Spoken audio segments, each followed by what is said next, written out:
Morning, everyone. Yay! Happy Wednesday. Morning, everybody. How are you all? Thank you so much for all your mornings and good mornings. It's so nice to see, and your lovely messages. You guys are always so nice to us. Thank you. We have worked so hard to put this together for you today, hours and hours and hours and days and days and days. We really hope that you enjoy today. We tried to make a lot of information quite nice and manageable and fun. So I'm not always thinking it's all fun, though. But there you go. I think fun might be not quite the word. Maybe not fun. But, you know, we'll try to do it as best as we can so that you guys still feel like you're in holiday mode. But at least you know what you need to know before you go back to school in the next few days. So well done, you guys. We hope you've all had a really restful holiday. And that you've enjoyed your summer. I know some of you were telling me that summer hasn't been very easy for you. So if that's you, we really feel for you and we send you all our best wishes. But some of you have been sending us wonderful holiday photos. It's been great to see where you all are, and it's made us very jealous.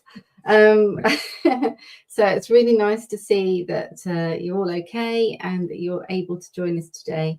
Thank you so much. And if you're watching this on demand, hello, thank you for tuning in. And we hope it's just going to be just as helpful for you too. And you can always message us. We are always in the community platform. So if you're watching this on demand, you can still send us a message just like these guys are now. Just go up to the little chat box and you can find Lucy or Jonathan there. And you can message us there. So we've got a fun day today, haven't we? We have got a fun day. A fun day, as I said, not really quite the word. There's a lot of information today, and we're trying to make it a lot easier for you to do. And there's really good presentations that we've got throughout the day. I'm really looking forward to Steve's one about how to help with evidence with Ofsted. Yeah, really good session. I'm looking forward to Joanna's coming on live this afternoon about kind leadership and what you need to get ready for the new term. We've got such a good mix of things that are going to help you. There's a speech and language therapist, the Chatterbox, talking about everyday strategies that everyone can use. You don't have to have training to support pupils. We've got an inclusion strategy session, so that's going to be really helpful because I know a lot of you are worrying about that. But yeah, it's a really yeah, someone's saying about circle of doom. I'm not sure why. It might be your internet, maybe. I don't know. Is everybody else okay? Everyone else can hear us and see us okay? Give us a thumbs up if you can. If not, we'll just carry on and pretend that you all can hear us. If you put in the chat where you are based today and which part of the country, or if you're abroad or something like that, where you are based, we get an idea of where everything is or where everyone is, because we've had loads of people join in and we got loads of people signed up to it, and thank you very much for this. Shall we get on with the slides, because we have got a packed day. So we'll start. We're from Norfolk, so that's where we're from, and we were school leaders for 18 and 26 years, and we met at university training to be teachers when we were 18. We are married, in case you're wondering. And we're very dedicated to education. So welcome everyone. Thanks so much for joining us. And this is Ready to Lead Inset Day 2026. And the idea of the Inset Day training session is to give you one focus day of practical tools, expert advice, clear priorities to help you prepare for the new academic year. Because we were just like you. For many years, we would think all through the summer, oh my goodness, so much to do. And what do I need to do about this? We really want to enjoy our summer holiday, but we knew that there was a lot of things to do. So it always worried us. So we thought, let's help you guys and give you what you need to know at the end of the summer holiday. So next summer, remember this, because you'll be able to relax knowing that we're going to tell you everything. And on that point is we run the Facebook group and the Twitter account on Head Teacher Chat. So we've been doing it for many years to support school leaders, and we've got our own platform now because we felt that social media isn't always the most best place to put some of those questions. So we've got a professional space now to do those, and we also know that at this time of year, we get loads and loads of questions about all this stuff we're doing about today. And we thought, okay, why don't we put it into a session that we can help everyone have all that information? Yeah. So that's where this all came from. This is the idea. So we wanted to give you what we wanted ourselves when we were school leaders, something so that you can relax, enjoy your summer, and know that we've got you covered. So thanks for all those lovely messages. I can see that somebody's in sunny Spain. If that's you, hello. You're making me very jealous. So let's move on. So with thanks to our amazing partners, Intelligent Evidence, Chatterboxes, Cornerstone, Smart Educator, Canva, CPOMs, Team SOS, really important session, that one. Obviously CPOMs with Kixie, Mighty Writer, the lovely Emma's going to be coming on talking about the importance of language and writing. And Andy from Angel is going to be talking about how to use AI to cut your workload. And also, he's also going to be talking about how you can get more funds for your school. So really good sessions today. I mean, that's going to be an interesting one. We are so grateful to these guys because they have helped us to fund you. So please support them. Without them, this would have to be a charged session. So we've been able to make this free, all thanks to them. So these are really lovely people. So we're very grateful. Thank you so much. And as we said before, a big welcome. If you haven't met us before, we are Lucy and Jonathan, husband and wife team. And this is who we are. We've been teachers all our lives. We met at university when we were 18. I don't like that photo, but yeah. Anyway, so just to give a bit of background, I was a deputy CEO of an academy trust up in Norfolk. I was a head teacher before that. I've basically done every role in school, sometimes in the same week. Or day. Or in the same day, really. Yeah. And in some ways, it's sort of like, this is where this all come from, because in some ways, it's my journey through headship. Sometimes it was quite challenging. And actually, I didn't know where to go to ask some of the questions. I went to Twitter and I found a really good response from Twitter and from X now. From the support of people around it, and some of those people are here today who I've known for quite a long time. Aren't we lucky? So nice to have you all. It's really nice to see those people, and actually they've probably been through that journey with me. Yeah. And morning from Norfolk. Yay, another Norfolk person. Big up the Norfolks. So yes, and I'm Lucy, as you know. So I was a volunteer deputy head for 7 years, and then I accidentally helped my school get from, I say accidentally, it was quite a painful journey, get from special measures to good in 10 months because I worked with Dame Alison Peacock to improve the learning and transform children's progress and attainment in my school. And that kind of helped me build my confidence. I was then made acting head very soon after that. And again, I was in this wonderful position of being an acting head of a school, but I didn't know much stuff. You know, I was sort of fairly new to I'd never been an acting head before. And it was a big challenge because we were only newly out of special measures. So there was a lot to do. It was a big primary school. And that's kind of where I started to be involved with Head Teacher Chat on Twitter, as it was then. So we've been running the Twitter account for 14 years and Facebook about 6 years, I think. 6-7 years now. And the mission is really important to us. This is the whole reason we do Head Teacher Chat. It's our legacy to you guys. We want you to feel supported because you deserve to be supported. We want to give you the information you need to feel happy and confident, because why can't we? Why can't we have the information? It's ridiculous that sometimes we have days we don't know where stuff is. And also we want to bring everybody together to create a better education system. And you can hear the emotion in my voice, and that's because it really means a lot to us. You know, you guys are so important to us because we were there ourselves. So you're doing a good job of this one, saying hello and telling us where you're from. We love all the hellos. We like this messaging thing. So keep it going throughout the day. Tell us what you're thinking. Share ideas. The whole idea of going back to that third mission, bringing us together. There's so many great people here. You're all great people. Let's share ideas. So if you see something, you think, oh, I don't know about that. I've got some experience of that. That happened to me. Share it. Tell us what happened. How did you help? A bit like me with my school. You know, I got my school from special measures to good. You know, I've got some experience there. Have you got experience similar to that? Could you share your ideas? Tell us what they are. And actually, that's what the community is all about. And it's also that, I mean, within the community, I talk about it a little bit. We're going further later on, but this is not on script beyond. I'm in trouble now. So it's going to be a general theme of today.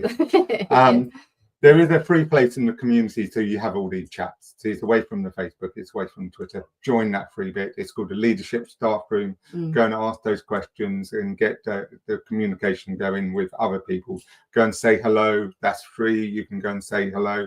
We make sure everyone in there is head teachers, so they're not or school leaders and school business and managers and Senko. And there's a reason for it. I'll talk about it later. Is because actually there's not a space for people to go and talk. There is a head teacher chat in a community where head teachers can go and chat, but actually we want to support deputy heads, assistant heads, Senkos, because school business managers. We want them all to feel supported. Because everybody at some point has a point in their day or year where they don't know what to do.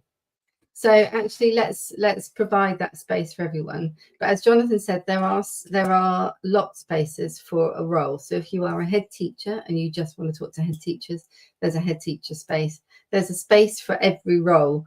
So you can talk to just Senkos if you're a Senko, just deputies if you're a deputy. You get the gist. We'll tell you more about that later. Okay. So what are your goals today? Can you write them in the chat? What do you need to know by the end of the day? Tell us what they are.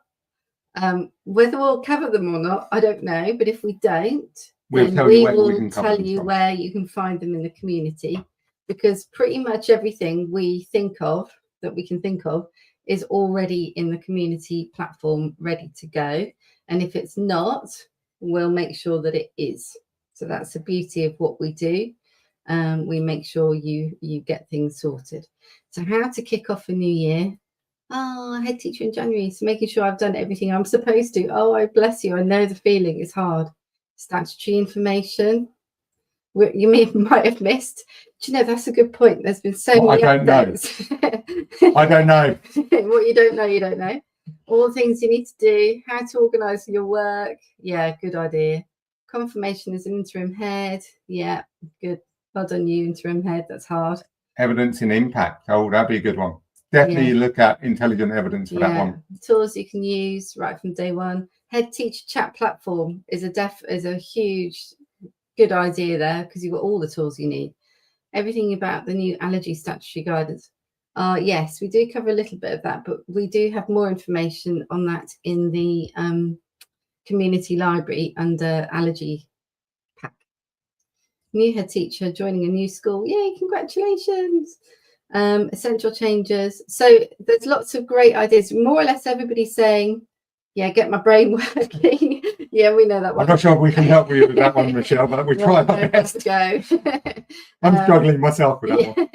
Inset ideas. Yes. Okay, cool. So these are really, really good points. Year 7 induction. Oh, year 7's coming through. Okay, so in the community, in the platform, we have a library with lots and lots of resources. In there, there are staff meetings, there's policies, there's templates, there's checklists. What else is there? Guidance. I mean, there is PowerPoint for staff meetings, isn't there? Yeah. So there's already done with most of the essential things. So there's some things like that, like the allergy aware, there's a PowerPoint on that of what you can use. Yes. And so there's a lot of information in there that we've done quite a lot of work already. Yeah. And we talk to our experts that we work with to make sure those. So right. Everything we produce that's in our community has been made by us, and they have and in partnership with our experts. So, you know, they're really high quality. We've got an inclusion pack for you, Joe, in there as well. So if you're thinking about inclusion today, there is a huge inclusion pack, which I've created with all your resources in, ready to go. There's a SEF and a SIP for Michael, who's thinking about you've had this successful Ofsted. Oh, congratulations. Yay. And it was in the summer term. Woohoo. First headship. So, Cheryl, if you need a SEF and a SIP, I've been very clever and I've combined the two. because I feel that if you're going to do a school improvement plan, you need to be working on what you've done before. Has missed something already, don't worry, Claire, we'll keep you going. So great, keep those goals, thinking of those goals. Got any questions throughout the day, put them in the chat. We will make sure that we answer them and point you in the right direction. So this one's a biggie. How are you feeling?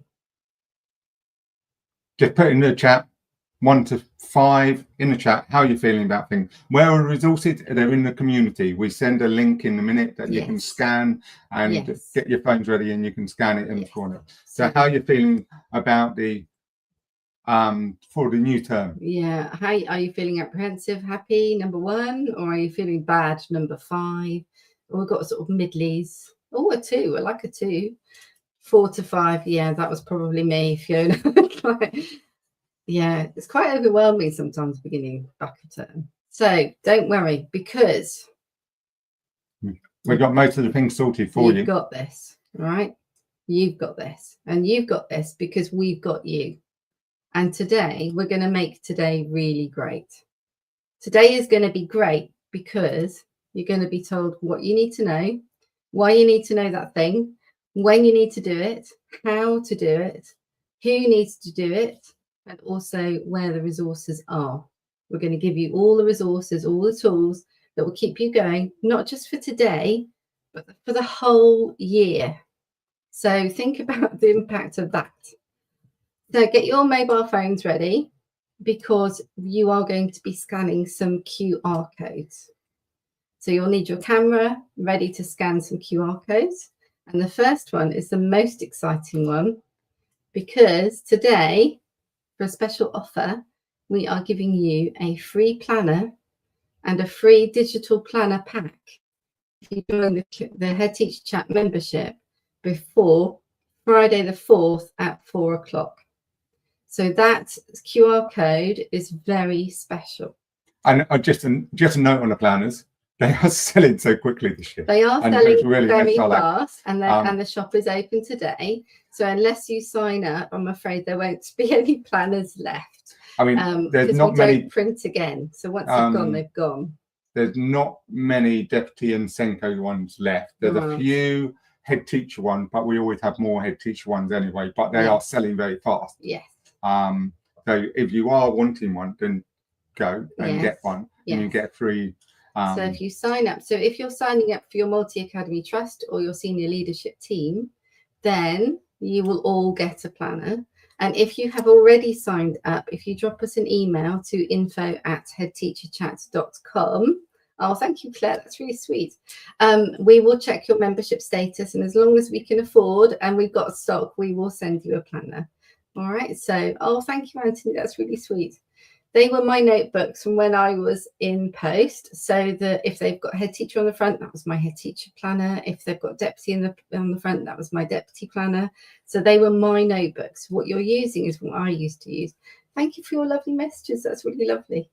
Can you post a link? I'm using my phone for a meeting. Oh, yes, we will do. Don't worry. I'll make sure you have the link.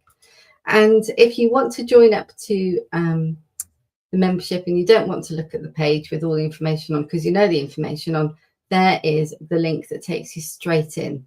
So you literally, thank you, that's really sweet. You literally just go straight to that QR code, put your details in, and you're in the community. You've got all of the resources that you want. That's it. Oh, that's lovely. Thank you for your messages. And if you want to book a chat with us, we love to chat. There's a QR code with our diary link on. You can always drop us an email as well, info@headteacherchat.com. Oh, nice messages about the planners. So this is this morning. Okay, so we're doing a welcome, and then we're doing our Ofsted roundup and a DfE roundup. In about a couple of minutes' time, and actually we are just coming through the DfE and the Ofsted updates. There's quite briefly, because some of them are going in more detail later on. At 9:40, we've got Steve talking about the mapping your evidence to the Ofsted framework. Really interesting session, fantastic session on that one. KCSIE update from Victoria from CFOMS. working for Victoria Rayner, who's Rayner safeguarding, but actually doing it on behalf of CPOM. Another really good session. It keeps you all the update of what you need to know and what you need to be doing. And then you're going to have a little bit of September readiness. So we've got some resources that can help you with that. So there were a few chats. What do I need to do for the first term? If you're new head, there's some really information, a lot of information in that. We're having a bit of a coffee break. Not sure how long we're going to have now. We've got Stuart talking about the inclusion strategy and introducing an inclusion dashboard. We got Nathan and Lawrence. Nathan is all linked to the Martin's Law of the Blythe. What the Martin's Law? What Martin's Law Foundation is all about, and he can tell you all about that. We got personalised learning with Adam Smith, and we're doing a bit about workload and well-being. Yes. And a tour of the head teacher chat community before lunch. Yes. So there's a lot of information. A lot to go. Yes. And in the afternoon. So going back to the inclusion, a lot of you were mentioning inclusion. Really, definitely check out Adam's inclusion session, because he's so passionate about making sure that every child succeeds in life, and it's a really lovely session. And then this afternoon we got Joanna. I mean, I did a podcast with her in July. Really fascinating to talk to her about headship and what you need to do. A serving head teacher at the moment. She's fantastic, really inspirational. We got Canva. Canva we did last year. It was the most popular session last year. Actually talking to Curtis of what's going on in his college about Canva. And then we got Andy, who's in the chat at the moment. Yes. You can talk to him about, there's loads of tricks. The one that I was really focus on there was especially the free school meals. It's got all the changes. Actually finding out how he can give you a shortcut to find out how you can get more money from his data to get more free school meals. You need to listen to Andy's presentation. It's very clever. And then we've got lovely Emma talking about better writing starts with language. And we've got Charlotte, as I mentioned before, talking about speech and language approaches. We've got a message from Janet, which we'll share later. And then right at the end of the day, which will be around 3-ish, we'll do some Q&A if you've got any other questions. It might be 4-ish at this moment. So we're going to get started with the roundup, and the idea is that we're going to give you all of the DfE and Ofsted updates that you need for the autumn term to get your pens and papers ready. And it's all about keeping you up to date with what's happened, because there's been quite a few updates actually over the summer, more than I was expecting anyway. And the goal for today is to understand what you need to know, why it matters, and how you can monitor. So I'm going to just click over to... There is one question here that it's been posted on demand to watch. They're all going to go in the community straight after the session. Yes. And you'll be able to access it and download them and use them with your SLT and share them with them. So if you're a member, you'll be able to access the recordings in the library. So, let me bear with. So full screen. That one. Yeah. Bear with me while we get the technology. This one? That's that one. Okay. We're going to start with Ofsted, and I want to be more precise because what it means by an Ofsted update, because the renewed framework came out in November 2025, report card, the 5-point scale, the case sampling, and the planning conversation and reflection meetings.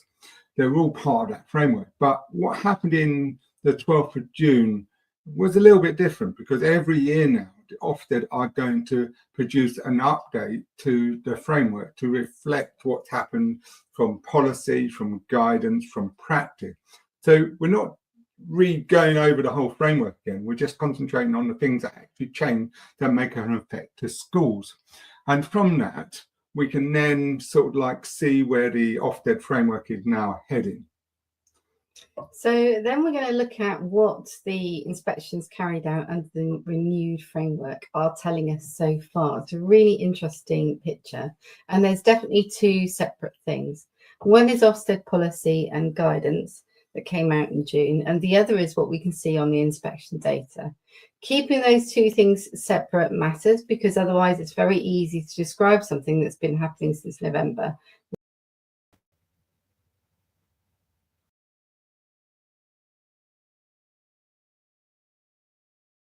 Changes are. So we're going to go through a little bit of the new framework. So the first thing your leadership team's got to understand is that every year in June, there's going to be a new published framework toolkit operating guide. And it comes into reflecting what is happening with the government and what is happening with Ofsted from what they found from all their research. And it's actually quite a sensible thing to do, really, but we just got to be aware it's happening and how it changes and what we need to be doing, and learn from the changes of what we need to do to adapt what we're doing in school to make it better. And now this is going to be a regular process. So Ofsted says it intends to update the inspection materials annually, which is helpful to know, and also that they will publish the changes in advance and bring them into effect each September. This year it was July, so we're presuming annually means every July, but we don't actually know. That gives us quite a sensible annual routine as school leaders and for us as Head Teacher Chat community members. You don't need to learn the whole work again every summer. Go to the summary changes of what has happened in the community platform and decide whether anything in your school needs adjusting. And in some ways, it's basically working out who needs to know what has changed. I mean, there's some things that we're going to be talking about in the next couple of slides that's going to explain those changes. Who need to do things slightly different.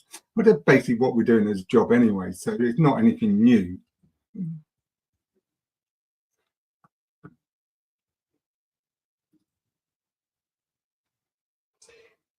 So the biggest development really is and I talked about it a bit in a webinar I did back in July.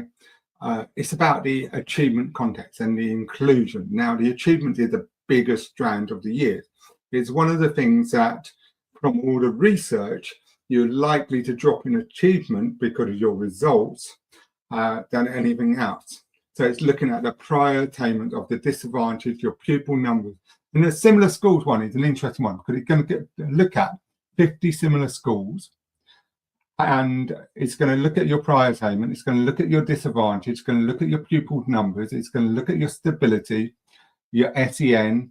It's not going to take up some of the things. So there's something you need to be aware of, that is, if you are in a high ethnic area or something like traveller roaming children, this will not be picked up in these similar schools. So be aware of that one.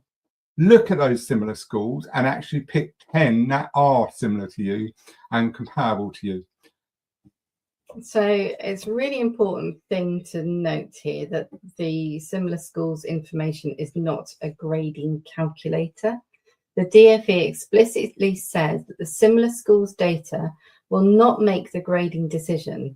It gives inspectors another piece of context alongside your IDSR information and what they actually find when they get to your school. So you'll still have the national picture. You'll now also have the similar schools picture, and then you have the pupils that are in front of you. So you'll need all three of them.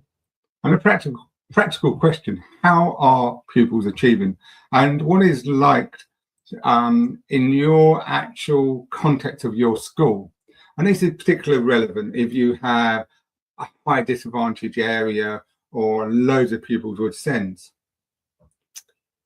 So inclusion has changed as well, and Ofsted has actually introduced the phrase leaders who have an inclusion role. That wording is deliberate. If Ofsted says it wants inspection to look beyond the SENCO because inclusion is the responsibility of leaders and staff more widely, that's what they're wanting to see. They're wanting to see that everybody has responsibility for inclusion, a little bit like safeguarding.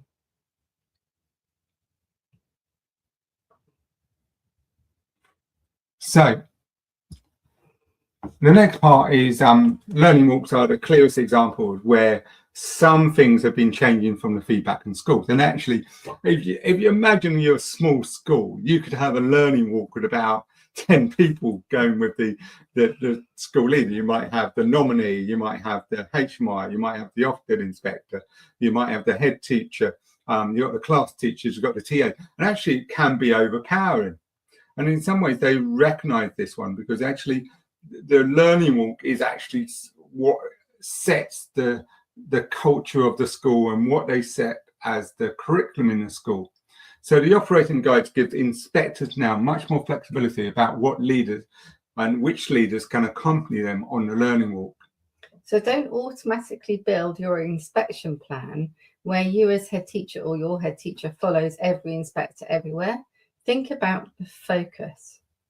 So instead, a reading leader might make sense for one activity, or a subject leader for another, a senior leader for something else. And Ofsted has clarified that learning walks are particularly focused on curriculum and teaching and achievement, and it's based on the planning conversation. And okay, so the next column is understand what is worth understanding properly, because actually these changes are not what Ofsted are inventing new requirements.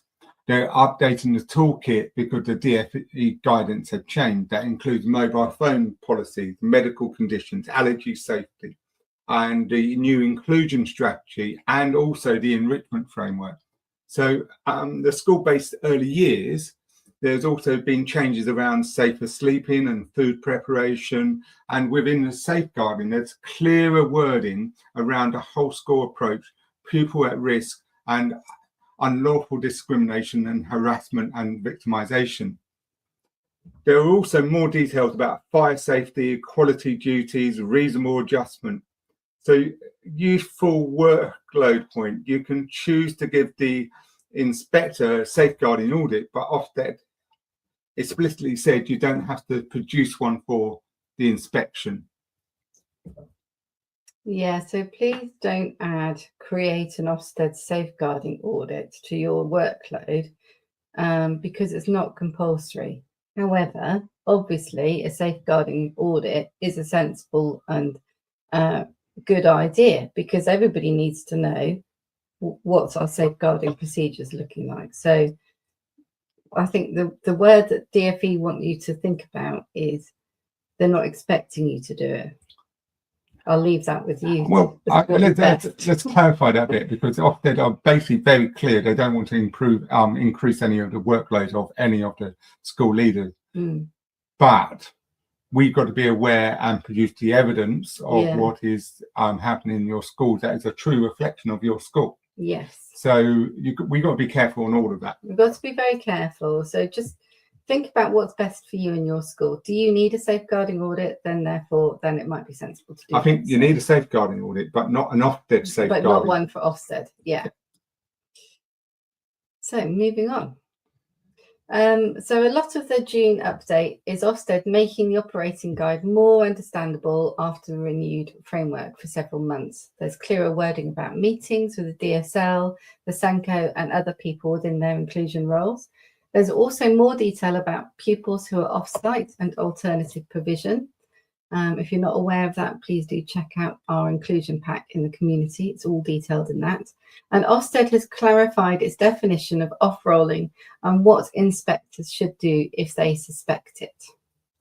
There's also a clearer route if you have a concern about an inspection. The operating guide now explains how schools can either contact a senior Ofsted leader to raise an issue and ask for clarification and raise a concern. So if you generally think there is a problem with the process and don't necessarily the one advice I would say, raise it early in the inspection. So everyone has done that actually, it led to something's been dealt with very quickly in the process. So don't harbour it on too long. If you have a concern, raise it in those reflection meetings. So don't store it all up for the final feedback. Use the opportunities available in the Ofsted inspection. Yeah. To actually make that. I think that's sensible advice, really. Make a note of what it is you're worrying about and make sure you feed that back as early as you can. And also monitoring has also had a little bit of a tidy up. So the September guide gives us much clearer information about the different types of monitoring inspection, what each one involves, when grades can change, how schools can come out of a category of concern, and when a monitoring inspection can become a full inspection. If monitoring applies to you and your school, use the September 2026 guide. Don't work from memory of how monitoring used to happen because it has changed.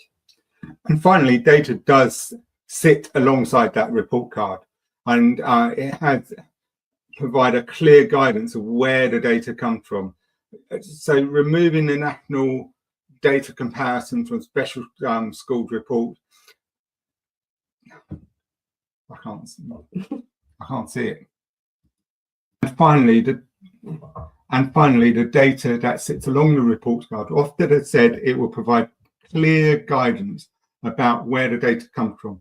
It has already started removing national comparison data from special school report cards because the feedback was the comparison wasn't very helpful.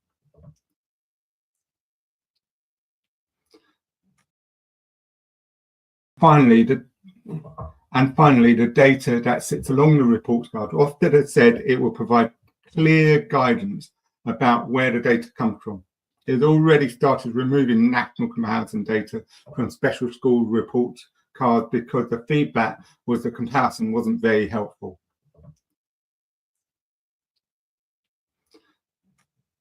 So now moving away from the June policy changes, it's our own analysis of the inspection data. It's actually update on the figures on the slides before we present, because now we have a later Ofsted release that we use to build a slide first. So oh,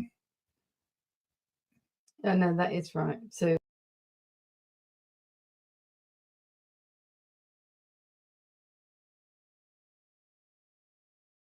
model is behaving.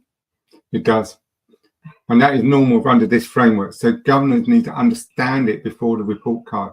That actually needs attention. You might get one needs attention. Yeah. The chances are that 1 in 3 schools will have that. Well, yeah, I know, according to this data.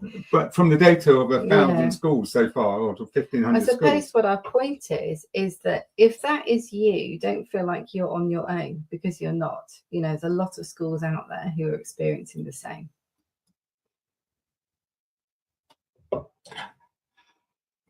And when you break the published inspections down into area, when you break them down into area, achievement is the clearest pressure point.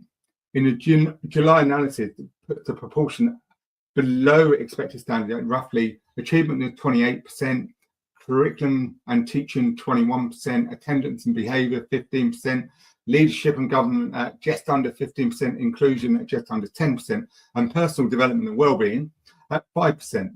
These are our calculations from Ofsted management information data on the 31st of July, not Ofsted's sector estimates. So I wouldn't use those numbers or a checklist of where to concentrate, because Ofsted happens to be grading other schools lower. But what they do tell us is that achievement is something leaders need to understand really well. So where are the pupils that are actually learning? Who is not learning so well? What are the reasons behind that, and what are we doing about it? Those questions we've known those questions for a long time. Are they still relevant in your school? Would it be worth you revising? You know, what do you know about those pupils, and what are you doing about it? And the disadvantage point on the slide is also supported by Ofsted's own analysis. In the May statistical commentary, Ofsted found a clear relationship between schools with a level of disadvantage and its achievement grades. And one of the schools with above average free school meals and achievement grade were lower overall. But Ofsted still found plenty of schools serving disadvantaged communities where the pupils were achieving well. So context does matter. It's not the set for your grade, but you just got to be careful of that achievement and disadvantage gap. And that's exactly why the similar schools model is actually really useful. It gives you a really good comparison. It doesn't lower expectations, and it doesn't explain everything that you have, but you do know what the comparison says. Then you know the story of the actual pupils in your school. So that information will really help you on the day. And go back to that. Find the 10 schools that are most similar to you out of those 50 and really understand that data. This slide is talking about how to work the inspection methodology. And again, there's one distinction clear. Case sampling, reflection meetings and anomalies are not new for the June changes. They're already part of the renewed framework. The June changes is an extra flexibility about the learning walk accompaniment and a sort of clearer operational guide wording. So on learning walks, use that flexibility. You don't need, as a head teacher, if that's what your role is, to attend every inspection activity.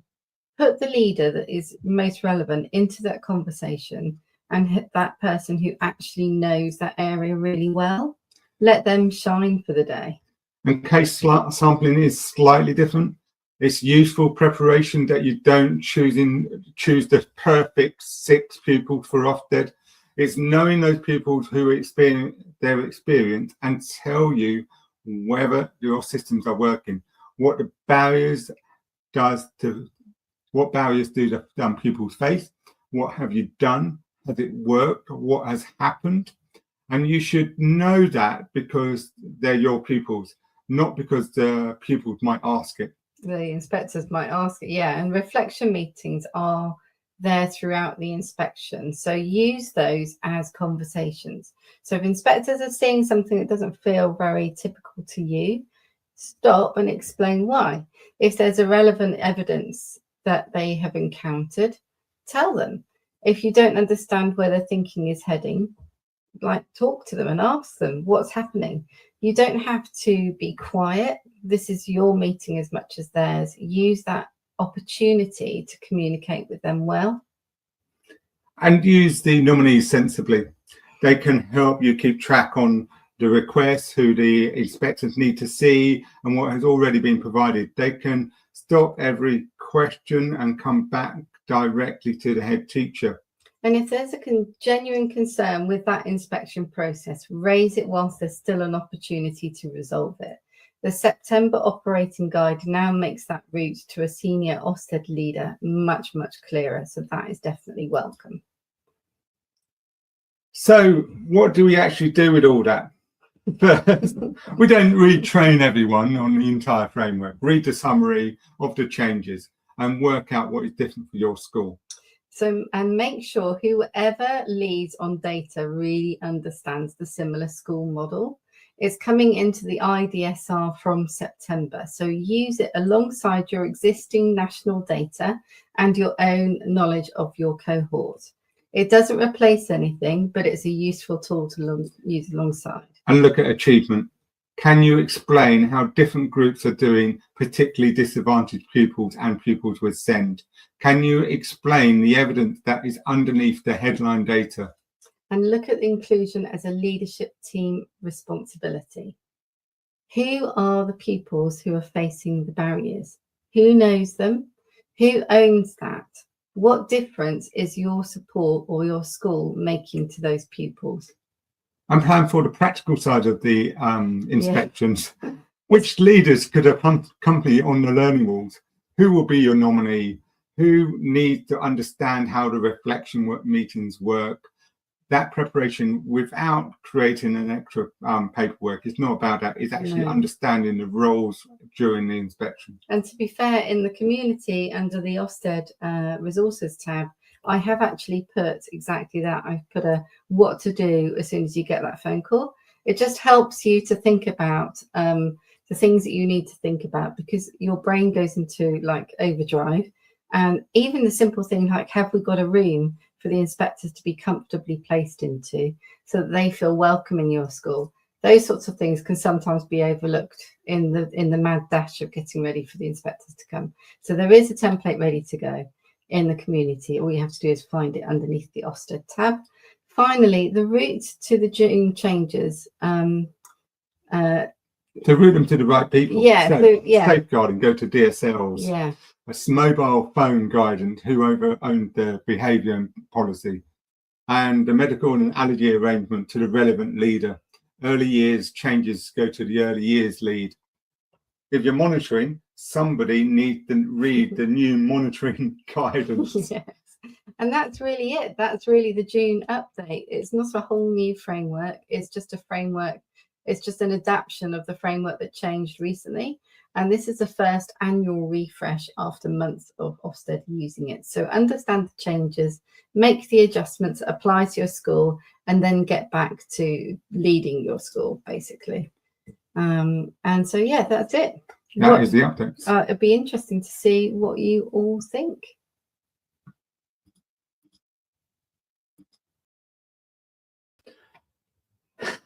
So now we're going to run through the other things that you need some attention before and during the autumn term. There's a whole mixture here. There's safeguarding, there's inclusion, there's attendance, there's free school meals, there's census changes, pay, pension, and pupil numbers. And I wouldn't try to remember it all and sort it all out, because that's not it. That's what we're here for, to give you that support and be a sort of companion to you while you're trying to do all it. And when you do remember to do it, you know you can come back to us and we can help you. For each of these items, I ask 4 things. Who actually owns it? Who's responsible? Who's responsible for it? When does it need to be done? What exactly needs to happen? And how do you know when it is done? Yeah, and that's what makes it much more manageable. Some of these September jobs, they can sit later in the term. So a couple belong sort of in your medium term financial planning. And if you know who is dealing with something, that's fine. And if we mention something you think, I'm not actually sure who's got that, that's probably one to sort of jot down for your to-do list. So let's start with inclusion. If your school is receiving the Inclusive Mainstream Fund, you need to publish an inclusion strategy by the 31st of December 2026. That's a condition of the grant, and each school needs its own strategy, setting out the activity you're planning and the costs attached to it. Governors or trustees need to scrutinise it too. I wouldn't just start in December then with that template. That wouldn't really work. No. Have a look at it now. Start with the pupils. Start with what the barriers they're facing. Start with actually the financial. How much money are you actually getting? And actually, you might not be getting much. And recognise the gaps in the access and the support and what you already are doing and what needs to change. Once you've done that work, writing a strategy becomes much, much easier, because you're just recording the decisions you already made. And get the governors or trustees involved. Very important. Early. Really, really important to do this. So try not to present them with a finished document at the end of December and call that scrutiny. So think about the journey that you get to that point and involve them into it.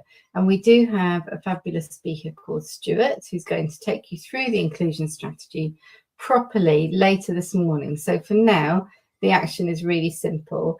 Get that first conversation in your diary for September. Attendance next. The figures on the screens are basically latest DfE estimate for 25-26. The overall attendance is 93%. Persistent absence is at 19%. Persistent absence is in primary is 13.9 and in secondary 24.21. 36% in special schools. Those figures are useful context, but not to concentrate, to really concentrate on the headlines of what this is. Start September with knowing who has the attendance issue, what you're going to do about it, not just a percentage.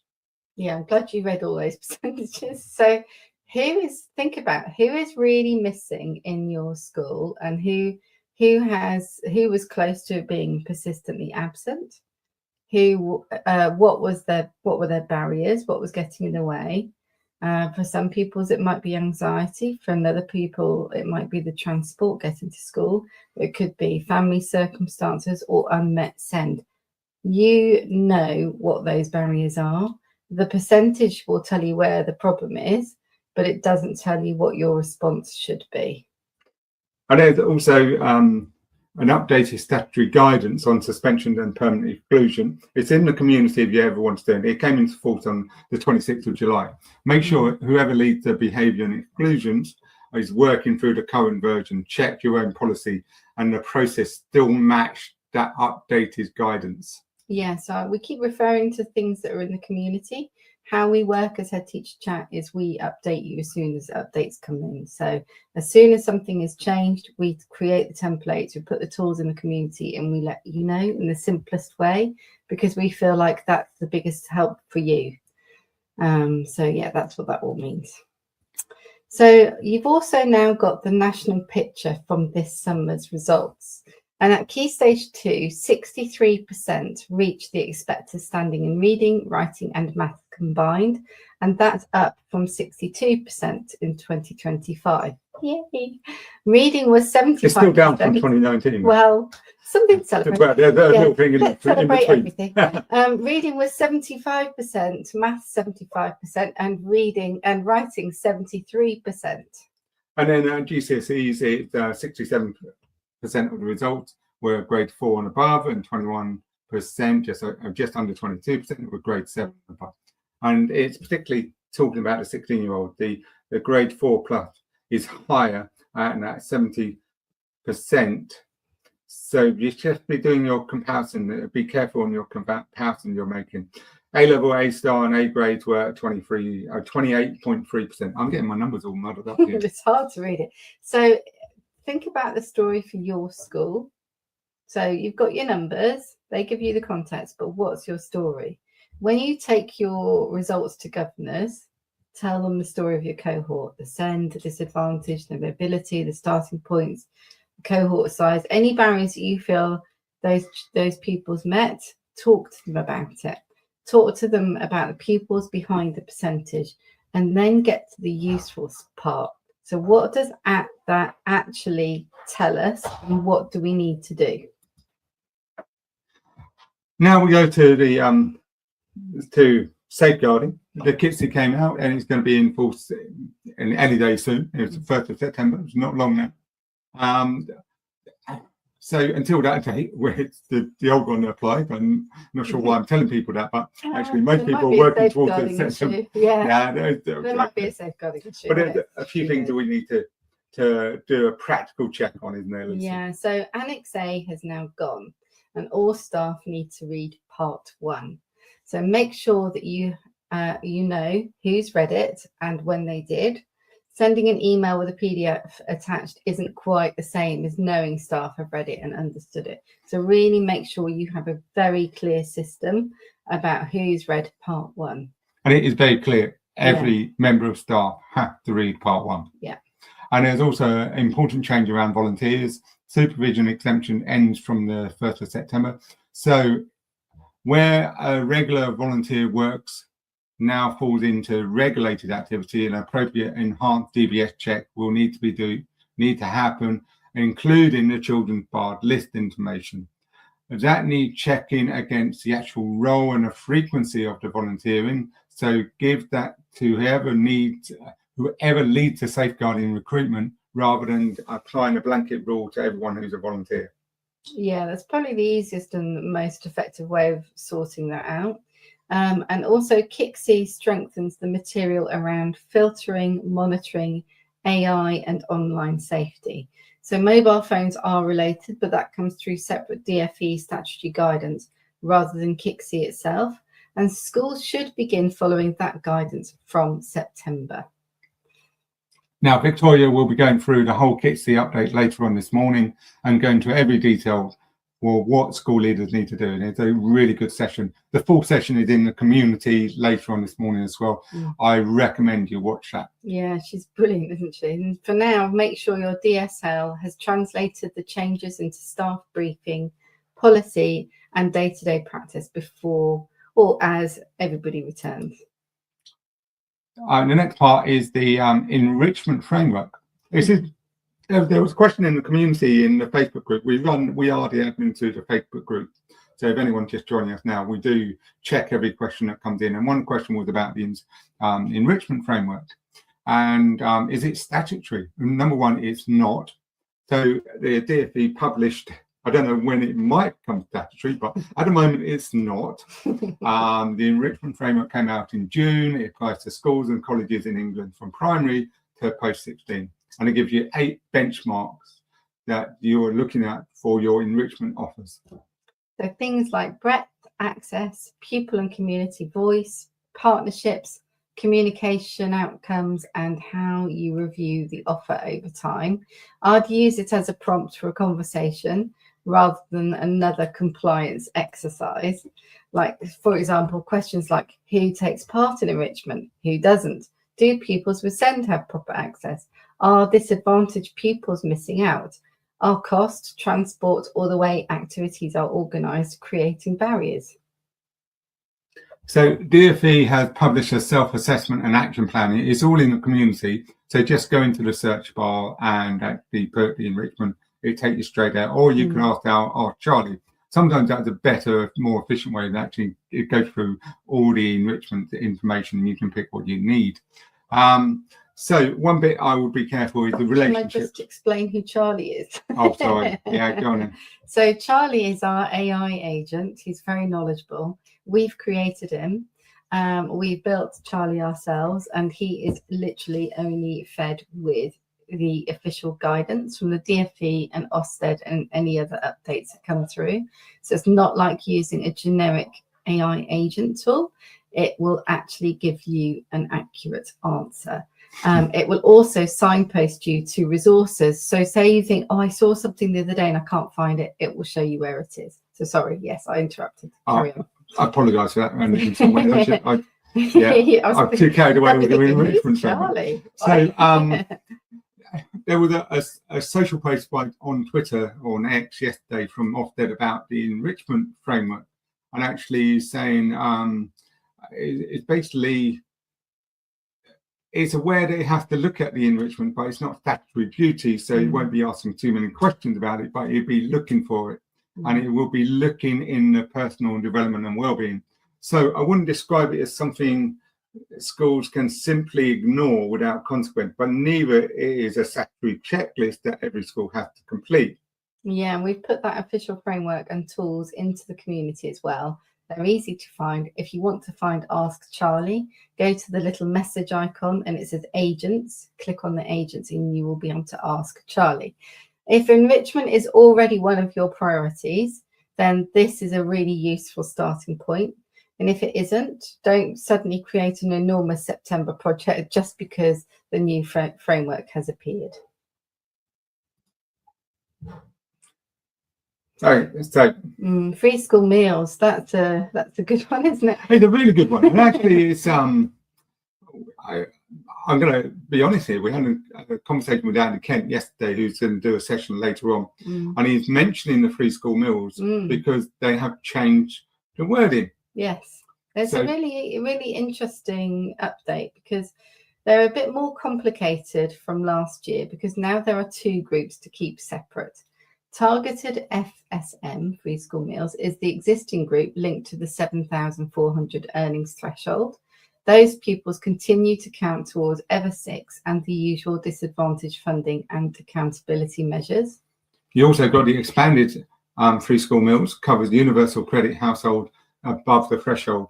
Those people are entitled to the meal, but that does not come automatically. Put them into the pupil premium or EVER6 cohort. So to get a free school meal and is counted as a disadvantage, it no longer necessarily mean the same thing. Yeah, so some pupils are entitled to the meal, but not automatically put into the pupil premium or EVER6 cohort. So school, you need to check your or recheck your eligibility at least annually. So have you got somebody in your team, school business manager, admin team, finance, whoever leads pupil premium need that can help, and do they understand this distinction before the October census? Get the process working in September, but don't try to untangle it on census day because it will be quite a lot to consider. And just a point on that, on the DfE, there are letter templates to you to send home to parent to explain all the changes. Yeah. You can find them in the community as well, but you can just go to the website and it gives you a whole load of information that you can use. And also, Andy's going to show you how to do a quick way of doing it. Yeah, Andy's got some really. It might save you a lot of money later. Yeah, it's worth investigating. So Breakfast Club first in this next bit. It's a staged rollout, and it's not a requirement to every primary school from September. The later position there is another 1,400 schools joined from September, taking a total to more than 2,000 schools. Gosh, so your first action is simply to check whether your school is in the current phase. And if it is, then work through staffing, safeguarding, send, access, and how it fits with any provision you already have. And if it isn't, don't create that September deadline because it doesn't apply to you yet. On pay, the government has accepted the 3.5 increase for teachers and leaders from September 2026, followed by another 3% from September 2027. The final 2026 teacher pay and conditions document is still going through the statutory process. So I can describe it as the government accepted the pay award rather than saying it's the final STPCD is already in force. And the Teachers' Pension Scheme employer contribution change comes later in April 2027.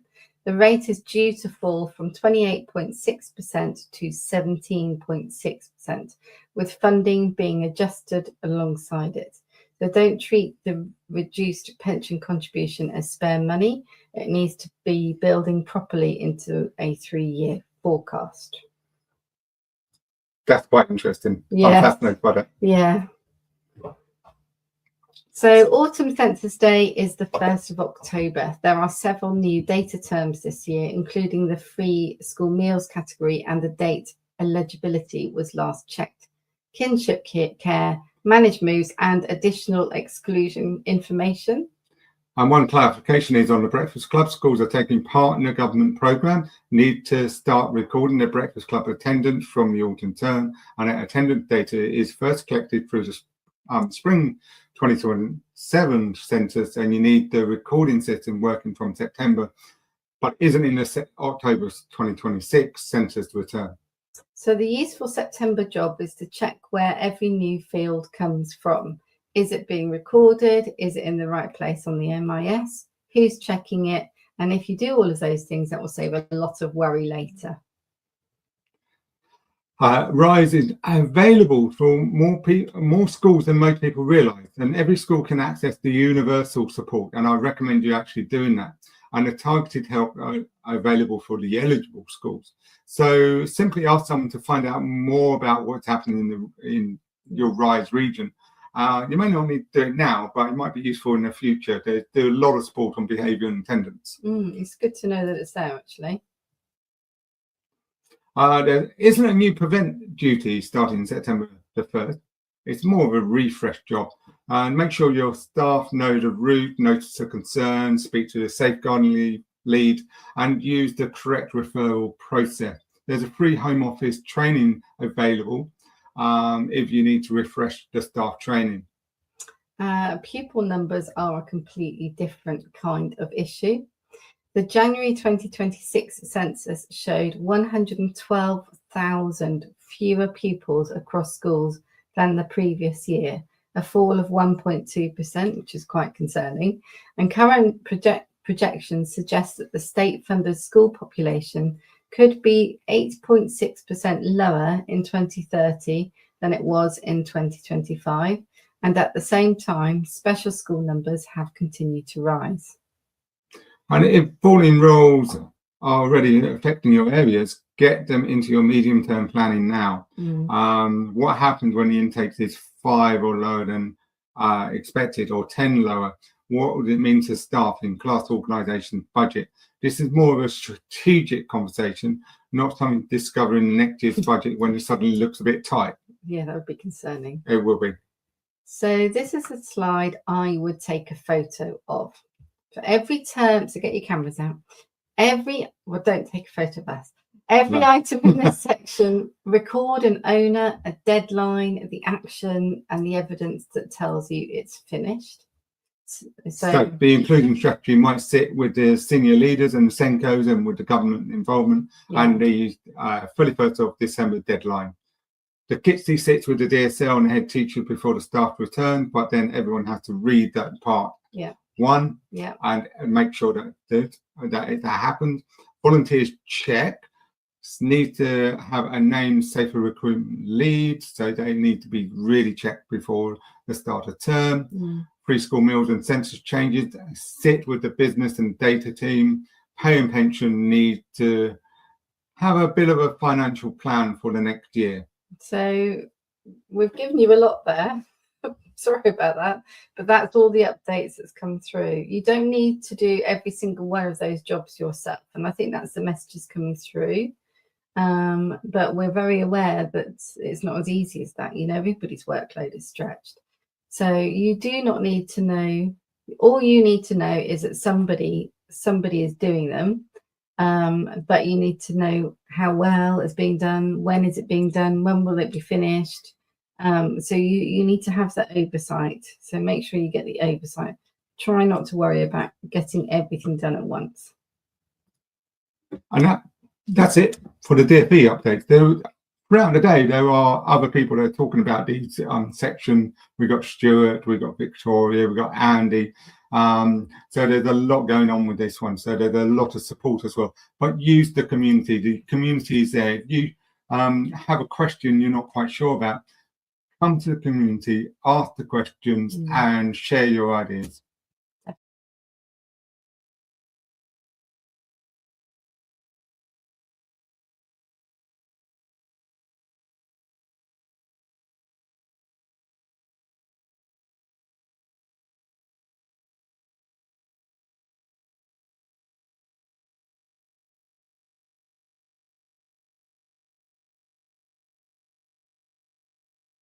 So there we go. Sorry about that. Slight technical issues coming back in there. So what do you think? There was a lot to take in there. Lots of information from Ofsted, lots of information from DfE.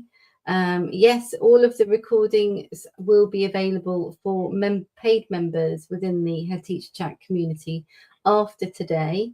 But within that group, will also be all the checklists, all the templates, all the staff meetings, all the briefing guides, everything we've created to go with all of those updates will also be in the same space.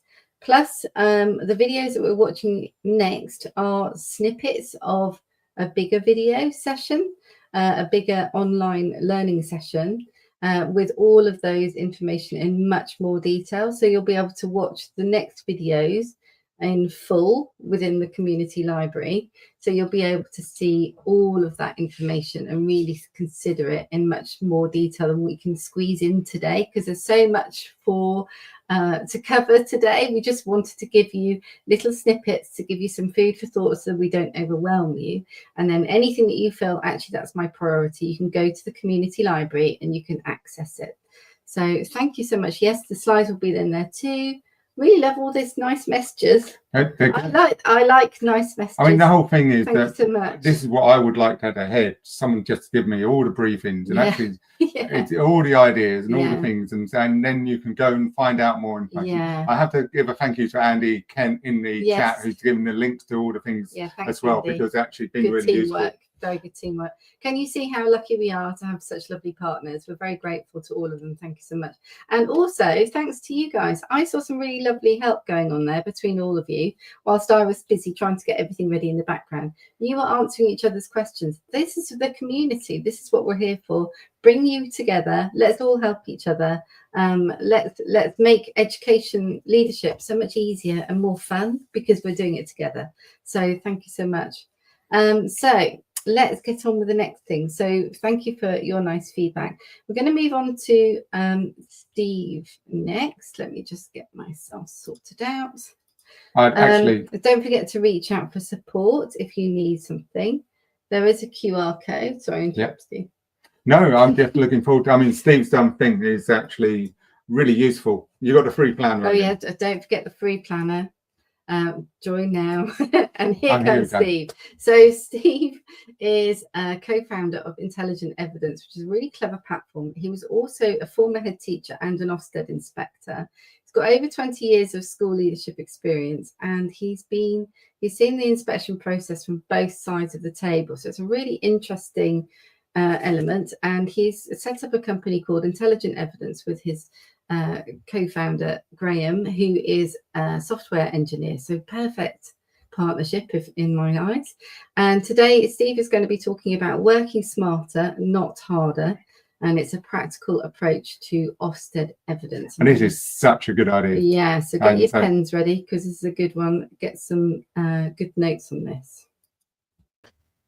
Hi everyone, I'm Steve Kirkpatrick, co-founder of Intelligent Evidence.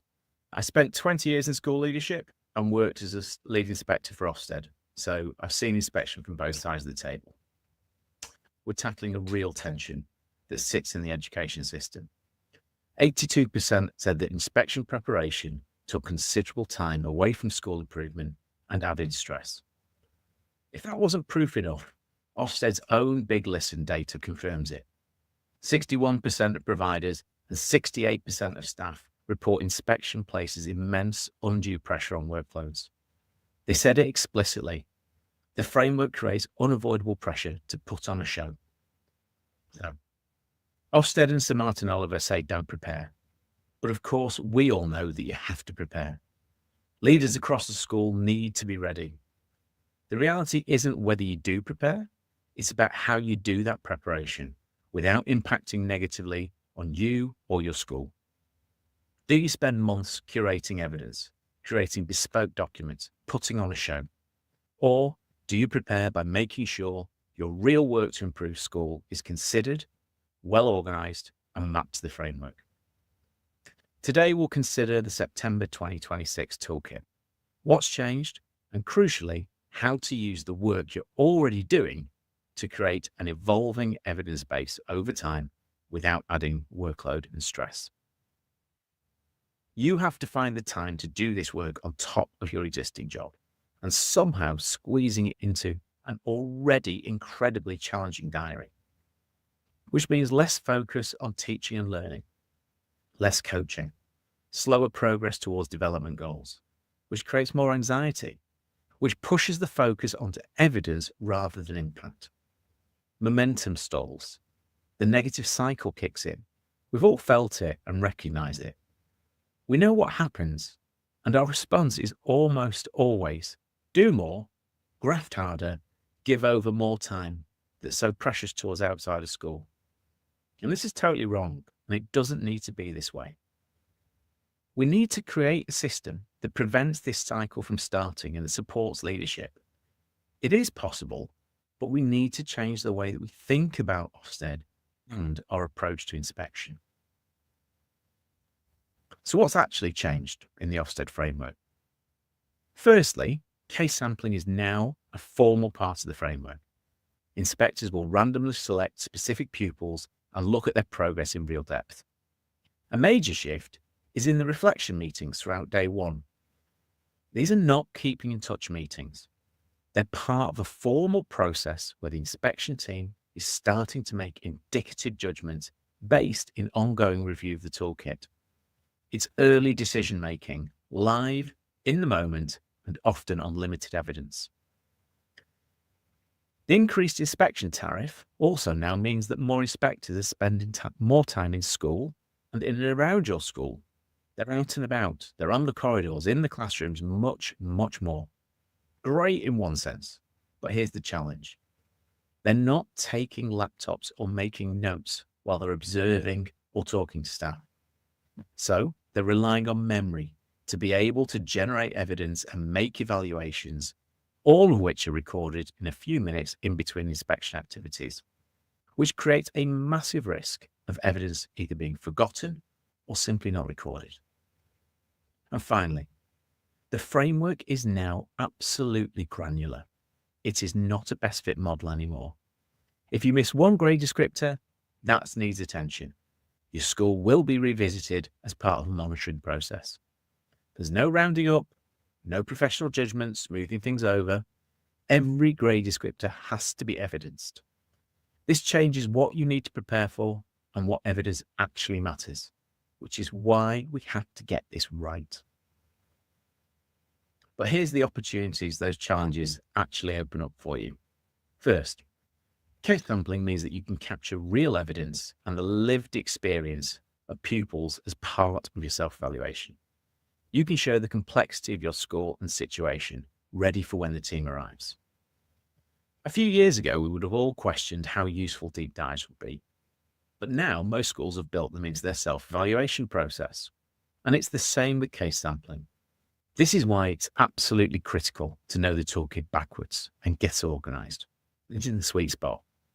Leaders using the documentation that they already have in school to evidence the toolkit, knowing exactly where you stand against every grade descriptor, so that there's no guessing, no anxiety about what's missing. And that's how intelligent evidence works. You take any evidence and documentation that you've already created, your monitoring notes, your data analysis, your meeting recordings, literally anything that you've already done to improve your school. We run it through our bespoke AI engine, which is built on the operational guidance, the toolkit, and my professional understanding as a former lead inspector. We make suggestions where your evidence aligns to the toolkit, but critically, school leaders make the decisions. There's a human in the loop at every point. You have to sign off the evidence. You own it. As you complete work as part of your normal process, we evaluate it with you efficiently and build an evolving evidence base over time. There's no additional workload and stress when you head into the window. Your practice doesn't need to change or your workload increase. You do the job of improving the school, and we seamlessly help you do the rest. Then when Ofsted calls, you press one button. You get an instant downloadable evidence base that shows exactly where your evidence across school links to every single grade descriptor. You start the conversation with Ofsted from a shared starting point. No mystery, no guessing, just clarity and alignment. But here's the critical point. This isn't about intelligent evidence, the tool. It's about using your evidence intelligently. It's about taking the work you're already doing and linking it to the grade descriptors, full stop. So here's the change in thinking that we need to address in this part of the webinar. As I've said many times already, just about every activity you do in school is actually linked to the framework. You just need to think about them differently and recognize those links, make them visible. This isn't about having Ofsted constantly on your mind. It's about framing your work against the toolkit when you finish a piece of activity. You've done a learning walk, you've completed a data analysis, you've had a pupil progress meetings, then you frame it. Where does that evidence sit against the toolkit? And there are loads of ways of doing that. You just need to choose your way. It's worth having a look at the different areas of the toolkit to give you some examples of changing the way that you frame your normal schoolwork. Let's look at the curriculum and teaching grade descriptors. There are so many things that you do in school that naturally align here. Progression documents, oracy audits, marking audits, learning walks, curriculum deep dives, they all sit well in this framework. So, really, we've got a decision to make as school leaders. Do we continue to work in traditional ways to collate evidence, printing out files, labeling and highlighting, all of which take a huge amount of time? Or can we frame evidence differently using AI tools that are readily available to organize and triangulate documentation and evidence really, really quickly? And this is where there's a massive opportunity for efficiency and reduced stress. However, a health warning. Before you adopt any tool, including intelligent evidence, you need to do a data protection impact assessment, a DPIA. It is your responsibility as school leaders to understand how your data is used, stored, and protected. Technology is powerful, but it only works in school if it's done with due diligence first. So, that being said, let's look how AI can support you, but always with that governance in place. So here's the reality. School improvement work needs to happen. Evidence of that work needs to be written down, usually by a two-finger typist like me. The question is, how do you do both without doubling your workload? This is where technology and AI can come in. We now have reliable systems for turning your work into evidence without losing any quality or impact. This is the process of converting spoken word into writing really accurately using AI. All you have to be able to do is press record on a device. AI does the rest. It even recognizes different speakers and can summarize the discussions you have. The important point, however, is that once we've captured our thoughts in a digital form, it opens up a world of opportunity for efficiency. For example, you do a learning walk. AI can now transcribe your notes in real time. You then review and refine. It then goes into your evidence base. You've documented what happened, the quality is there, the impact is clear, but you haven't spent 3 hours writing a formal report. You've got your time back. And that time goes back into doing the things that actually matter. Coaching staff, talking to pupils, planning improvement. Technology isn't about replacing the work or the evidence. It's about removing the admin so that you can do both things well and ultimately have your life back. This could be summarized in the idea of capture, don't create. But we can go further than just recording our conversations and hoping that we'll get something useful for school improvement. If you think carefully about how you structure these conversations from the start, the discussion prompts, the conversation points, then you create consistency. You're not making it up as you go along. These prompts can be developed to naturally cross-reference to the framework. So not only are you focusing on the things that actually make a difference in the school, you're also automatically aligning that conversation to the key areas and grade descriptors across the framework. If you work smart, you can ask AI to create the bespoke aid memoir to help here. All you have to do is give your AI model the grade descriptors for the Ofsted toolkit and ask it to map questions for a particular discussion around those descriptors. So every single question is anchored in improvement and the toolkit. And that means when you have the conversation to drive improvement, you're automatically generating evidence against the framework as you go along. You're not having a generic conversation and then trying to link it afterwards. The framework is baked in. Transcription just captures it. So let me summarize the workflow.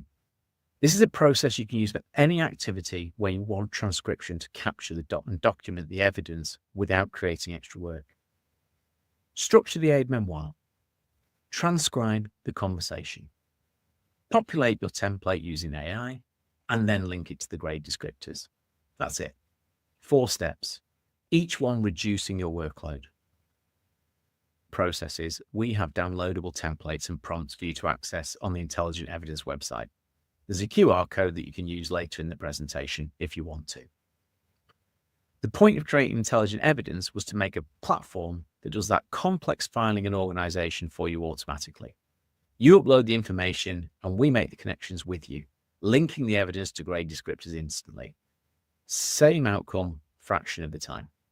However, whatever system you use, just make sure you make the links, because when an inspector asks about a grade descriptor, you can't search for hours. You need to draw it down instantly. Evidence, framework link, impact on pupils, right there in the moment. Without that explicit link between the evidence and the grade descriptors, the whole workflow, the efficiency gains, they're lost. I can't reiterate that enough. Make the links. That is the critical work that matters. Now, this workflow might seem a little bit daunting and complex if you're hearing about it for the first time. But when you actually use it, it's very, very simple. AI makes it really, really easy. You have a conversation guided by prompts. You press record. You get a transcription. You run it through a prompt and the document populates. You review it and sign it off and it's filed. Now, within a matter of weeks, you'll have a really coherent system in place. And when Ofsted calls, you've got genuine, coherent, developed evidence base ready to go. You don't panic, you don't scramble, you simply show them what you've been doing all along. A word of caution though. It's very, very easy to go down a rabbit hole with all of this. New tools, new prompts, endless tinkering. Always, always come back to the key reason why we're doing any of this. Real life impact on pupils, not the tech for its own sake. So have a go, make a start, check your DPIA first and then get stuck in. At Intelligent Evidence, as I mentioned, we've shared case sampling templates and prompts that you can download from our website to see exactly how it looks. We're already working with hundreds of school leaders across the country, helping them prepare for inspection without burden, without stress, and without losing focus on what really matters. And we want to do more. So if you're interested, please reach out. But finally, and most importantly, don't forget the last step. In all of this process, make it a habit. It works incredibly well if it becomes part of your routine, how you work every week, not a one-off exercise just before inspection. Build it into your routine until it becomes second nature. So finally, thank you for your time today. I'm sure you have a brilliant year ahead in school. Good luck, and remember, focus on the pupils. and the evidence will follow.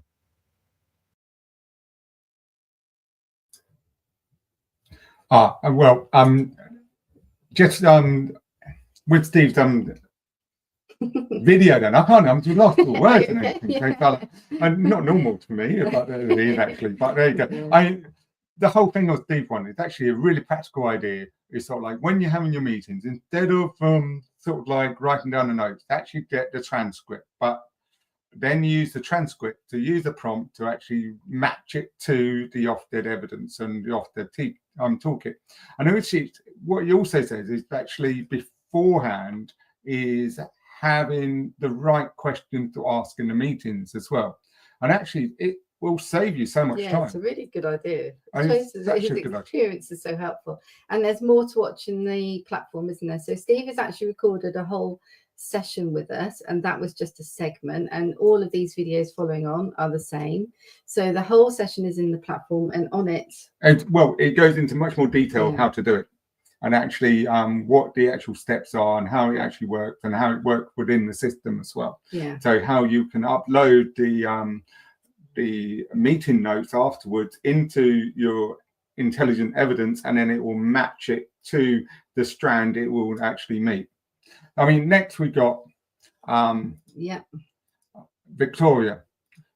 Now, Victoria is a great session on the KCSIE update, and she's really knowledgeable on everything about safeguarding and things like that. I've met her a couple of times over the years, and always been glad that she came and done this presentation today. Yeah, she's so knowledgeable, and today she's going to be talking about KCSIE 2026 and why it needs to become everyday safeguarding practice, rather than just something that you would do in September. So I'm going to pop that on now for you. Bear with. Oh, we've got us for a little bit.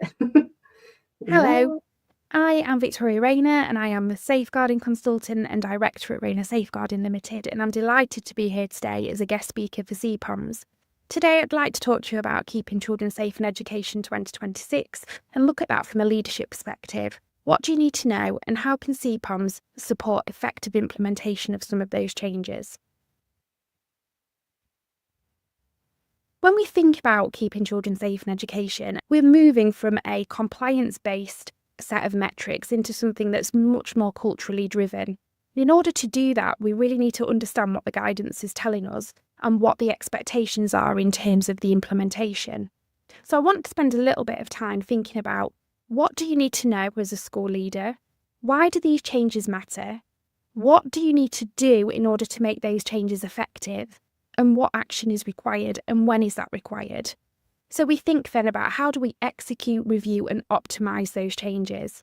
So thinking about that implementation process, thinking about how do we monitor the implementation, but also the impact. Is what we are doing making a difference? Because if it isn't making a difference, we need to think about, what do we do differently? And also, how does CPOMS support effective safeguarding?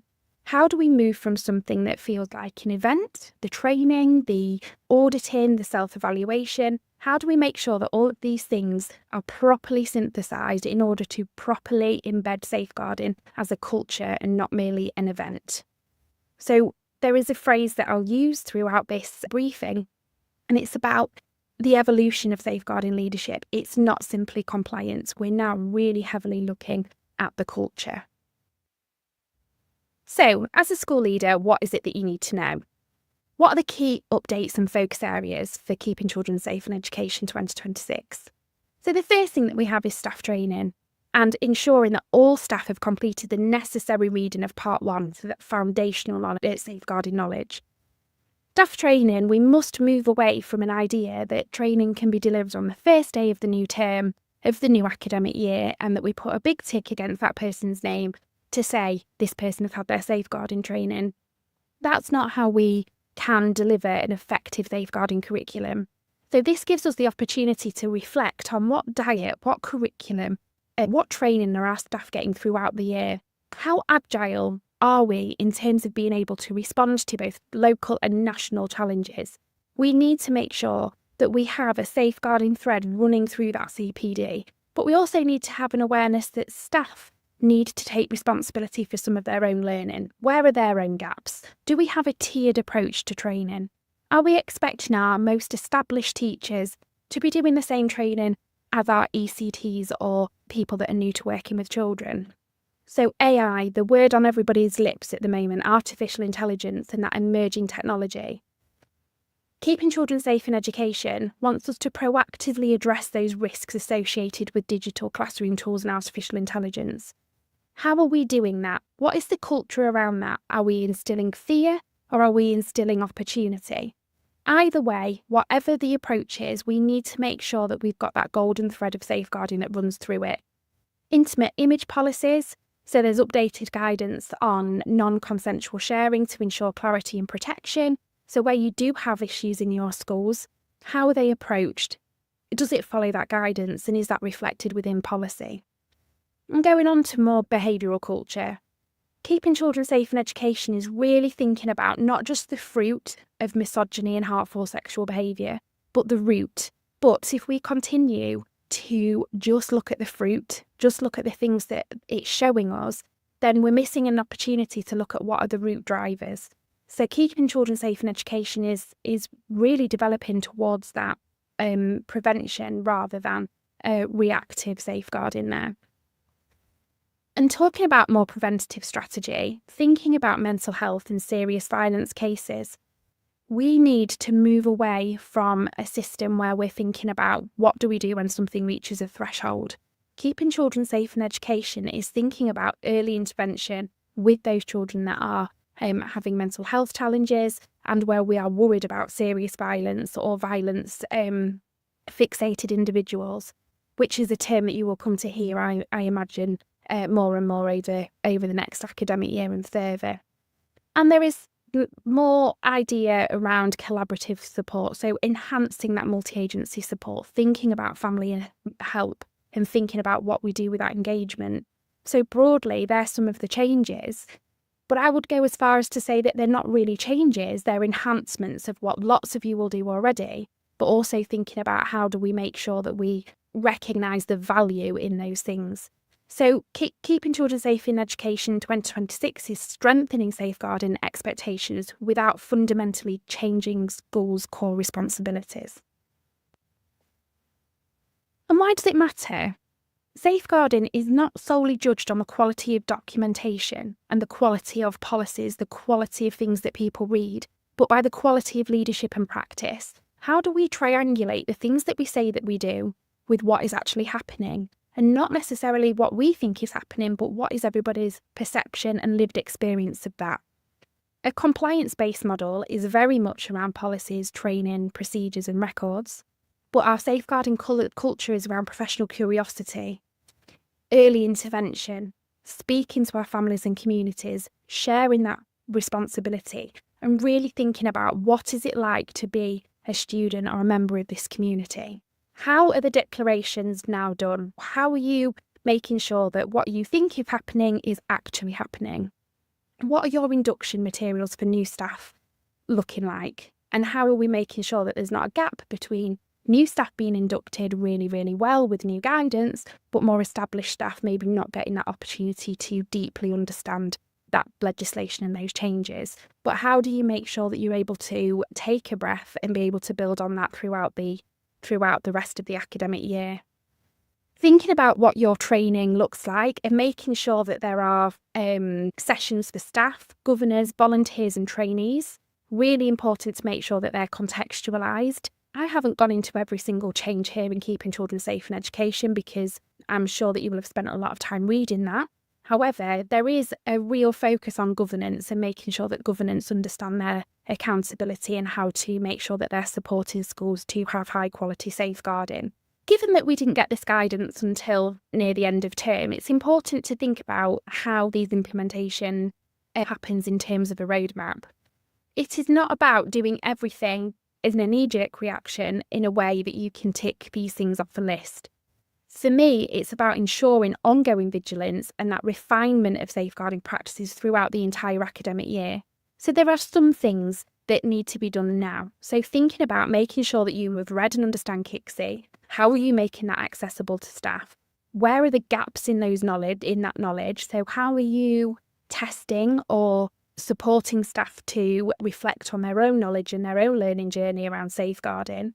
So now, over the next couple of weeks, it's important to make sure that all of that is understood, make sure that you're able to identify those gaps, and making sure that you can think, when you've read KCSIE, actually this is where we're really strong and these are the things that we need to focus on. And from there, that's where you can start to develop that safeguarding action plan or that safeguarding review ongoing process. Before September, before we're back in school, policies really need to be updated, preparing for that staff training, revising in the induction processes, and collecting those staff declarations. So how effective was your safeguarding training? What are the confidence levels with staff? What is the acid tests here? Thinking about how do you know?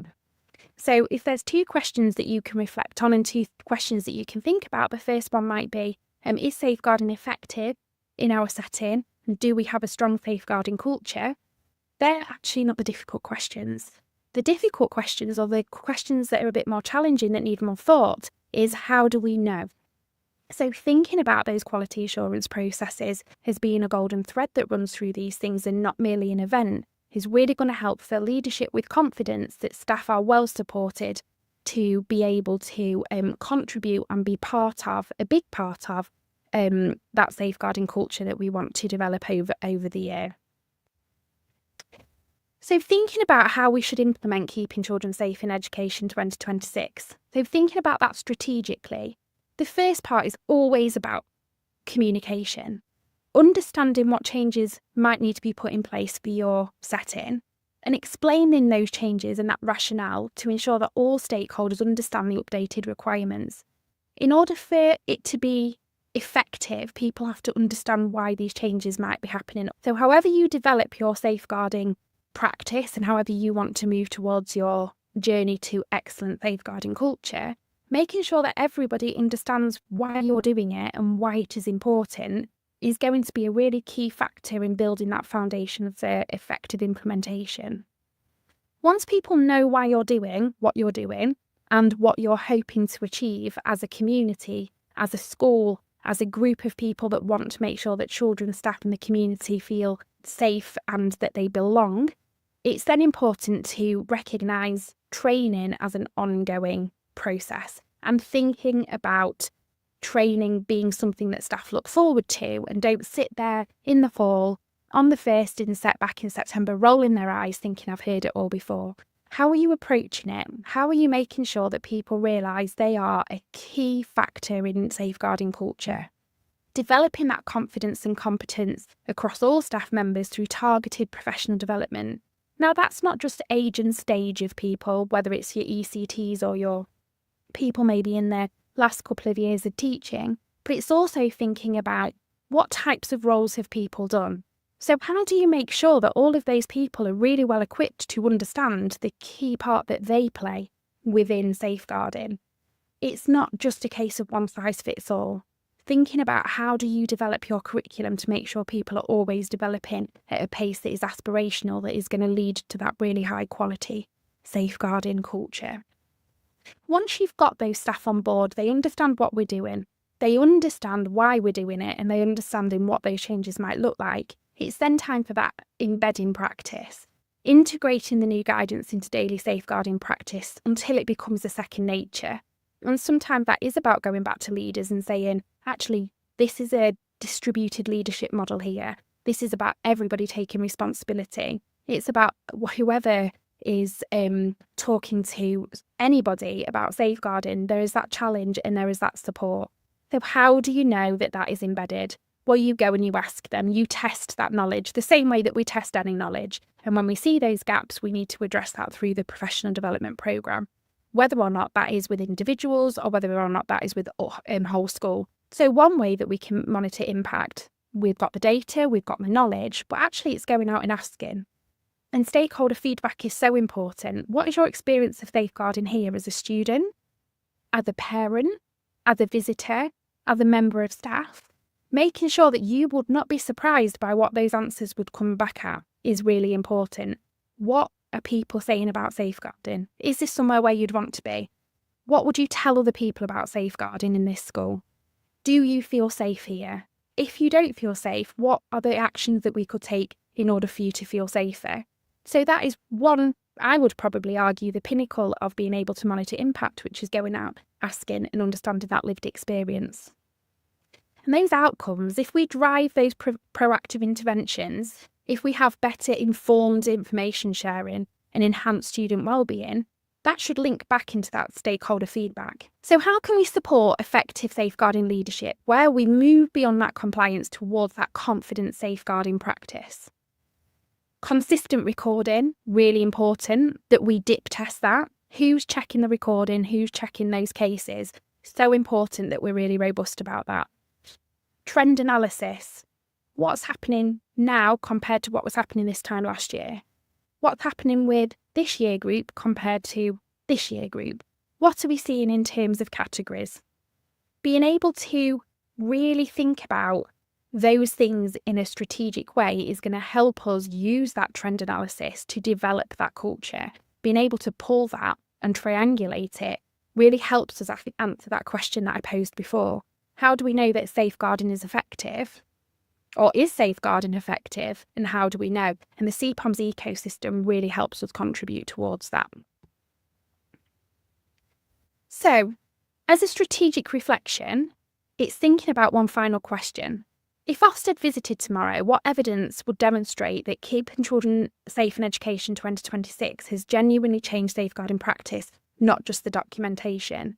So the challenge here is knowing the guidance, leading the culture, monitoring the practice, and making sure that you can demonstrate that children are kept at the centre at all times.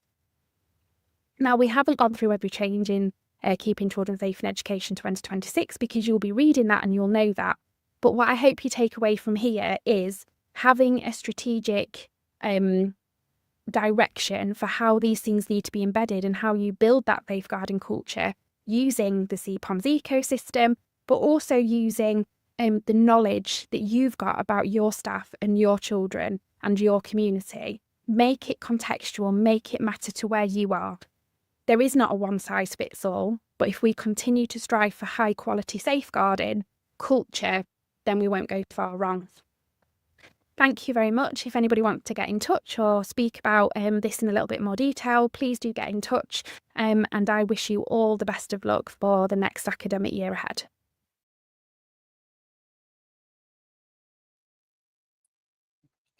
So if you want to find out more information about CPOM, there's in there. Thank you for Carl to actually adding about the small schools discount, and actually really useful.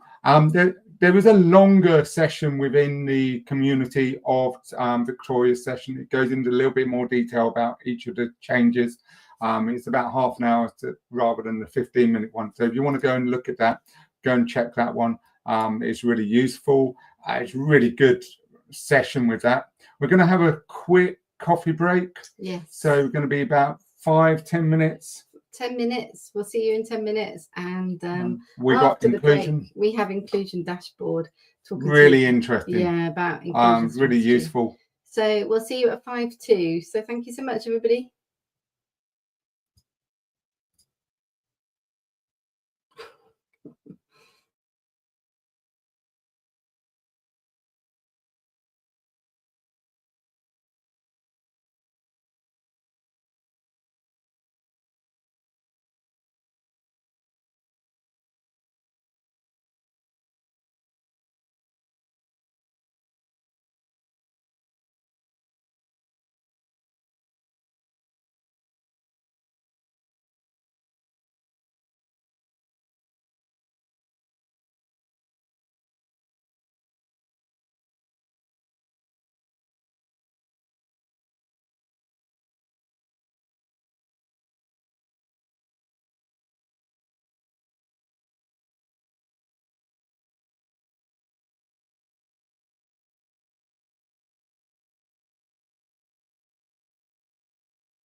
Hello, everyone. How was your coffee? Did you get a nice coffee like us? It's a quick mad dash. It was a bit mad. To go and get coffee. And I have been seeing all your lovely messages and emails coming through. Thank you so much from the bottom of our hearts. It is so nice to read those messages. It honestly makes such a difference to us. We work very hard to make sure you guys are okay. And to hear that message coming through about how much this is helping is really, really lovely. And it means so much, doesn't it? It does. So And thank you. part of that mission is It's definitely part of the mission. So have you got any ideas? Have you got any questions? Anything you'd like to ask? We are all here together, as we said at the beginning. Let's help each other to resolve any worries that you might have, any questions, perhaps something we haven't covered. Don't forget that there's more details, more information, more longer sections of those videos in the library. There's also everything you need, all your checklists, your templates, your downloadable staff meeting agendas. Everything is done for you. It's all in the community, all ready to go. And actually, wasn't Victoria's session really good? I mean, Brilliant. so many. What was the key thing that you picked up from that session? Put it into the chat and let us know what the key focus of what you were saying. Super duper. So next we have Stuart, and actually really interesting session. We talked to him back in June about his journey into doing this, and actually how to support school leaders, and about the inclusion dashboard. And actually it's really fascinating, his journey. So he's going to talk a little bit about it, and it really is about building the inclusive strategy for school. And actually he is working still in schools. He's still a school leader, and he's really doing a lot of things. So enjoy this session. Hi everyone, I'm Stuart Yates. I've been a secondary school science teacher for 22 years, and in that time I've also been a head of science and a SEND curriculum lead. This led me to build Inclusion Dashboard. It's a way for schools to track evidence and report on the inclusion provision that they provide. Before I move on though, I want you to take a moment to think about something. Who is responsible for inclusion in your school? I'll come back to that shortly. But first, I'd like to look at what you need to know. In February 2026, as I said, the Every Child Achieving and Thriving White Paper introduced a new statutory requirement for schools. Every school must now publish an inclusion strategy by the 31st of December 2026. This replaces the current SEN information report. But this isn't a like-for-like swap of one document for another. The inclusion strategy widens the scope, and it widens the coordination between schools and those who provide health and social care.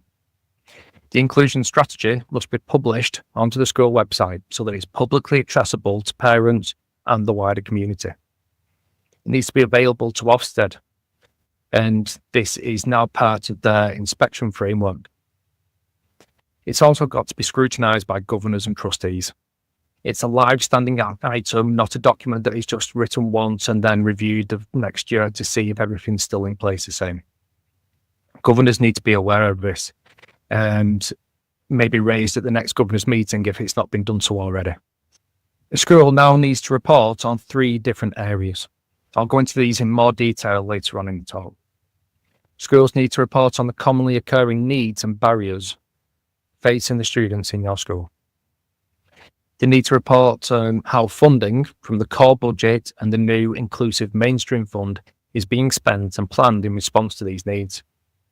The Inclusive Mainstream Fund, or IMF, is worth over £500 million a year. This gives you a sense of the scale of things we're talking about. You also need to report on the activities that are being undertaken to address the needs and the barriers that these students face. There'll also be a new duty for schools to produce an individual support plan. And this is for any child who has needs targeted or specialist support. It doesn't replace any HCP, continues to be held by the local authority, but you do need to have these in place in the future. So an individual support plan sits in 3 tiers. There is targeted support, and these are the basic adjustments that teachers make in the classroom. Your own staff are going to be delivering this as interventions that affect all students. Targeted plus support, which brings in specialists like SEND teachers or therapists. There's a new experts at hand service that's included. And finally, there is specialist support. This is for children with complex needs and that can't be met through typical classroom settings. It's often through a specialist provisional package. The ISP has to be built by the staff who actually work with that child and not decided but distanced by people who've never met them. All of this sits under just one framework. These are the DfE's 7 principles of inclusion. And I'm going to spend some time just reading these out because this is the scaffolding that everything else sits on. First, there is ambitious leadership and government. And this should embed inclusion throughout the whole school and everything that you do. This needs to be evidence-based, support to identify early intervention and within a mainstream setting. High quality adaptive teaching should be available for all students with a curriculum designed for every learner. There should be enriching provision beyond the classroom that is accessible to every student from all groups. There should be a safe and respectful culture. And this now encompasses belonging, which is something new for schools, but it also includes attendance and participation, which has been a priority for schools for a long time anyway. And finally, inclusive environments, with continuous improvement to accessibility depending on the cohort of students that you have. Everything I'm going to talk about in the rest of this talk, the why, the when, the how, all these map back to these 7 principles of inclusion. So please keep those in mind as we move through the rest of it. So the statutory deadline for publishing your inclusion strategy is 31st of December 2026. This date isn't an arbitrary one. The DfE have set it deliberately, so schools can take into account the new September intake before publishing anything. This is rather than publishing strategy on last year's cohort and it immediately being up to date. It's also worth noting that this is the first year of an ongoing requirement. You can choose to build a multi-year strategy if that suits your school, but you need to review and publish it every single year. And going back to something I mentioned earlier, the individual support plans, these aren't part of this year's deadline. There's no requirement to do these yet. That duty comes in as legislation develops and is phased in over 2028, 2029. So you've got time to prepare and you're encouraged to pilot approaches before it becomes mandatory. So with those deadlines in the future, there is a practical deadline that's much closer, which would be your September inset day. I'd like to take you from September inset to a fully published inclusion strategy ready for that December deadline. Creating inclusion dashboard helped me to break up this process into an 8-step cycle that you can see here. I'm going to go through each of these steps now, but I'll put this one later again. I think a school should start by building a team. I want to go back to the question I asked earlier. Who's responsible for inclusion in your school? If you said an inclusion lead or a Senko, I think you're in good company.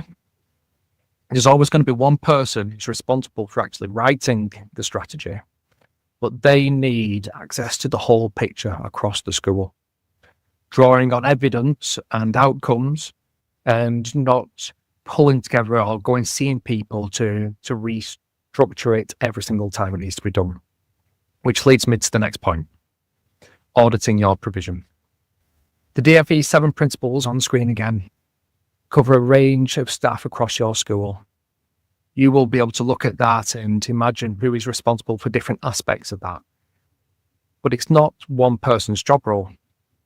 These responsibilities need to be mapped against the principles to make sure that there's no gaps.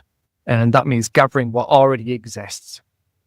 The policies, the intervention records, the attendance data, the funding spending, the clubs and everything else, and referencing it against these 7 principles. When I was making inclusion dashboard, I realized that the framework didn't sit with school roles. So I rearranged it. I chose to regroup the principles into 6 practical areas that I call domains and map onto that's how schools actually work. It's important that all the evidence that you collect to when you're carrying out the audit is rooted in evidence here. There's a real difference between proving what's in place and which students are accessing it over what's assumed to be available to all your students. After you've completed an audit, it's time to identify the gaps in what you are providing. You need to look at how many students each provision is actually reaching and whether that reach includes your key pupils. So cross-referencing your provision against pupil premium, looked after children, young carers, all those key groups that we've always been aware of, and making sure that they all have access and they are accessing the provision that you're providing. It's essential to identify what's going well and what needs to improve, but I think it's also really important to know what you don't know. Once the gaps have been identified, then you can start to look at barriers and ask what is stopping a child from accessing the provision that's being included in what's offered at your school. This is specifically what your inclusion strategy is required to report on, the commonly occurring needs and barriers of your specific cohort. Going back to the question I asked at the beginning one more time, who is responsible for inclusion? If you said everyone, similar to safeguarding, then I think that you are closer to the mark. Identifying barriers works best when it's a genuinely whole school approach. It's not just SLT or a SENCO that identify barriers. Students, office staff, teaching assistants, teachers, senior leaders, and parents. Every one of them has a different relationship with a child, and that means they'll notice different things. It's the same principle as building your team at the start. Inclusion isn't the job of one person, and neither is spotting where it's breaking down. With all that in place, actions then need to be put in place to close the gaps and the barriers. The right kind of action depends on what you've found. Some gaps are about teaching itself, and this is where adaptive strategies and curriculum design that flex to the learner in front of you can be put in place. Other students may need more specialist input beyond what your own staff can offer. And some are about the physical environment, accessibility or quiet spaces with purpose-built provision. You need to map your IMF and your core budget, including the SEND budget, against the gaps that you have identified. DfE splits this into 2 areas: the universal offer, which is a whole school and adaptive teaching that benefits everybody within the school, and targeted support for pupils who that offer doesn't fully reach. Most schools already have a universal offer and spend that they realise, but the gap is actually evidencing it. It's not a spend for its own sake or just free money. It is accounting for the spend that you have to close the gaps or to remove the barriers that you have identified. Hopefully by this point, you realise that you're not starting from nothing. You've got an audit, you've identified gaps and barriers, and you have a spending plan. Now it's just a case of bringing all that together using the DfE's own template that is available online. If you've written a pupil premium strategy statement before, the shape will feel familiar. The DfE explicitly points out that it's the same approach. There's an overview section covering the basics like your cohort, who's authorised the strategy, and when it'll next be reviewed. But then the core of it, your school's commonly occurring needs and barriers. And this is where we refer back to the gaps and the barriers that we've just carried out, written up in your own school words rather than just a data dump. After that, you need to include how the funding is being spent and planned against these needs, which is what we've just reviewed. And you can map this straight into the templates funding section. And then the intended outcomes. What do you expect to see change and by when? Finally, once all this is in place, then you've got something to look back on in 12 months' time. This is a document that has to be reviewed and the intended outcomes reviewed to say whether they've been met or not and what stopped that from happening. I feel like it's important that this isn't monitored just at the end, but having stages to identify whether the provision you're putting in place is being carried out, or even if the evidence of the provision is being logged as you go through the year, is really important. A live record of this type of evidence that can be accessed by key parties will support accurate planning and reduce the time taken to collate the inclusion strategy at the end of the year. Before I leave you with where to go for more details, I'd just like to bring it all together. Everything today sits on the 7 principles of inclusion. That's the scaffolding that everything should be built on now. On top of that, there are 3 things your inclusion strategy must report on: your needs and barriers, your funding, and the activities that you will put in place to address the needs and barriers. Getting from a blank page to a fully published strategy is the 8 steps that I've just talked through. Setting up a team so that every point is accounted for, carrying out an audit to identify the gaps in your provision, and then using the whole school input to identify barriers that students face in accessing your provision. You'll then put in place activities to address these gaps and barriers, and accounting for the spending on those barriers will all feed into your inclusion strategy that it needs to be reviewed every single year. On screen are the resources from the DfE. As I said earlier, more of these are being added as time goes on. And there are also resources from the EEF, with lots of examples on there from schools that are carrying out in the best practice from them now. So if you take one thing away from this webinar, I'd like it to be this: inclusion requires a whole school approach that's flexible to the changing needs of your students. As I said earlier, to support schools with this, I'm giving them free access to a limited number of schools for the rest of 2026. If you'd like to know more about this, or just to discuss anything inclusion related, please email me at hello@inclusiondashboard.co.uk. I'd be happy to chat about anything or share the documents that I mentioned earlier on. I'm Stuart Yates from Inclusion Dashboard. Thanks for having me.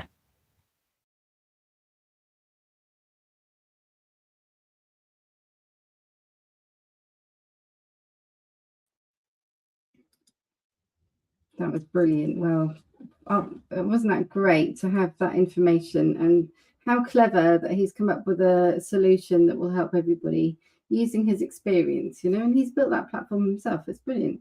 It is, and it's a really useful platform. And I think he's looking for people to trial it up until Christmas or something. So, yeah, so get in contact with him. He might be able to help you out. It might be free for up until Christmas. Oh, I'm not sure. Best check with him first. But there's his email address: hello@inclusiondashboard.co.uk.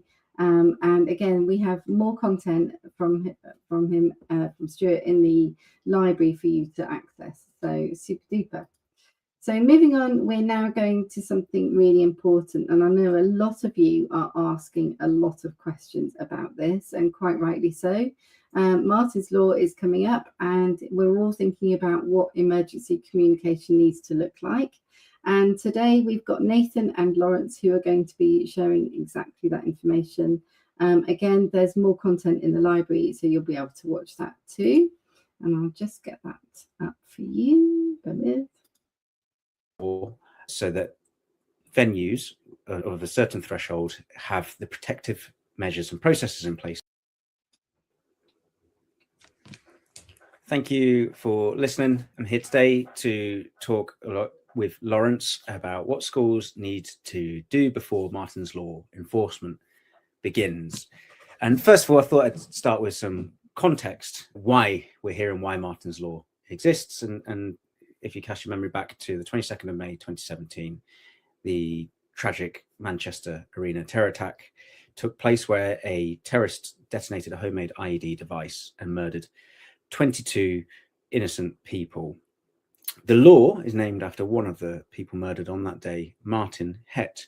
His mother, since his death, has campaigned ferociously to drive a change in law so that venues of a certain threshold have the protective measures and processes in place to reduce the impact of a terror attack.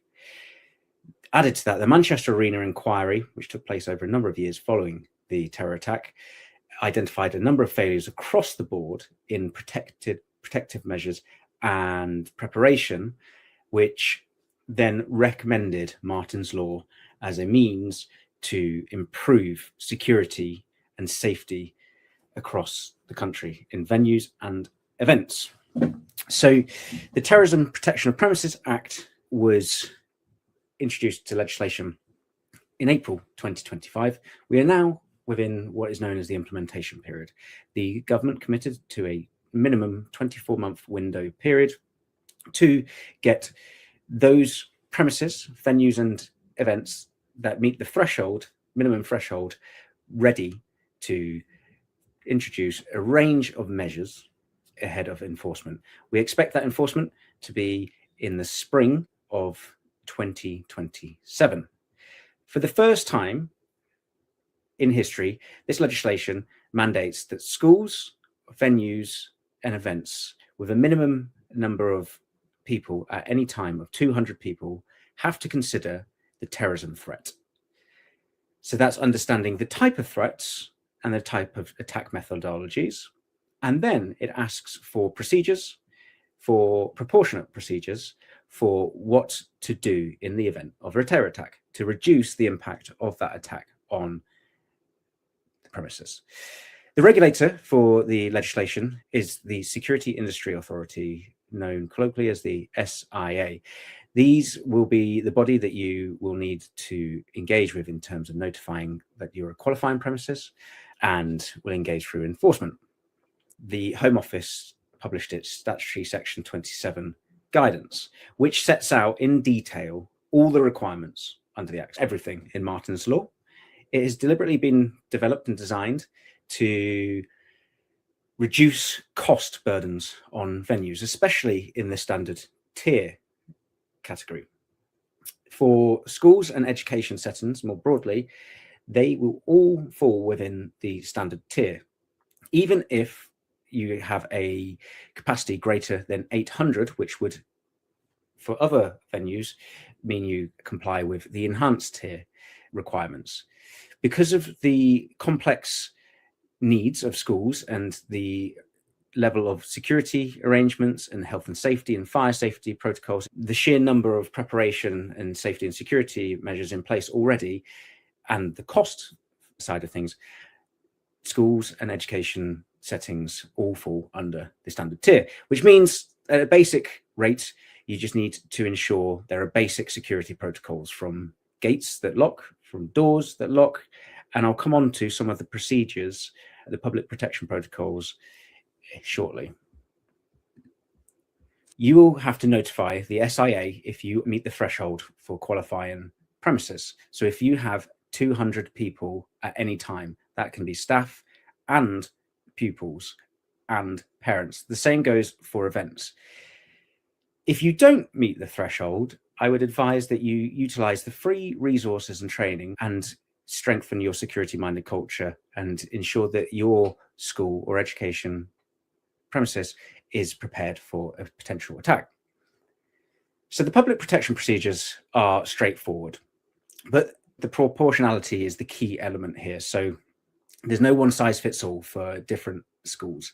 It may be that an evacuation protocol isn't appropriate in the event of an attack, or it might be that an in protocol might not be appropriate. However, some of these you shouldn't be starting from scratch because you will already have your fire protocols in place. So your evacuation, you'll know the points to exit the premises. You'll also have those lockdown measures in place. But the common thread throughout all of these, and the key thing, is the communication function. What happens in the event of an attack? How do you communicate with people to make sure the response is quick, appropriate, and effective?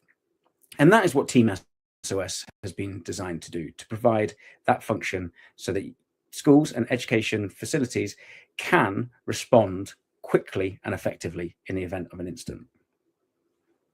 ACT e-learning, that is free and the only cost is time to your staff, getting members of your staff prepared and improving that security-minded culture, and then assessing the current procedures you have in place. So checking whether your fire protocol stands up, doing basic risk assessments, so checking locks, whether they are up to date, whether they are safe enough, whether they will prevent access. Very few schools will ever face a terrorist attack, but we know the threat picture in the UK is rapidly evolving. We currently have a threat level of severe, meaning an attack is highly likely. And while 4 simple actions in this order that you can do to get ready, what you can do it and being ready for commencement in 2027. Thank you. Over to you, Lawrence.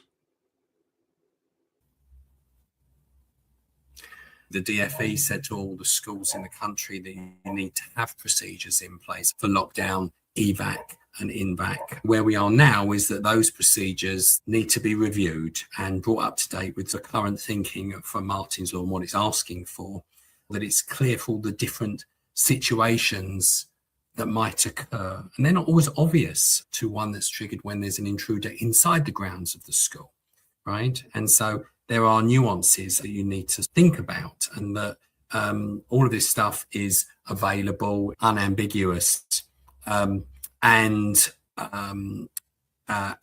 it's practiced and it's up to date. Can't expose a student or a member of staff to potential harm by walking up and down a corridor delivering a message, right? No one should be relied upon to relay critical information. That's what systems are for, and we can help with some of those things. We need to make sure that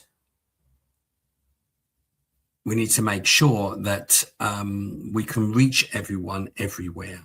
That means using every device that a member of staff might have, a PC, a tablet, a mobile phone, all of them. So you need to be able to reach everybody on any device they have in the school, whether they're actually in school or outside of school.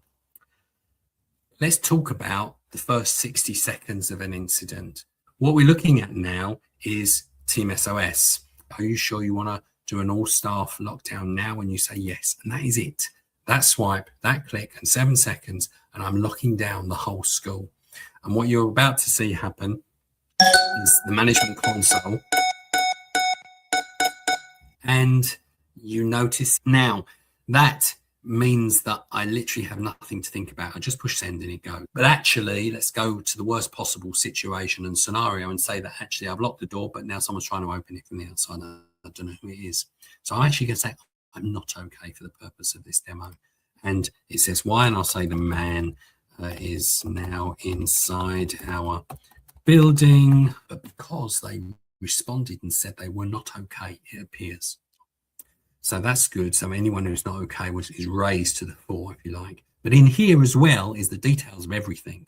And you can see some numbers here. So 4 people have responded, 9 have said okay, and 10 are not okay underneath their name. And so what you can see here is that, say, for example, if Harry said he was not okay, it might say underneath, for example, that because one of his students went to the loo, right, just before the lockdown happened, and should they go and get them? And actually, on this screen for Harry, seeing that message, you can click on his name and just reply and give him guidance. And that's one of the nice things of the system, that you can actually help and guide everyone who needs help. And it's not just you, it's the whole senior management team. So literally on this one screen, you've got everyone who needs help, and they might have completely different things, and you can help them all individually. You've seen that bit. I can do another announcement, which you've seen, which says, for example, the man is in building number 1. Everyone in building number 1, take great care. Everyone in building number 2, evacuate away from building number 1. Now, you can't do that ringing a bell 5 different ways, but you can certainly do that with Team SOS. And you can hopefully see the nuance and the capability of being able to communicate with your staff, getting feedback and knowing exactly what's going on in the event of a critical incident And the fact that two-way communications is here really enhances what you can do and how much control you have in these situations. There is also the option to have physical buttons which you can push in the school, in the reception, for example. You can have tannoys, and they're very cost-effective solutions because they only need to be connected with your network with the network cable. And so you can put in the odd tannoy here and there to cover the places where you don't have devices. And so Team SOS is quite a flexible solution in that respect, which allows you to, and cost-effective really, to provide for the requirements of Martin's Law in terms of communications. And so I'll now switch back and show you the last couple of slides that I wanted to touch upon.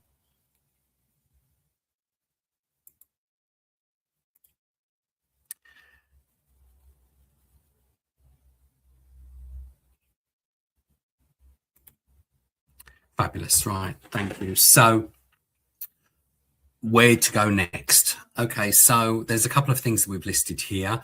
There are a couple of places and websites that are useful. The Protect UK was provided for the country by the government, and so there is lots of information there. It's quite a complicated and big site, but certainly the ACT awareness stuff is there, and that's free for everyone to use, and that's one of the things that we've talked about that you should do.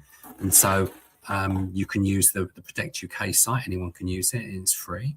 GovUK has got the statutory guidance and the DfE paper regarding education there as well, so you can look through those things for research and extra information. And then there's of course what we have. Nathan's produced a guide that is on our website that anyone can have a look at, which is how Team Martin's Law applies to education settings as well. None of this obviously costs anything. It's all free, and it allows you to get a handle on being prepared for this. That's the key, really. So if we move on to the next slide, this slideshow actually, all of the sources of information are shown on this slide, and the slideshow itself is going to be provided to you by Head Teacher Chat. So you can look at it at your leisure, which we hope is helpful for you. And then really finally, in terms of communications, and know that you've got the right thing in place if such a thing ever occurred. Thanks very much.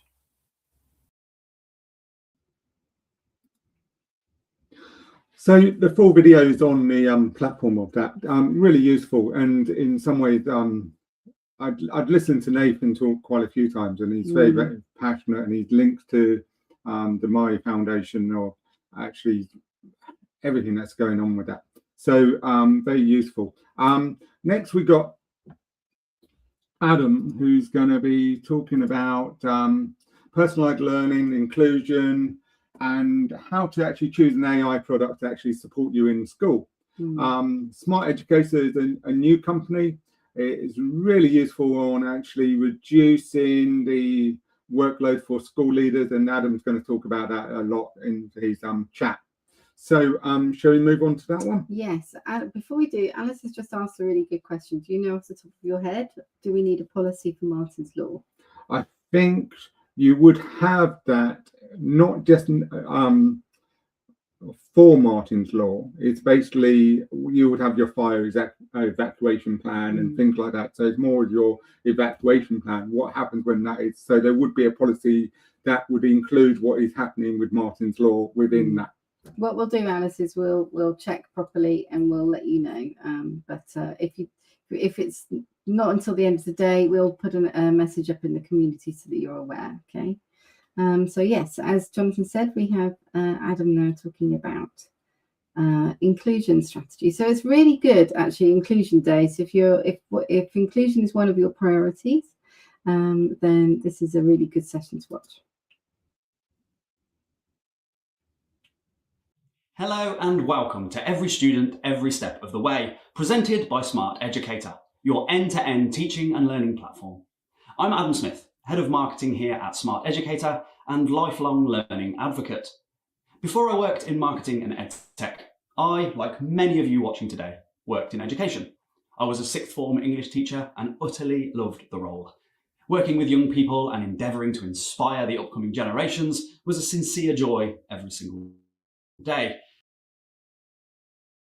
But what really wasn't a joy was just how much the job demanded outside of the classroom. All of the planning, marking and admin eventually became too much to handle. A victim of severe burnout, this overload led me to step away from the classroom, but it did leave me with a renewed mission: to find and champion solutions for teachers and school leaders who stayed behind when I couldn't. So, if you're watching this today, you are one of the many educators my work hopes to support. And of course, your mission is undoubtedly the same as mine was when I was teaching: to give every student the very best chance they have of reaching their potential. And that brings things nicely to what the Smart Educator team and I want to talk to you all about today: personalised learning for all learners. In a world often divided by opinion, personalised learning might be one of the few things we can all agree on. Of course, we want to meet each child where they are, rather than where a scheme of work says they should be, and the idea and prospect of personalised learning has never really been the difficult part. The difficult part is actually doing it, and doing it properly. Not just for a single student either, but for 30 different children, lesson after lesson, while also doing everything else a teacher has to do. Realistically, that's always been a significant ask. As a result, personalisation can end up being something we as educators aim for, rather than something we can do consistently. We make sure the students with a clearly identified need get what they need, and then, for everybody else, we do as much as the time allows. The reason we're talking about this now is that the circumstances and tools to support this lofty endeavour have changed. And I don't mean AI in education might make it possible one day, where technology gets a bit better. I mean the tools now exist to make much more of this pursuit workable. Better yet, it's happening at pretty much the same time the Department for Education has tied serious funding and a hard deadline to inclusion. Our session today then will cover 3 critical areas. We'll start with what's changed in policy and what that means for you as we head into the autumn term. Then, at the end, I've got 5 critical questions for you to use to judge any AI tool being put in front of a school, including ours, to ensure what you're using and implementing is really fit for purpose. Right, let's start with the policy, because that's the piece with the looming deadline. There are 2 key things happening at the same time here, and together they change what schools need to be able to show by the end of the year. The first is the inclusion strategy, and it's tied directly to funding. The Inclusive Mainstream Fund is worth £400 million a year, ring-fenced, going straight to schools. For an average secondary, that's roughly £48,000 this year. For an average primary, around £14,000. Schools receiving the funding have to develop an inclusion strategy and publish it on their website by the 31st of December, showing how the money is going to be used to identify and meet the needs of their own cohort against the 7 principles of inclusion. There's one phrase in the DfE guidance that I want to focus on, because it touches everything else in this session. Your strategy has to explain how you'll ensure high quality, ordinarily available provision. That word, ordinarily, carries a lot of weight. This isn't an extra intervention, and it isn't something reserved for the children who already have a plan. It's what a child should be able to expect as part of a normal lesson, no matter who happens to be teaching them. And that's a much bigger element to evidence than being able to point to a SEND register. The second change is Ofsted. Under the reformed framework, inclusion isn't tucked away inside SEND provision or simply inferred from the quality of education. It's now its own standalone evaluation area, graded on the 5-point scale in its own right, alongside areas like leadership and governance and curriculum and teaching.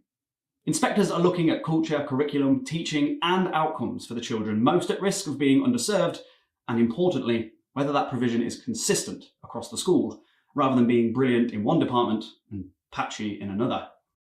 Taken together as a pair, I think that boils down to 3 fairly straightforward questions.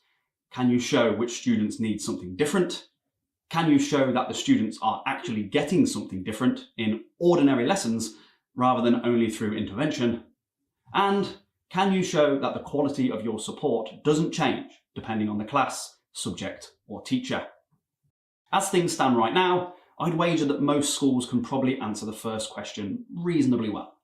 But the second and third are where it gets harder, because the reality in a lot of classrooms is that differentiation happens when there's time, and as I discovered firsthand when I was faced with my day-to-day teaching admin, there very often isn't that time.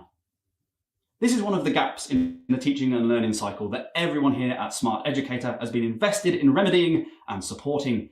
Where teacher bandwidth and time constraints continue to reach their limits, there is an opportunity for AI and EdTech support to step in. The only issue was whether or not educators were using AI tools at all, and how those that were using them were implementing them day to day. The DfE's own Teacher and School Leader Survey found that around 44% of teachers use generative AI at least sometimes, and around 35% are using it for lesson planning. Surprisingly, only 5% are using it for marking, one of the most time-consuming admin tasks, especially for secondary school teachers. Separately to the DfE, the Royal Society of Chemistry's research found that despite the level of AI adoption, teachers weren't reporting any real change in workload. The Tony Blair Institute also reported in January that 91% of teachers using AI are effectively self-taught, so formal training is still pretty thin on the ground. And with it, the understanding of how to best use AI tools is equally underdeveloped. For everyone here at Smart Educator, this picture suggested that there was a hunger and desire to use AI to support teacher workload, but that with the lack of training and use of ill-fitting tools for education-based tasks, no significant results or improvement were being achieved. Worse still, these generic AI tools offer little at all to address the personalised learning and differentiation gap the DfE will be looking at come the new year. With all of that in mind, we decided something needed to be done on both fronts to provide a dedicated education tool that not only helped to improve teacher workload, but also provided schools with meaningful support when it comes to delivering personalised learning journeys for every student. What we landed on was an end-to-end solution designed for real teachers that slots right into their existing workflow. From creating resources and marking student assignments in a heartbeat, to analysing those marked assignments to derive student-specific follow-up tasks and complete learning journeys, schools are able to monitor and act upon teaching and learning data like never before, and just in time for your inclusion strategy come December. Personalised learning stops being, can this teacher somehow find another few hours, and becomes, have we got the evidence, and can we turn that into the right next step? That's a much more manageable process, and one that enables differentiation in a way that's been mostly unmanageable before now. And if we can help schools achieve that for students and teachers, then we're on track with our mission to help improve education at scale. Before I wrap up, I want to give you something you can use whether you ever touch Smart Educator or not. 5 questions to ask any AI supplier before putting their product anywhere near your classrooms. Number 1, does it cover the cycle or just one slice of it? A planning tool can still be useful, but if planning happens over here, assessment happens over there, and the insight lives somewhere else altogether, somebody in your school still has to join all of that up. So ask the question, does marking feed the insight automatically, or does somebody have to move the information into another system or spreadsheet? If it's the latter, you've still got a chunk of admin sitting between the tools for a teacher to pick up. Number 2, where does professional judgment sit? A lot of suppliers will say, teacher in the loop. Ask them to show you what that actually means. Can a teacher change the marks, the feedback, and the task before any of it reaches a student? If the answer is no, or it's difficult, the software is making decisions about your students while your staff still carry the accountability. The DfE guidance is clear on that, and suppliers should be too. Number 3, does it generate evidence, or does it only save time? Saving time is good. Nobody needs convincing of that. But from a leadership perspective, I'd also ask what the tool leaves behind. Does it give you something you can use in a strategy, a governor conversation, or an inspection? If not, it might still be handy, but it hasn't strengthened the evidence you've got about teaching and learning. And evidence is more key now than ever. Number 4, and this is quite a big one. Was it actually built for education, or has education been bolted onto it afterwards? This one is usually quite easy to spot. Does it properly understand your exam boards and assessment objectives? Can you work with taxonomies rather than just sliding the work from easy to hard? Can it deal with a photograph of handwriting, because that's what a mock exam actually looks like? Can it work inside the systems your school already uses without asking students or staff to change the way they work? And will it actually produce the same standard of response and result consistently, or just start from scratch each time the program is closed? And number 5, does it actually get to the individual student, or does it stop at the class level? This is the one I'd really push on. Lots of tools can tell you which students are behind, but what happens next? Can the supplier take a set of marked work and, while you're watching, create the right follow-up task for 3 named students based on what those students actually did? Ask them to show you. Because if the tool can identify the need but can't help a teacher respond to it, you've still got the same problem sitting there at the end. So, what would I actually take from all of that into this academic year? I have 3 things to leave you with. Firstly, the inclusion strategy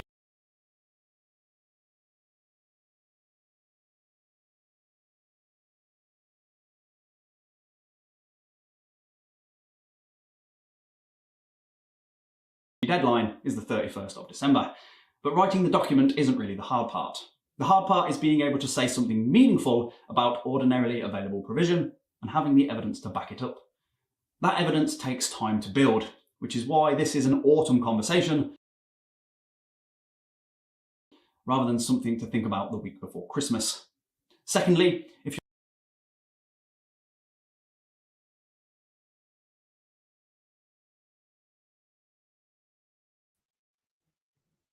Hello everyone, hopefully you can hear us okay. Sorry about that sound and the issue with the Wi-Fi. Not sure why that happened, but hey ho, that's the joys of being live. You know, I'm sure you understand, you've all been there yourself. So as Jonathan will tell you, so there's more stuff to have a look at from Smart Educator on the platform. Could you just give us a message to say that you can hear us okay? Is everything all right your end from our perspective? Hoping it's not our Wi-Fi and we've not lost you all. Anyway, it has gone rather quiet. Oh, good. Okay. Oh, phew. That's right then. Thank you. Phew. Okay. Just checking. So Adam's contact information is all on the screen there. Please do get in touch. It's a fabulous concept, something definitely worth investigating. Thank you, everyone. I'm glad you can hear us. I did slightly panic there. So I'm just going to get the screens ready. Okay, so I'm hoping the morning's been so good for you so far. We're going to go and do a demonstration of the community next. And so what's been the best bit so far? What do you think? What's been the most useful for you? And what would you like next for us to actually help you with? I mean, that would be the next thing. Okay, so are we... Hang on, let me just check. Get it on. So, as works. promised, and as Oh, sorry. Wrong one. Oh, the joys of technology. Being live. There we go. So this is the community platform. This is basically what we've been talking about so far today. And this is the Allergy Aware Pack. And this is really one of the most used ones at the moment because there's so much more that support that can go into that one. So within the Allergy Aware Pack, there is a video that we did with Kit Medical, and a really useful one because it talks about how to be more allergy aware in your school and the changes from Benedict's law that you need to be putting in place. So as you can go through that, you can see there's allergy safety policy. There was a question in the community the other day, where do you find the allergy aware policy? There's templates here from the DfE and from I've lost my word. There's also templates from where you can find the allergy aware policy. And so you've got all the guidance. You've got staff meetings on how to train your staff on allergy. Oh, right down the bottom there, allergy training for school staff. You've got, as I said, you've got all the information you need from here to help you with the changes in the law that's happened recently. And this is also linked with the revised education inspection framework, because it actually is all linked to that as well, because there is a strand in that, and it talked through this all the way through that. You also, next to that, you have in the safeguarding pack, because it comes under safeguarding, you've got a load of resources on the safeguarding one. That is a so you've got the safeguarding monitoring timeline, which has been updated to 2026. Yes. You've got all the things to keeping children safe. You've got what you need. There is a staff meeting pack for that you can use. So you can, it's just been updated for the latest one. So there's a lot of information for that. Single central record checklist. You got that as well. So there's all within the links of the keeping children safe in education. Going back to the Martin's Law, you've got the Martin's Law, you've got all the information in Martin's Law within here, what you need to do, what sort of checks you need to be doing. You've even got the governor's briefing, because sometimes when I was ahead, I was always writing up briefing notes for governors of what the latest information is from government. So this is great for you. Yeah. So this is the Head Teacher Chat platform. So if you're wondering what it looks like, and when we keep saying everything you need is in the platform, this is what it looks like. So if you are in the platform but you can't see these sections, this is what it looks like. So if you look at the left-hand menu, we have different tabs.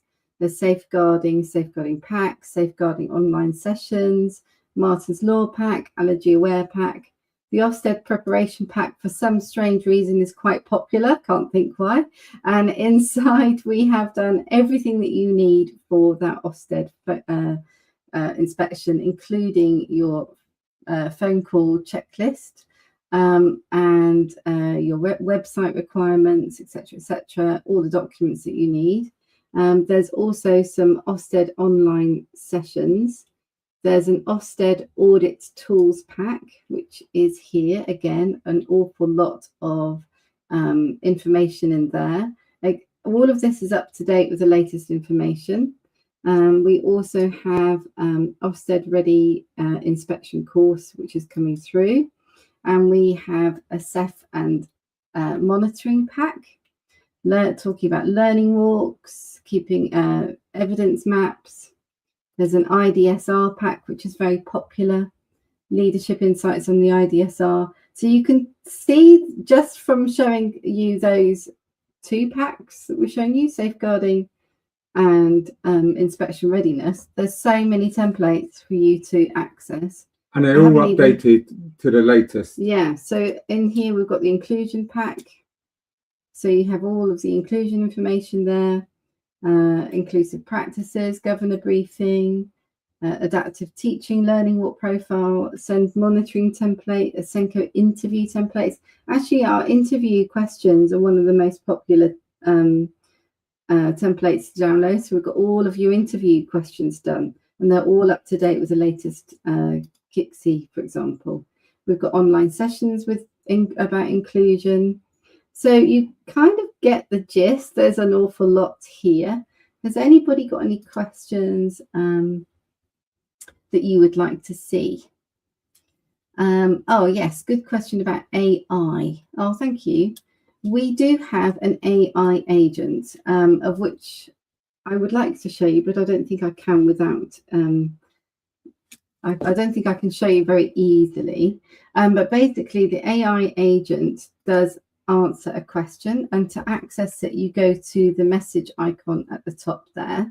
I would show you, but unfortunately by doing so we would then show people's names, and obviously that's a GDPR thing. Oh, I think your mouse just took. So obviously we can't show you that, but you access Ask Charlie by clicking on the little message icon.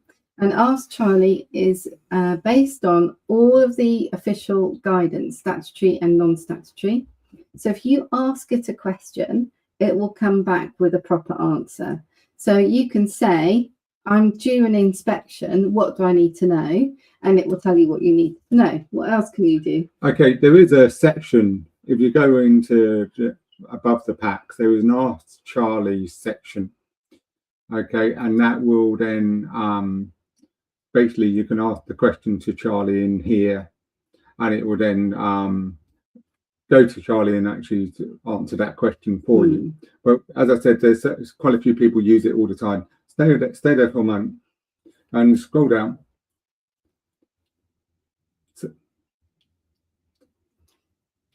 So Jonathan's been creating some ideas of how you can use the AI agent. So it might be that you're worrying about something, a parent's come in and it feels a parent complaint has come in, it feels a bit personal. So you can ask Charlie, how do you respond to the parent complaint? And Charlie will respond according to the latest guidance.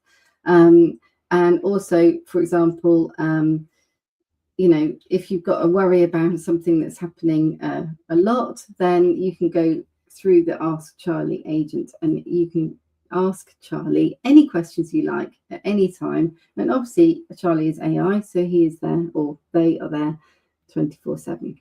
There's also an Ofsted one, if you can see, sort of like underneath the Ask Charlie. There you go.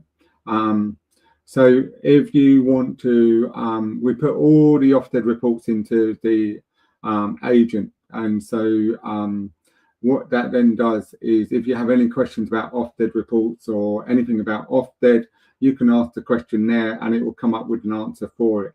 It's just that information that you're using. So it's nothing else. So there's no other information within that. It's just going through the Ofsted reports. So it might be a question, what is the most common theme of the next step for schools? Or it might be something on behaviour or curriculum or something. So there's a lot of information within that. So you can ask those things and it generates, and it's improving all the time. So in the next couple of weeks, we're going to improve it further. So there's more updates of what's happened with the AI agents within the it's a constantly improving platform because things are constantly changing. And that's the beauty of our platform, is that it is fed by actual information you need to know about.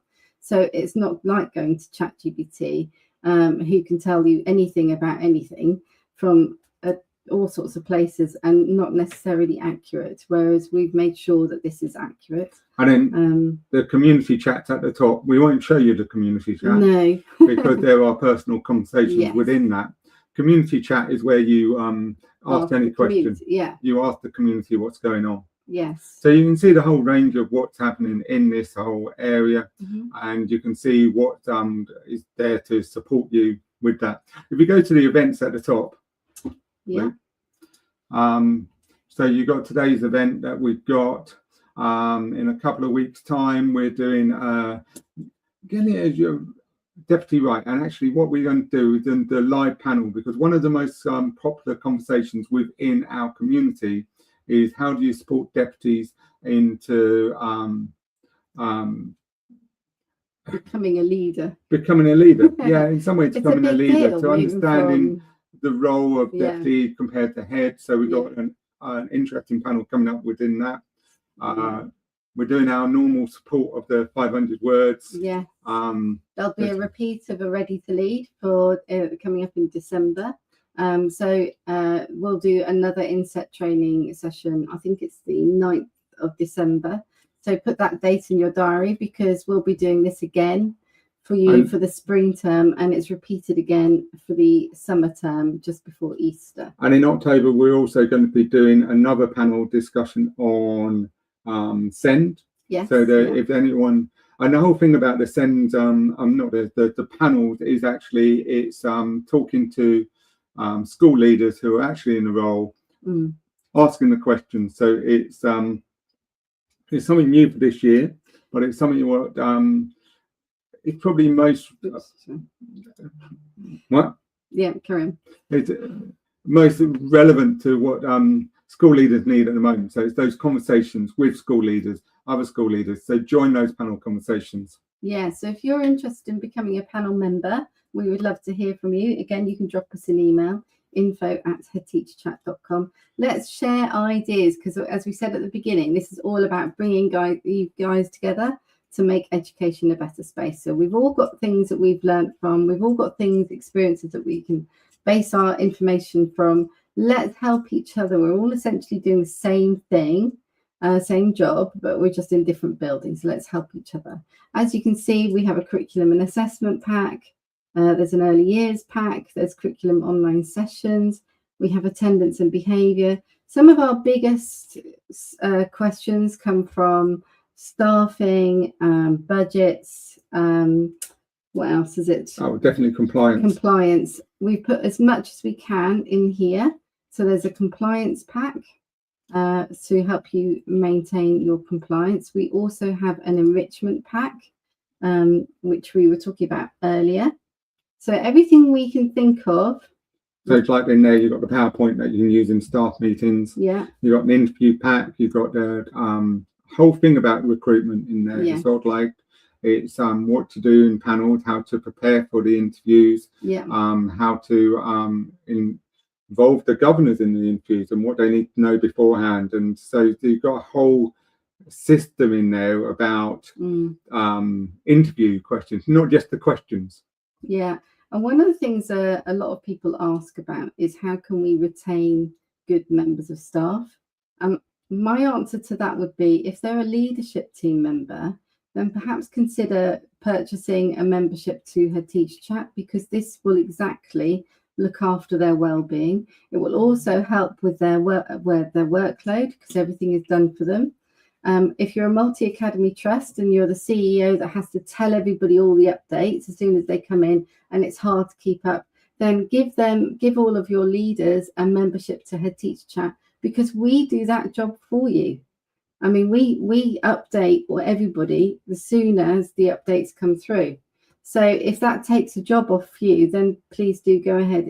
I think it's, well, I would say that because I'm biased, but it is a very useful tool to have. It will help with your well-being, but it will also help your members of staff's well-being. So you can see there's an awful lot. We even have a well-being sustainable leadership section, parent comms. Unfortunately, the complaint section is also a very popular. What to do if a parent complains. We have templates. We also have online sessions. And that free planner companion pack is also there too. So if you go down to the seasonal packs. Yes. Because in the seasonal, you've got the leadership packs in there. Yes. So if you go into leadership packs, okay, there is all the packs for the year. So you've got the September pack in there, what you need to be doing. These are updated monthly as well. So if anything comes out, we will update them. So you've got a September pack in there. You download it. It has all the updates of what you need to be doing. Oh, there we go. And then that's you can what see it it's been looks downloaded. like. So that's what it looks like when you download. So that's how easy it is to access everything. Everything is there. Everything's done for you. I think it's time to head back to see if we've got any questions. And yeah, so obviously we've got some really good AI contents coming through later on today. And yeah, so I think it's probably time to think about our lunch break and what's happening this afternoon. I'll just share my screen, bear with me.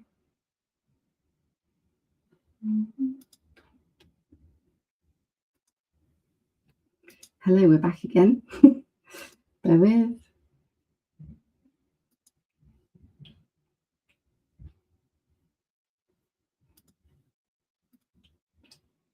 And don't forget to celebrate everything that you do, because you work so hard for your school and you really do make such a difference to people's lives.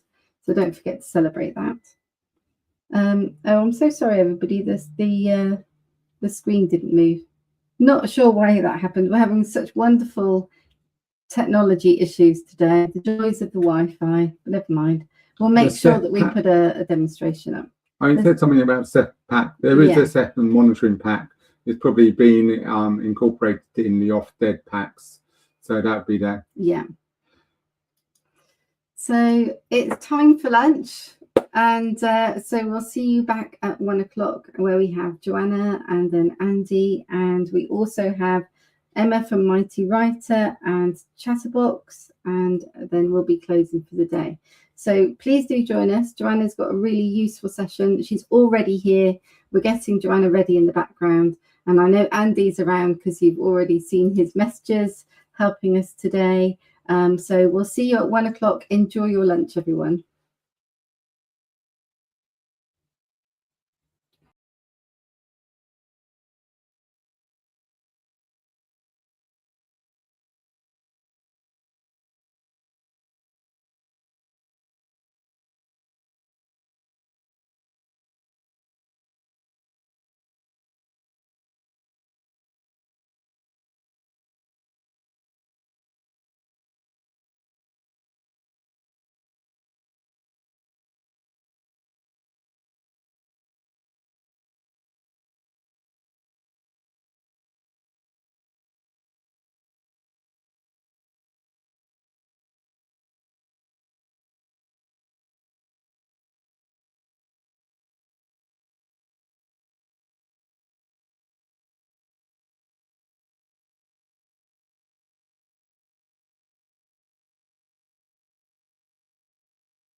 Hi everyone, welcome back. A little bit earlier than we said at 1 o'clock, but we just thought we'd come back and say that we are still here. And we've had a lunch. It was very nice, thank you. Did you have a nice lunch? Turns out Andy and us had the same lunch, which was quite funny. It wasn't planned, I can tell you now. We're very long distance apart. So yeah, hopefully you had a nice lunch break. We have the lovely Joanna and Andy waiting in the wings. We've also got Canva, Jade and Curtis about to chat, and we've got Emma from Mighty Writer and Chatterbox. And Charlotte from Chatterbox. Charlotte from Chatterbox, and we've got a message from Cornerstones too. So lots to cover this afternoon. Hopefully you've still got your pen and paper ready. And welcome back. So a lot was covered this morning, really, wasn't there? There was a lot on the inclusion strategy, the Ofsted, the DfE, the enrichments, the KCSIE updates. I mean, there was a lot. We to did cover a lot. We did cover a lot, which is why it's helpful to be able to say everything you need is in the library, because we can't physically cover everything without you being so overwhelmed. It wouldn't be a nice day. So we wanted to make it a nice day for you. So if there's anything you're thinking from this morning, actually, you know, like, I do need to work on that thing. Yeah. Don't worry, it's all done for you. Just go to the library, it's all there. And if it's not there, ask Charlie. And if it's not there with Charlie, tell us and we'll make it. And one of the things that we didn't really mention earlier was someone mentioned over the summer holiday about an annual schedule for head teachers. And to me, that sounds like a good idea. Yeah, I like those sort of annual schedules. Normally me, because of the planners, you know. And I like to know what I'm doing, what month, and when things are happening. And so you're not overwhelming that first month, and you're pacing things out. And so we realized we didn't have one. So in a couple of days, we basically created this annual schedule for school leaders, which is in the community for you to download. So I really kind of the person who's one of the members who actually asked for that, because it made us think of it. And that's the other thing we can do, is because there's a team behind here that are doing thanks, Carl. a lot of work to create things for the community. So if there's anything you think, oh, we need this, then we just had one come through. Oh, right, okay. Carl has just said, great idea. Can we create one for Senko school business managers, the office managers? Yes, of course we can. We can do that. This is the beauty of the community. Like, you guys say, help, we need something. And we go, cool, that's fine. We'll create it and we'll put it up in the library for you. So good idea, Carl. We'll get on with that. Yeah. And Jonathan and I were also just saying, would it be helpful to do like a September update, an October update, like a little meetup once a month, like 10-15 minutes, where we just go, right, in September, these are your jobs that you should be focusing on. Yeah, we'll do one for deputies as well, Andy, good idea. And we can then show you where the templates are, etc., etc. If that would be helpful, tell us and we'll create it, because we're wondering whether oh, that's good, Deborah, a regular meetup. We used to do a coffee and chat. So perhaps we could all meet for a coffee and chat. And if so, are Fridays good for you? Because we used to do it Fridays. I think it was at 10. Yeah. Would that be a good idea? So we can do a Friday at 10 o'clock coffee and chat once a month, just to say, how was your month? You can go, blah, blah, blah, this happened and that happened, blah, blah, blah. You can ask us, we can have a proper chat, and we'll go through what's been updated in the community so that you can see it, and we'll also show you the templates. And it won't need to take very long. You could dip in and out depending on your day, and we'll put the recording or at least the notes from the recording into a section where you can find it. Friday at 10 seems like a good idea. Yeah, let's do that then. All right, well, we'll set that up then for you guys so that you know what's coming up, and so we can keep you up to date. So how are you all feeling now? Are you feeling a bit better? So you've been so great with your messages. It's been lovely. We've been reading your emails over lunch. Thank you so much. Are you feeling better than you were this morning? Is it less daunting now that you know everything's covered? Perhaps have a little reflection. If something is still worrying you, put that in the chat. Please do tell us. Let us help you. That's what we're here for. We have got the month-by-month planner. Basically, there is a leadership pack for every month. Yes. And it'd be updated all the time. So if anything else, we got the October one ready. It's there if you want to look at it. But actually, if anything comes out in Ofsted or DfE, it will be updated accordingly from that. Yay, we're getting some really lovely numbers coming through. So it's definitely made a difference. So we've got 2s coming through, starting to feel motivated. Yay! Do you know, this year's going to be great. It really is going to be great. We're going to have a great year because we're all in this together. We can all help each other. It's the beauty of the community, really. And that really leads us on to this afternoon, because Joanna is wonderful to talk to. If you listen to our podcast, which we had in July, I had so much fun with talking to Joanna. We synced in our way of thinking and what we want to do and outlook into education. I think it's probably we've been in education the same amount of time, so we have a clear view on what it is. So I'm really looking forward to Joanna's conversation today. Yes, she is. Yeah. Hi everybody. Thanks so much for joining us. And I've got your book here. Yeah. I love your book, and I love the chat we had and all the things. And there's so many things that resonate with me of my school leadership, and there's common themes in what we were talking about over the last couple of months ago. We had that conversation. So I'm really excited about you doing the presentation today, and we're going to have some questions at the end. Yeah. I'm going to do a brief introduction. So, well, we're going to have to be really brief. So, principal and author of Kind Leadership. You were International Principal of the Year from the TES Awards the other day, and a wonderful source of knowledge and understanding of, and you've been all over the world teaching and being a school leader. And I can't speak highly enough of the conversation we had and what you do to the education world in some way. So we're very lucky to have you here. Thank you so much, Joanna, for joining us. It's amazing. I'm babbling on here now. He's babbling on, Joanna. So we'll let you. Take over. Let you introduce yourself and get us started, and then after Joanna, we have Canvas. We have some questions afterwards as well. And questions. If there's any questions you want to ask Joanna, put them in the chat, and we ask them at the end.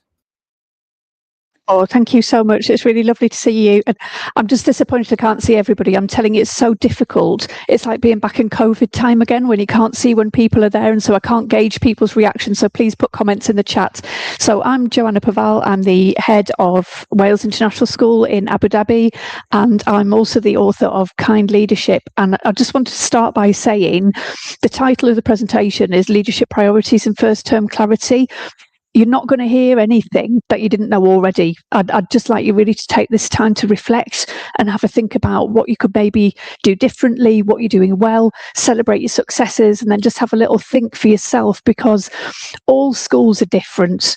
Every single school, we've all got the same things. You've got Ofsted, you've got, all the different things that are being thrown at you at the moment. But on top of that, you've got priorities for your school. Maybe it will be raising attainment, maybe it's raising levels of attendance, maybe it's staff morale. So while I'm talking, I've tried to keep it really general to think about what it is that can make a huge difference in your school. So for me, the first term really sets the tone. You've got a really small window of opportunity to create an impression when you go back, and harness the positivity that people feel. They've had a holiday, they want to see the direction that the school's going, and now is the time. But like I say, it's a really short time to get people on board with that, thinking about what you need to do and what we need to do. And with that comes clarity. I'm not going to read the slides to you, by the way, you can all read. Clarity is really important in everything, and I'm just going to give you a little example of where it went wrong really for me in my school, just to make you think about what you might be doing that you don't realise that you're doing. So what was happening is we were meeting together as a senior leadership team, and we would have these conversations. We had an agenda, we had minutes, and we'd be saying what we need to do is we need to do this. And we would have these conversations, and it was we need to do this, we need yeah.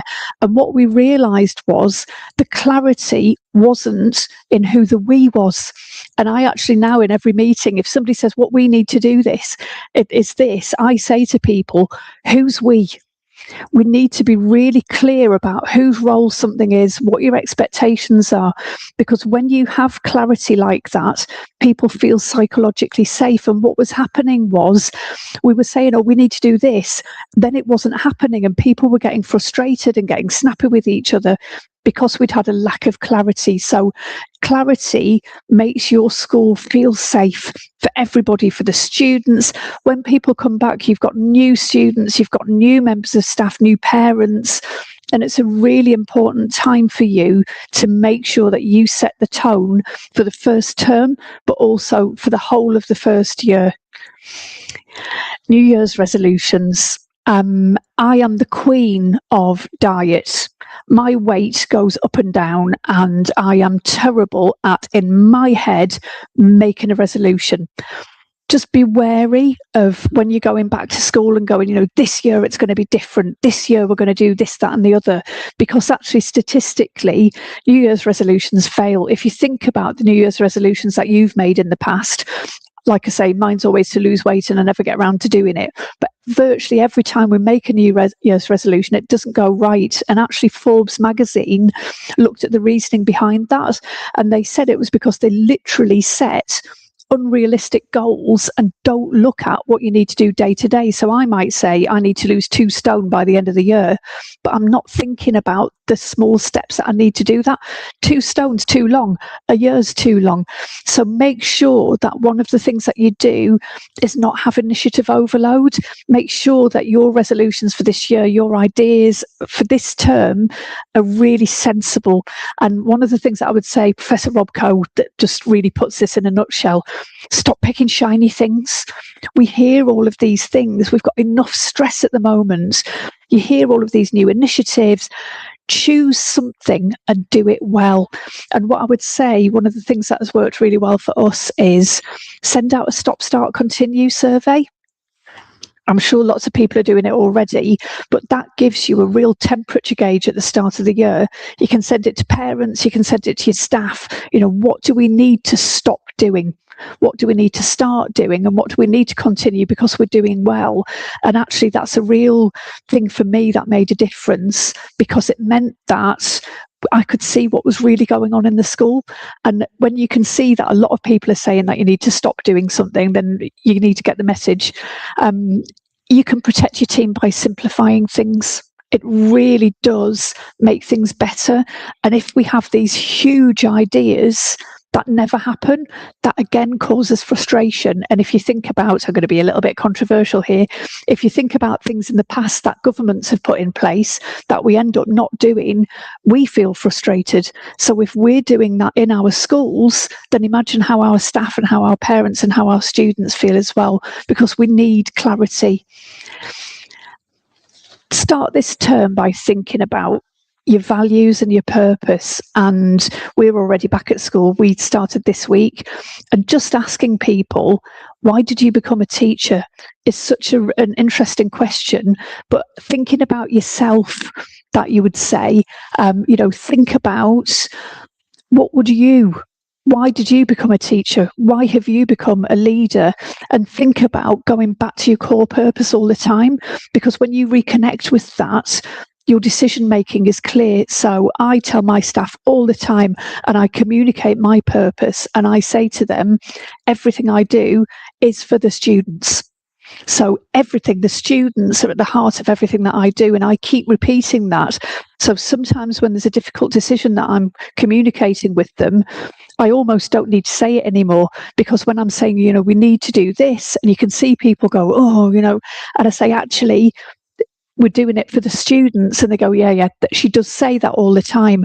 And the team feels the difference. If they know what your purpose and your values are, then your first term will have genuine clarity at its foundation. Sorry, I'm rattling through because we don't have much time. I hope I'm not going too quickly. Think about 3 priorities for your first term, and I've broken it down into, so think about what it is you want to achieve, and I've broken it down into purpose, expectations and communication, because that makes people understand where you're coming from. Everybody needs to know the why. You know, Simon Sinek's a very wealthy man and a very intelligent man for a reason, because he came up with start with why. So people need to know what it is you're trying to achieve and why. They also need to know your expectations. They need to know, I've put on there, you know, they need to know what good looks like. Students need to know what behaviour looks like. People need to understand what your expectations are, because that reduces confusion. And what I've found for a lot of time is basically the confusion is what causes toxic schools. When people see a gap in communication, as I'm coming on to now, that's when people make an assumption, or if there's a gap in what the expectation is, people start to get frustrated and people go underground and start complaining, and that leads to an unhealthy school. So if you keep your purpose, your expectations and communication as your priorities in whatever it is you're trying to do, then again, that's going to create calm for your team. I've put presence and be present. So presence, as we know, is one of the most powerful leadership behaviours. You don't have to be the loudest person in the room, but you need to be intentionally present. People need to feel safe. They need to feel seen. They need to feel valued. And again, what I would say is just take a daily pause for you and think about reconnecting with your purpose and presence. And I saw something today that really struck a chord, and I actually added it into the slide so I didn't forget, because I'm getting old. And it was somebody had put on LinkedIn, you shouldn't need a survival guide to deal with your boss. And I thought that was really something that I need to take on board and think about, because I once started a new job and somebody said to me, oh, what you need to do is learn how to handle him, talking about our boss. You shouldn't need to handle anybody, and nobody needs to be walking on eggshells around you. And that really made me think, what does it mean to somebody to be working for me? I don't want anybody to feel like they need a survival guide to put up with me, or that they're walking on eggshells when they come in. So being mindful of that is important. And also, particularly in the first term, but all year round, we all get busy. We need to be present. We need to be out in the corridors. We need to be out in the classrooms. We need to be outside. And I hear people say all the time, I'm too busy. We're all busy, but you can find time. Even if it's 10 minutes, do a different section of your school at a different time. Find the time to get out and see what's actually happening on your school, and it will make a big difference. And it also, your staff value that, because they can see that you're not locked in your office all the time with your door closed. And like I say, we all know this, but just think about it and reflect. In the last term, how often were you actually present, and how often, you know, did you have presence? Thinking time is incredible, and it is a luxury, but it's a discipline, and we need to do it. If you take the time to think, then you just avoid a lot of issues that are not necessary. And I've put 2 things on the bottom there, which is avoid a corridor ambush. We know you're running down the corridor and somebody goes, well, can I just have a word with you? There is nothing wrong with saying no. It's absolutely fine to say, I'm sorry, I can't speak at the minute. Can you make an appointment to see me? And see them. And it's something else that I do quite regularly, and this takes a lot of self-awareness. I am very aware when I am not in a great place, when I've maybe had a difficult meeting with our governors, and somebody will come in and ask me a really important question. I will not have the same response tomorrow as I would have today. I'm angry, I'm really frustrated. So quite often, to give myself time, not even that I necessarily need the time, but I just need to step away from it. And I say to my team all the time, I need to sleep on this. Come back and see me tomorrow. And that again gives me thinking time as a leader. And for me, I hope some of you might have read my book, and in there I speak about the CHASE framework. If we can chase kindness, the OECD said recently that the number one reason that people are leaving the teaching profession isn't workload, it's poor leadership. Now, for me, the unmanageable workload comes from poor leadership. And if we can think about kind leadership, that will make a huge difference in our schools. So I was trying to think of a way that I could come up with that people could remember easily, that people would think, right, okay, I get this. And I decided that, I'm going to quote Simon Sinek again, he says about chasing happiness. And I thought, you know, if we can chase happiness, we can chase kindness in schools. So communication, honesty, accountability, self-esteem, and ego awareness. And if we put these in place, then we'll have psychological safety increasing. Things become better in terms of culture because everybody knows where they stand. So very, very briefly, because I'm running out of time, communication is about professional dialogue. You know, communication needs to be clear, and a lack of professional dialogue inhibits growth, and it creates a toxic work environment. And we all want to work in a happy school. And what we've done this year is I've said to people, if you see it, say it. You know, care enough to speak up. Don't talk about people. If somebody's doing something you don't like, don't go and talk to a leader about it. Talk to them initially. Then if it doesn't go well, talk to a leader. And I think communication and professional dialogue is something that we're really going to work on as a school this year. The H for honesty strengthens connection and builds trust. And I use the example in the book of telling little white lies. You get caught out. And I was saying to somebody the other day, you can make your life easier by not being honest with people and by telling white lies. So if a parent comes to complain about a member of staff, you can keep everybody happy. Oh, I've just seen a thing come up saying, has it frozen? I'll carry on. You can keep everybody happy by, you know, not being honest. You can tell the parent you'll deal with it, and then you don't deal with it, and then you tell the member of staff, oh, just ignore it. But actually, that genuinely doesn't help anybody. You need to be honest all the time. And if you tell little white lies, then you're losing your credibility with people because they will find out. Accountability. This is the one that is something that frustrates me when people misunderstand what kind leadership is.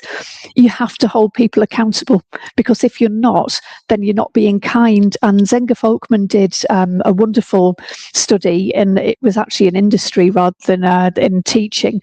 And they looked at organisations and looked at their productivity, and also looked at how happy their staff were to work in their organisation. And they found that organisations with low accountability and low kindness were through the floor. You know, people really weren't enjoying it. They didn't want to work there. They didn't want to go the extra mile. But in organisations with high accountability and high kindness, their staff were happy, they were willing to give more, and their productivity went up. So it's not just me saying accountability and kindness is important. And think about how people feel. You know, you need to keep people accountable, because how would you feel if somebody was turning up to their duty late every day and nothing happened to them? You start to lose your staff because they'll say things like, well, why am I turning up on time every day and nobody else is? So again, it seems like such a small thing, but it means a lot to people. So you need to make sure that you're holding people accountable, including yourself. Self-esteem I put into the framework because people need to feel valued, and they need to feel noticed and recognised. And for me, we've misunderstood as a profession, I think, what well-being is in our profession. And I think self-esteem is really important in teachers, and we need to build people's confidence. What we think of as well-being is sticking a Kit Kat in somebody's pigeonhole. It isn't, you know. So for me, it's making sure that people feel valued, and in that you'll have a confident teacher. And we all know that if you've got a confident teacher who feels good about themselves, the ultimate goal of that is that the students benefit from that. The final one in the Chase framework is ego. And I put that in there because in leadership, it's very easy for your ego to go out of control. People will tell you to your face that you're wonderful. And I'm sure you can all think of examples of schools that you've worked in where a leader would come in and everybody would go, oh, yes, that's such a good idea. You're so wonderful. You're so great. They walk out of the door and they all go, oh, yeah, he's stupid, isn't he? I didn't like that idea. So actually, for me, you need to be aware of keeping your ego in check. Don't surround yourself with people that are just yes people and take credit for their work. people can come to you and give you feedback. If you start taking feedback as a criticism and you don't listen to it and get annoyed and frustrated, then that's one of the signs that your ego's out of control.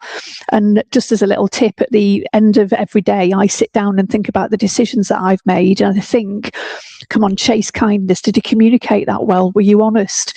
Is this holding you accountable? Is it holding everybody accountable? Will it shame people or damage people's self-esteem, or is it going to make them feel better? And was I coming from a place of ego? It's probably the most important one for me. So at the end of every single day, I do an ego check of, I could feel my heckles rising when somebody said that they didn't like something that I'd done, and I need to let that go. So that's the CHASE framework in a nutshell. The final one, and I think this is the most important one, and this is the one that I'm going to be very honest with you. I don't get this right. Be kind to yourself. We've all heard it, you can't pour from an empty cup, put your oxygen mask on first, but I think we're probably the worst people at doing that. And I think put boundaries in there. You can't be all things to everybody. It's not a competition. I think people get bogged down in, I've got so many emails and, I need to do this. It doesn't matter. Just go through it. I put a quote in there, nobody says that they wish they'd spent more time at work on their deathbed. Honestly, it's something really important. Don't take work home. And I've said nip it in the bud. And I always tell the same story that I once lay awake at night worrying because my secretary had told me that a parent was coming to see me. I did not sleep a wink all night for worrying, and I was thinking, she's going to say this, she's going to say that, and then I can say this. The next morning when she came in and my secretary said she's here, I remember physically going, come on Joanna, you can do this. And I walked out and she had the biggest bouquet of flowers and the biggest box of chocolates I've ever seen, and she said, thank you for looking after my son. And all I keep thinking of now is, I worried all night and I didn't sleep for a box of chocolates and a bunch of flowers. So now if I think I'm going to worry, I pick up the phone and I say, you've made an appointment, see me tomorrow. Can I ask what it's about? And then at least I sleep. Optimism, not toxic positivity. There's a difference between saying everything's all right when it isn't and saying it's not all right at the moment, but it will be. And I think that's something, again, to get through to your staff because they can see, and that comes to honesty as well. And the final one for me is find the joy. We really are in the best job in the world. I know it doesn't feel like that sometimes, but whenever I'm feeling sad, my SLT laugh at me. If I'm feeling sad, I go down to our nursery. And I spend 5 minutes, we were a 3 to 18 school. I spend 5 minutes down there talking to the kids and suddenly I'm all right. There is something that you can find in your day, that you can find the joy. And when you find that, then you can find the love of the job again. And that comes again back to purpose. We're all in this because we love our jobs. And yes, it's frustrating. And yes, we have things going on all of the time. But at the end of the day, if we can find the joy, then that's a wonderful thing to do. And that's it from me. I rattled through. I'm so sorry. I hope that wasn't too quick.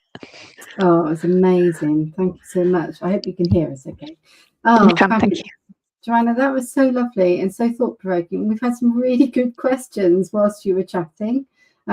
Before we go to the question, I really like the corridor ambush. I thought that was a very good way to describe it.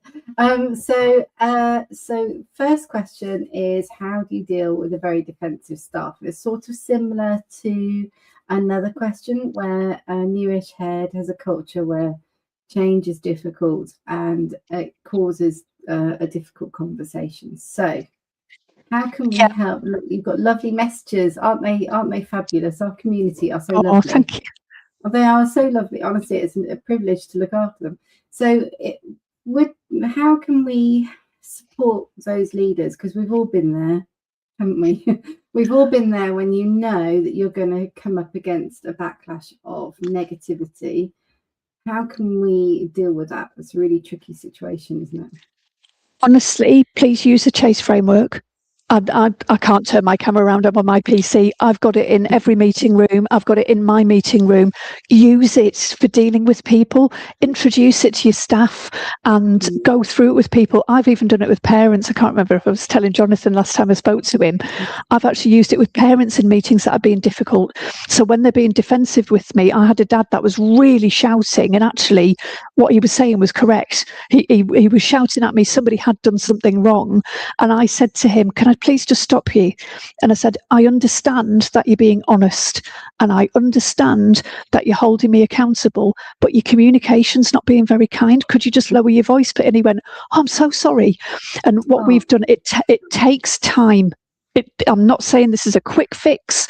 It takes time, but I promise you, I introduced the Chase framework and said to all of our staff, this is Chase: communication, honesty, accountability, self-esteem and ego. And we refer to it when we're in meetings and we're talking to each other. So when somebody says something, I'll say, oh, like something defensive, I'll say, you know, can I stop you there? And I'm quite blunt, and I'll go, oh, that sounded a little bit like ego talking then. Or somebody will say something about somebody like, oh, I watched a terrible lesson observation. I go, whoa, stop. Can you imagine that person's self-esteem if you said that to them? You know, that you have to be honest, but with kindness. So the Chase framework is all about kind leadership. Was what you said kind? How can you say the same? It was a rubbish lesson observation. How can you say that humanely? It's not the person. It's not rubbish. There would have been things that would have been good. And so we refer to everything in terms of Chase. I love that. And we've had some really lovely ideas coming through, especially from Carrie, who's now travelling. So thank you for your ideas and sharing ideas. Joanna, I feel like, I don't know about you, Jonathan, I'm just going to say this. We need to bring you back. Let's bring you back for a webinar where we can all talk to each other, and leaders who are in a tricky situation like the ones that we've just had coming through, because I feel it. I know what that feels like. It's not nice.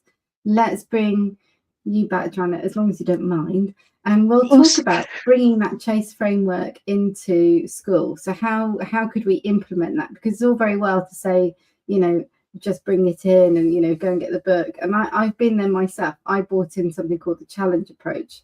And it sounds easy, doesn't it? But when you actually do it in practice, it's a different thing. So let's bring you back in, Joanna. Let's book another webinar with you, and let's get some really honest conversations going about how we can implement that throughout the school, because I think it's such an important message that needs to go out to so many people within the school community. As you say, it's not just the staff, it's not just you or the leaders, it's the parents as well. So there's a lot to unpick there. Let's unpick that together as a community, shall we? Would that be okay? Oh, it'd be a pleasure. Yeah. Would that be okay, John? Well, there obviously. you go. You just saw a live meeting there, a head teacher chat meeting. I mean, there is so much in it. And there is the podcast we did do earlier in the summer. So people do want to go back, and there's a little bit more depth to some of the conversations. But from the in questions that we get in, can you communicate the Chase framework to staff? And so that, I think there might be a longer section. Yeah, let's pick that properly in a really meaty session where we can all go through some ideas together, and we'll all help each other. I'll be there, Jonathan will be there. Let's do it together, and we'll chat with Joanna after this. After today, we'll drop you a message, and we'll get that booked in, and we'll let you know, guys, if you're in the community. We'll put it in the events so that you can look out for it. So thank you so much, Joanna. It's been such a pleasure. It's the pleasure's mine. I'm a woman on a mission to share kindness in our schools, because I think we need it now more than ever. Oh, fabulous. We totally agree. We totally agree. Absolutely, 100%. This is the mission we're all on. So thank you so much, and well done, and congratulations on your book. Yeah, and loads of people said they bought it. Yes. For summer holiday reading. How do we get your book before we disappear? It's on Amazon or from Crown House Publishing. Yeah, cool. But Amazon UK have it. Yeah, right. We'll put and Waterstones wherever. Yeah, thank you. If you forget when we come off here, we'll put a message up. Well, we got the book review with the link and to the Amazon. Book review is in the community too, so it's all there. Thank you so much, Joanna. Thank you. Have a lovely afternoon. You too. Thanks for having me. Bye. Bye. Bye. So next we are off to share. Hang on, there it is. I can't actually see my screen. I have to forgive the technology advances. Our camera is right in front of my monitor, so it's really tricky to see. So there's Joanna's information. Next, we are excited to bring you the Canva information. Now, you're going to hear from Curtis, who has brought Canva into his sixth form college and how he's transformed it for his pupils. It's a really good watch. And if you haven't got Canva and you haven't used it before, I know a lot of you are chatting about, how do I set up a newsletter? What does everybody use? Canva is a really good starting point to have a look at. So please do take a look at that. So here we go. My name is Jade and I'm the community manager for Canva Education here in the UK and Ireland. I'm really excited to be part of this festival. Once again, thank you to Lucy and Jonathan for inviting us to take part. Today, if you've ever seen one of our webinars previously, we're going to do something a little bit different, just to align with the theme of the festival, Ready to Learn. The majority of this session is really focused on one of my favourite all-time case studies for Canva Education, led by Curtis and Sarah Cooper at Bolton Sixth Form College. They are a wonderful example of two people who in a very short space of time have led the most amazing digital transformation project at their college. So much so that in roughly about 6 months, everyone in their college has gone Canva code crazy, and their teachers and their students are all creating personalized resource projects and also for revision. It's really exciting. You're going to love it. But before we get started on that case study, I'm just going to take you through the quick highlights of what Canva Education is for anybody who is completely new to our story. Canva Education started in Canva itself, started in 2012. We're an Australian company founded by 3 people, 2 of whom are actually teachers. And we're on a mission to empower the world's design. And we really do mean the world. We want to empower everybody to design anything with every ingredient in every language on every single device. Canva is powered by AI, like all good tech. And today we're proud to say we are the 3rd most used AI product in the world. We're also proud of the fact that we are used now by 95% of Fortune 500 companies, as well as being used by small business owners, university students, freelancers, hobbyists. And the reason why I shared this stat, the reason why it's so important for everybody on this webinar, is that the likelihood is when your students leave education, they will be using Canva in their place of work, either in a big business, a small business, or as a creative or as a self-employed business owner. Thank you very much. Delighted to be here. Thank you for the opportunity to showcase again what we are doing at the Sixth Form Bolton.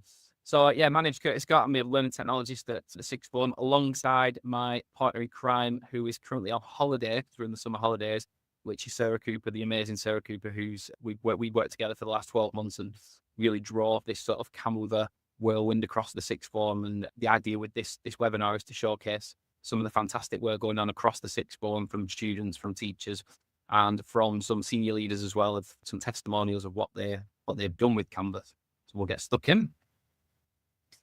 So next slide, please, Jade. Oh, there we go. Yeah, so our journey. So we're going to get straight stuck in. So I just want to give a bit of background to our journey with Canva, when we started with it and where we're up to now in terms of percentage of staff that are currently using it. We'll go on to the next slide. We've got just a bit of a sliding scale of, we started using Canva roughly, I'd probably say around about 2018. It was set up by one of our tutors who is very creative, Javen, who is now on the Canvassador program, who loves creating leaflets, videos, and so on. And he used to do, what it was used for was making things look pretty. That's the way I describe what we used to do with Canva before we understood what is possible. And I'll get onto what we did in terms of showing staff the wow moments and how we did that. But we've now got 100% of staff using Canva, roughly from about 20% sort of 6 years ago. So it's been a fantastic journey, especially the last 12 months. It's really picked up. And again, I've got some in-class ideas and examples of what we have done to push Canva. Next slide. So what it looks like for us. So we've got, if you jump onto the next one as well, Jay, we've got 2 main pathways that we run. One, to go to the next slide. This is how we launched Canva for education specifically to our staff. So like I said, we was using it prior, but to launch the Canva for education, we held our own learning lab. So in May 2025, myself and Sarah went to the Manchester Learning Lab, led by Jade, and we were just blown away with what you could do. It was literally picking our jaws up off the desk, and we was like, we did not know Canva could do this. This is unbelievable. We literally went back to college the day after. We was both sat together just making things on Canva code. We were just doing all sorts of bits and bobs. And a couple of months later, we had to plan our inset day for when we returned. Around about October time, it was going to be launched, but we had to have it planned for when we returned in August. And we sat down and we was like, can we host our own learning lab? We need to speak to Jade. We want to host our own learning lab. We just want to do exactly what Jade did in Manchester for all the teachers around the north. Can we host that internally and run it for our staff? And that's exactly what we did. We had 118 staff in the hall, keynote by Jade, and then they broke off into 4 core workshops, looking at all the major sort of main platforms and new things that you could do in terms of code. And then we had a bespoke one for marketing, looking at branding kits. And we led a Canva code competition. So we got a survey. This is my favorite, and I always go to this. This is my favorite example of what you can do with Canva. The reason being is this is so personal and personalized and tailored to what the students want because they created it. This is fully created what students have done. So in a lesson, I was teaching some exam material, I was doing some revision, and students always go to the default in revision sessions. They'll always go to, I'm going to create some flashcards. I'm going to do a mind map. I'm going to do the standard revision material that's just ingrained in everyone. So you can see on that textbook, that's just a load of information drawn on a page that students said they found useful and a way of doing it. But I don't think they knew how they wanted to revise. I don't think they knew what to do. I think it's just, like I said, it's the way of it that's ingrained into us. So I was in a particular lesson and I was working with some students, and 5 of these lads in particular had finished an activity. So I said, I want you to log onto that computer that's inside of you. I want you to go straight onto Canva. We'd used Canva before, but they'd not used code at that point. And I said, I want you to go on this new feature, Canva code, and I want you to create a revision material that you will use. Something that you'll use the longevity. I want something longevity rather than just impulsive, create a flashcard and it's done and dusted. You won't look at it again. So anyway, left them to it, carried on. I was at the other side of the classroom. As I turned to the right-hand side, one of the lads had, and if you just go to the next slide, Jay, he had on the left computer screen, if you see, a football pitch on his screen. And I shouted over, I was like, well, come on, let's get off. We're not playing game. I want you to do something for your learning. And he said, I've just done exactly what you asked me to do. So I've created a football game, a revision game. I was like, whoa, hang on. Even I didn't know Canva could do this. Let's come on. So I left some students to it, went over to them, and he created his own version of Rocket League. He said he was obsessed with Rocket League on his PlayStation. He played it every night with his friends online and whatnot. And he created his own version of Rocket League. So after a series of prompts, he prompted the AI in that particular football game that when he scored a goal against the AI, it asked him a green question, an easy question, because he was rewarded for scoring the goal, but he still had to answer a question. If the AI scored against him, it would ask him an amber or a red question, which is a more challenging question. We kept everything multiple choice because we thought it's just easier. It's more engaging for him because it's quicker rather than having to type full answers in. And it's self-marked. It should mark automatically, so he's getting instant feedback. And it was just an unbelievable tool. Weeks later, I asked him, I said, you're still using the game? He said, I use it on the bus. I use it on the bus at that dead time that he sat on the bus for 40 minutes, sat in traffic. He's just playing this game. And I thought, wow, what a powerful, unbelievable example of what Canva can do. For me, that was just a wow moment of, oh my God, take me back to be a student, because I would love to have created games like this. Jill's one of our senior leaders and she runs a lot of the skills across the 6 forms. So she works with the careers team and developing a lot of the work experience pathways and things like that. And Jill always uses Canva now for everything internal, but everything external. So anything she pushes out externally to employers, she will use Canva for. Her, obviously, her quote is on the screen, but the one that stands out for me is it's clean and professional content. It's unbelievable. When you go on the templates that are pre-made, the way you can change it and alter it, it's so user-friendly. And she found that she can create a high standard of quality, again, from her quote, in a quick and timely and very efficient manner. And that's come across really when she's been pushing external material out. With the branding kit, then we can then obviously keep everything in tuning in line with the Sixth Form brand, which you can access. You can add your own personal branding kit if you want to for any other communication that you've got. But yeah, Jill's found it really useful for external communications. And the last one, just to finish off, I've really enjoyed this one, is Javen. So Javen, again, is part of the Canvasssador community. We had a big push around about 6 months ago to try and get more people into the Canvasssadors from the Sixth Form, which we did. And like I said, Javen, right at the start, was the one who, I'm going to say, set up Canva for the Sixth Form. He's been using it. He's been using it probably the longest out of everyone. But again, he only really used it to make posters, to make leaflets, to make things look pretty. I'm gonna say, because we didn't know the power. We didn't know the power it unleashed from the education side.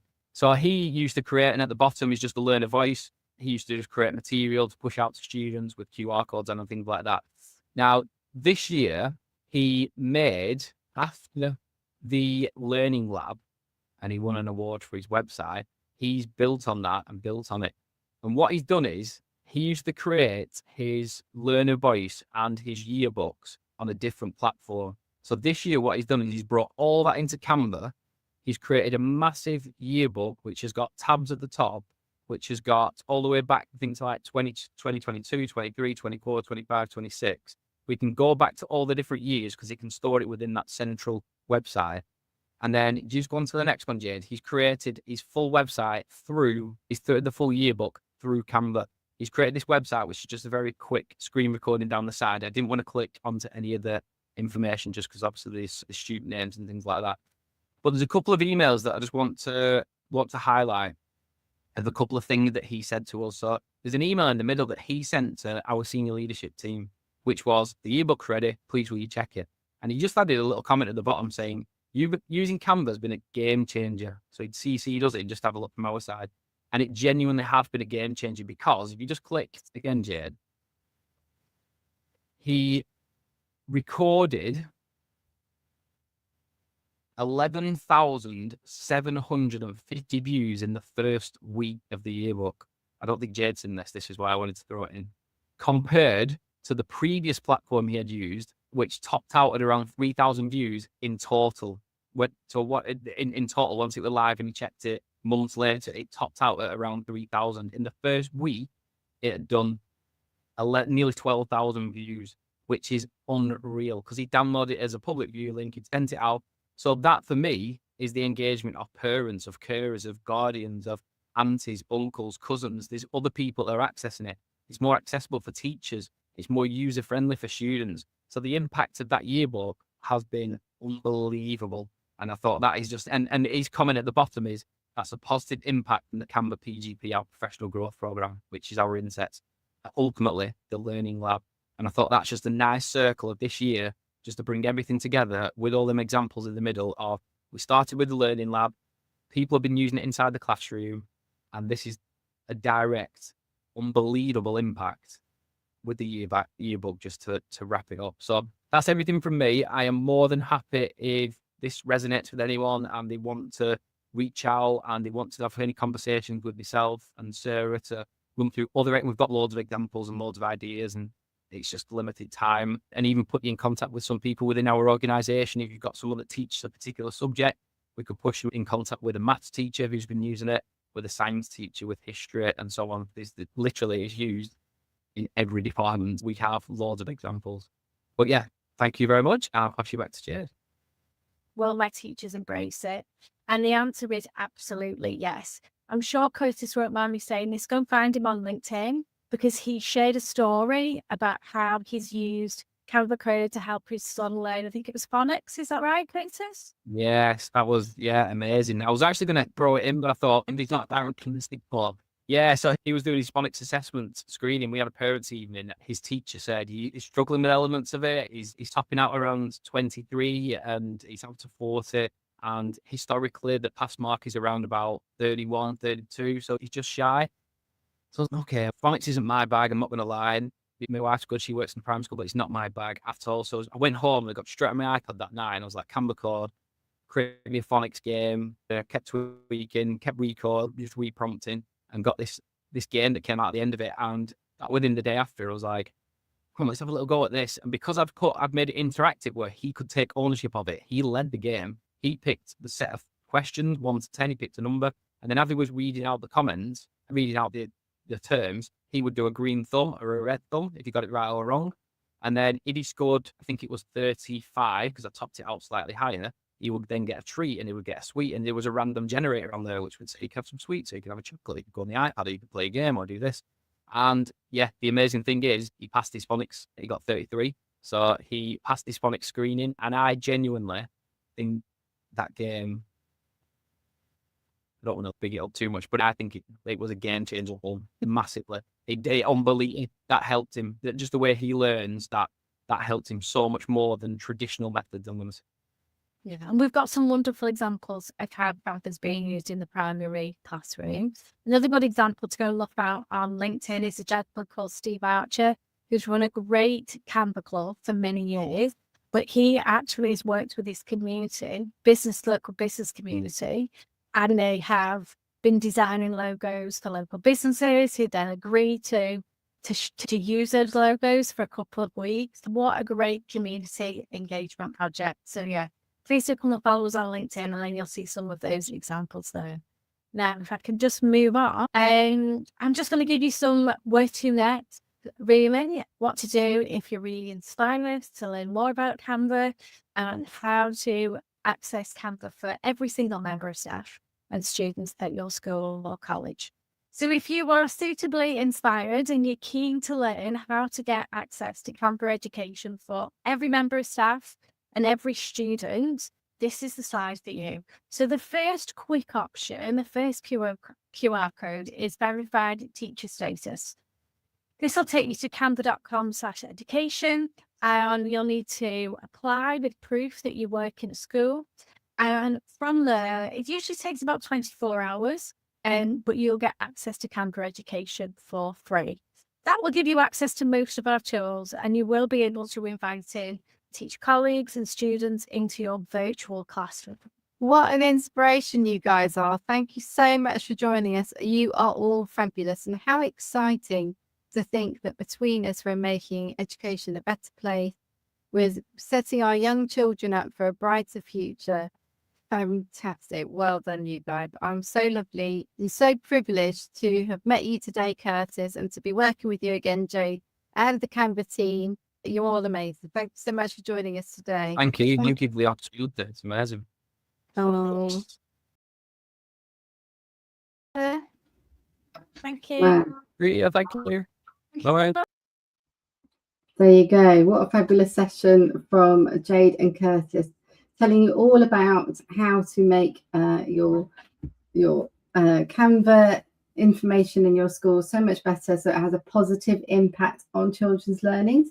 We had a few questions about Canva Learning Labs. If you Google the Canva Learning Labs, they will come up. We couldn't give you the HTML because it was quite complicated, so the URL, sorry. So have a look online and you'll find it there. And next, we are very pleased to say that we have the lovely Andy in waiting in the wings. So let me just get that up here. Bear with. Here we go, a Chief Executive and Ringmaster of Angel Solutions. And Andy is going to be talking to you about being more tortoise, AI tricks, funding you could be missing, and a smarter start to September. Don't forget, if you've got any questions, please do ask. Here comes Andy now. There he is.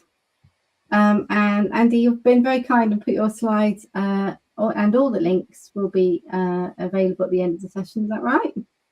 That certainly is right. And I've even put my summer shirt on because I want all the heads to feel like we're still on holiday, even though we're technically working. Right.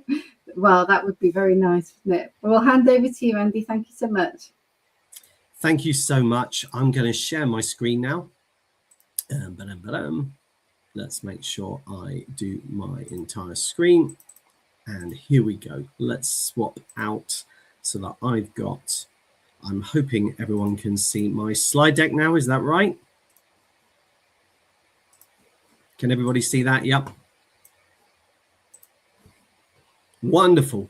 So I titled this Be More Tortoise mainly because we use this internally at Angel Solutions as well. It's just a chance, like you're doing today with this wonderful webinar, to just stop for a second. I think for all of us, because we've got too much to do, sometimes it's just head down and try and work our way through that. So I'm hoping that from today's session, you're going to love and take away some, but not all. In case you didn't know, we've got a circus-themed office in Liverpool. We get lots of people coming to visit there. We've done a head teacher chat conference on there. You're more than welcome to come and use our school if you're in the Northwest or even from further afield. We don't charge from that. So today I'm going to look about really important things, especially with budgets being too really tight, falling number on roll. We're going to look at missing out on funding. We're going to attract new pupils to your school and talk about that through your school website and parents. We don't do websites for schools, so I'm literally acting as your best coach and guide today. For some of you in here, you may already be oversubscribed. That's fantastic. But one or the other, let's make sure you don't miss out on funding as well as getting new pupils into your school. And I'm also going to show you some practical AI tips. So even if you feel you're expert, there'll be some ideas in there you thought, I've not tried that or done that. And if you're right at the start of your journey, then everything I'm showing you is suitable for all audiences. Throughout, because it's called Be More Tortoise, you'll see this little lovely tortoise sign inside each of the slides where it's relevant. I've put not only a little QR code so you can scan to get the link, but also when I give you the slides at the end, you'll be able to click on the tortoise as well. So if you like using QR codes, you can scan. Otherwise, you just click on the tortoise, it takes you to the same link, okay? And feel free to use these, adapt them, share them. I think like this wonderful head teacher chat community, we're all here to help each other. Okay, let's start with about the money hiding in your MIS. And this is particularly relevant to us because for 26 years, we've processed an awful lot of data. We actually process all the early years, phonics, historically Key Stage 1, we collect Key Stage 2, all of that data, including the analysis for GCSE and A-level for every school in the country. So every LA uses our system, and 20,000 schools up and down the country have all got Perspective Lite. And for lots of you, you'll be sending a lot of this data, certainly related to your census, either to your LA, or if you've academized, some of you will be doing that direct, or you might have another third party acting in between, a MAT or even another LA.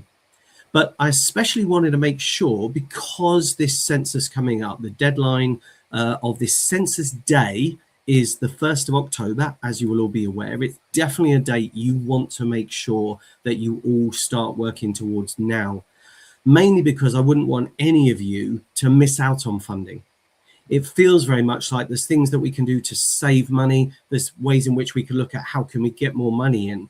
But if you've already got your existing pupils, I wouldn't want any of those pupils to not be categorized properly in your MIS to attract the funding. So there's some obvious ones here, free school meal, and we're going to look at that on the next slide explicitly, but also the service children, and of course looked after and previously looked after. You've clearly got your early years funding stream as well. And then related to SEND, you've got your high needs top up as well. EAL is another important one because again, that can affect funding through the formula. And there's lots of other factors as well. Now, we haven't got time today to go into all of these in detail, but I've got some handy tips, and we're definitely going to make sure you focus on free school meal because of the changes that I think Jonathan and Lucy mentioned earlier. So the first thing I want to say is you've got your wonderful people who look after your MIS, but actually it may well be that some of these things might not be in their skill set. Maybe you've recently moved MIS, but there's definitely, you all need to be aware that there's a window now between the 1st of June and the 1st of October that everyone needs to recheck the free school eligibility for every pupil. If you don't do that, you could lose that funding you're entitled to. So I think there's two things going on. One is you've got children that you already knew were eligible for free school meals. You have to re-verify those. And then moving forwards from September onwards, the census guidance shows us it's changed in terms of who's eligible.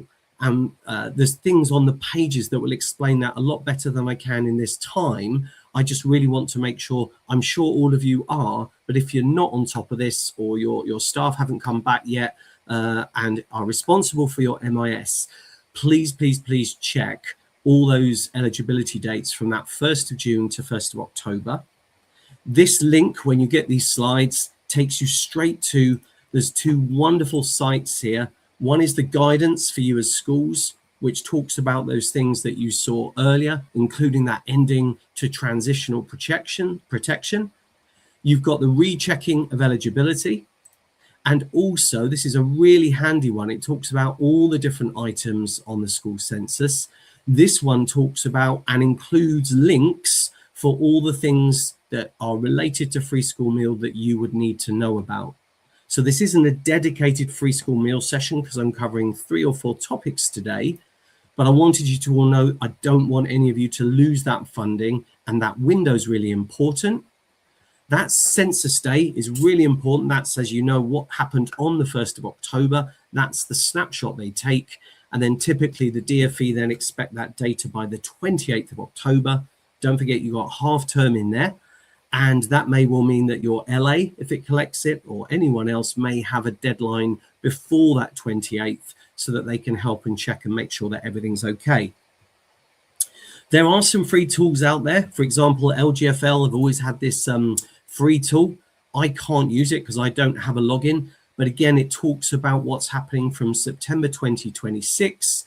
And it talks about how you can sign up for free to either bulk upload or recheck applications or look one by one. Some of you may get that service from your LA or from your MAT if you're a part of a MAT. But that's a really handy service that's been there for a while. Please also see that the DfE are doing a new checking service. And actually, they're going to make a model soon where you schools can make checks directly on the system.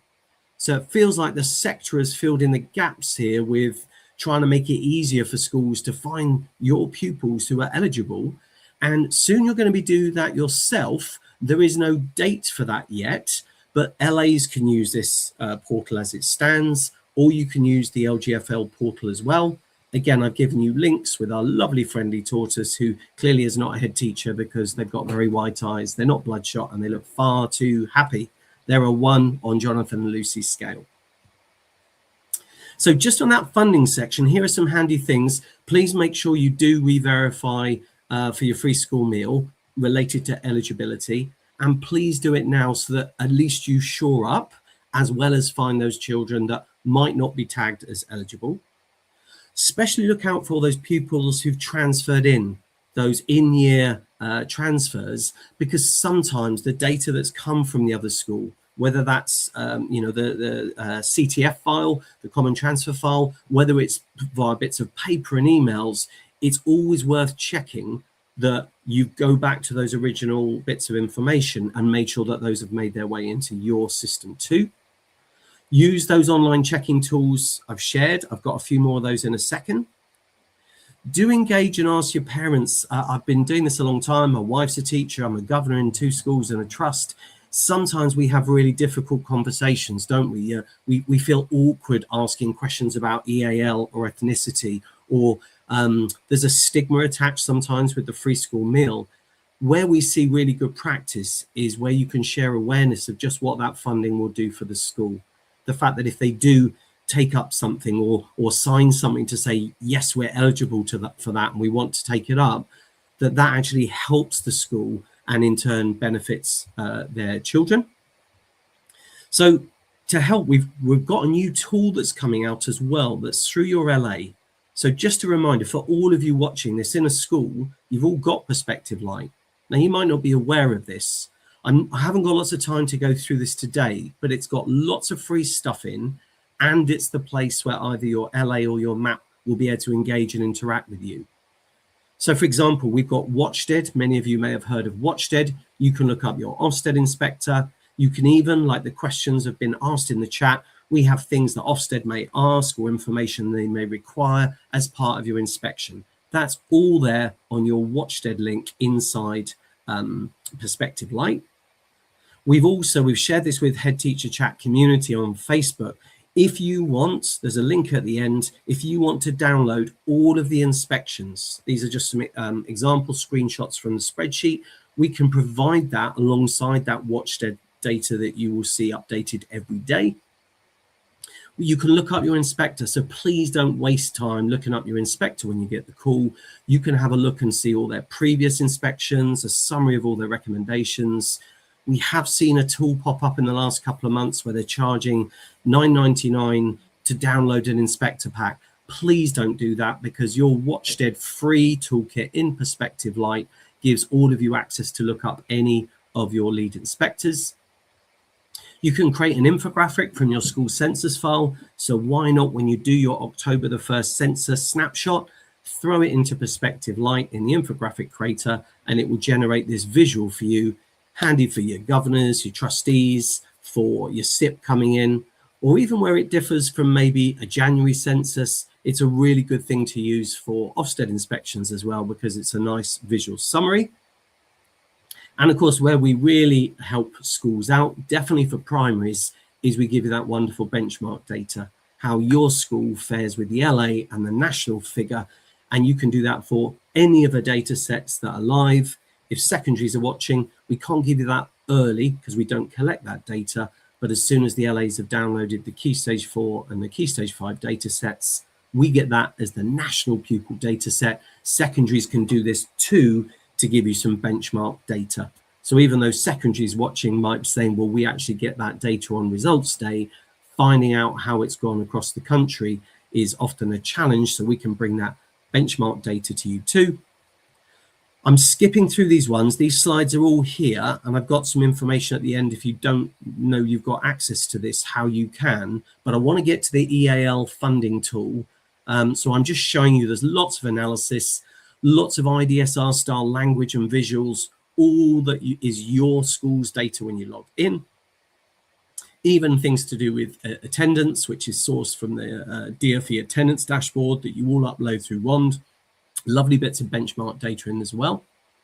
This is the one that lots of schools don't know about. It's so quick and easy to access any of these websites that are related to your school. It's not just a bookmark list. These will take you to your school's websites.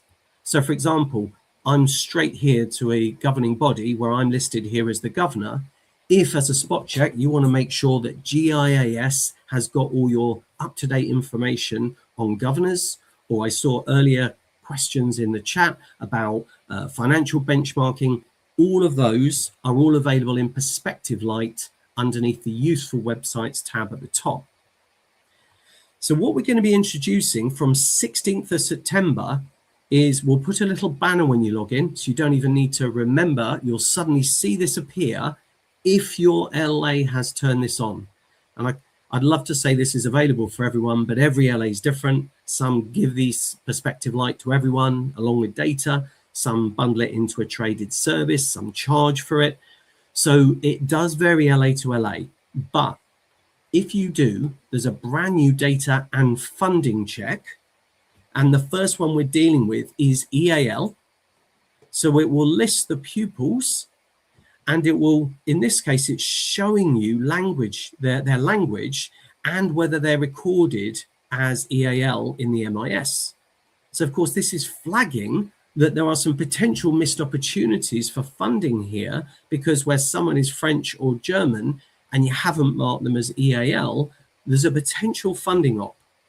And so it's going to give you a lot of pupils to check for, rather than just wading through all of your pupils. It will help hone down and find out pupils that may be eligible. So that's why we've called it potential funding, because we can't guarantee everyone, but we can help save you time. We want to extend this for all the criteria that either you get funding for or that drives the funding formula. So please look out for this in your Perspective Light account from 16th of September. Remember, you'll have all these slides afterwards as well. And it works for Bulgarian as well. These are just example screenshots in our mock-up because it hasn't gone live yet. Okay, so moving on, how do we now fill those empty seats? Well, every time I've been a governor in any school, of course, we've got national issue with low number on roll. Some schools here may be absolutely full to the brim and oversubscribed. Fantastic, wonderful. For those of you who've either got capacity, maybe you're transitioning from 1 to 2 form or 2 to 3 form. Maybe even for some of you, you're going backwards from that because of that falling number on roll. I'm here to help you with some wonderful suggestions. I'm going to give you some handy tools as well. So these are all dummy schools, but your website is your best window, especially while it's working there for you in the evenings and at weekends, especially when it comes to parents looking for a school. If they've just moved into the area or they're moving to primary to secondary or maybe infant to juniors. Now, this isn't a name and shame game. I've anonymized all this, but so many websites, this is the experience of the parents. Lots and lots of text, lots of information. It's very, very hard to go and see this, especially if you're on a mobile, which, as most of you can guess, most parents are on mobile devices. They're on their phone. Maybe they're waiting outside work. Maybe they're going to collect children. Maybe they're at home watching some Netflix series and they're on their phone. We also see a lot of things where even on websites, nice easy wins here are where we say, please contact the school by telephone or email, rather than actually putting the phone number and the email there. So that if I was on my phone, I could just click that and email it straight away, rather than having to go and find that information. I also think there's a missed opportunity here. Now, I'm not too worried about reception, but here's another example, and I've called it the school bypass. Often we say, hey, if you're interested in coming to our school, they've arrived at our website, and then we send them off to a council website where they deal with the admissions. And now you've got no way of knowing that maybe they were interested in your school. And I think even if you look to capture, hey, we're interested in you, let us know, or do you want to come for one of our coffee mornings, or click here for a virtual tour? We'd love to get feedback. I'm sure as leaders, we'd all like to know before the LA comes back and tells us the pupils that have been placed in our school, whether this is in year, whether this is nursery intake, whether this is your year 7 intake in a secondary. I think having a website where your landing page for how you apply to your school is a missed opportunity for lots of schools. I just did a few spot checks. This is not unique to one. The amount of websites I saw where the information on that isn't even up to date. This one that I looked at last night, the deadline is still showing as October 2025.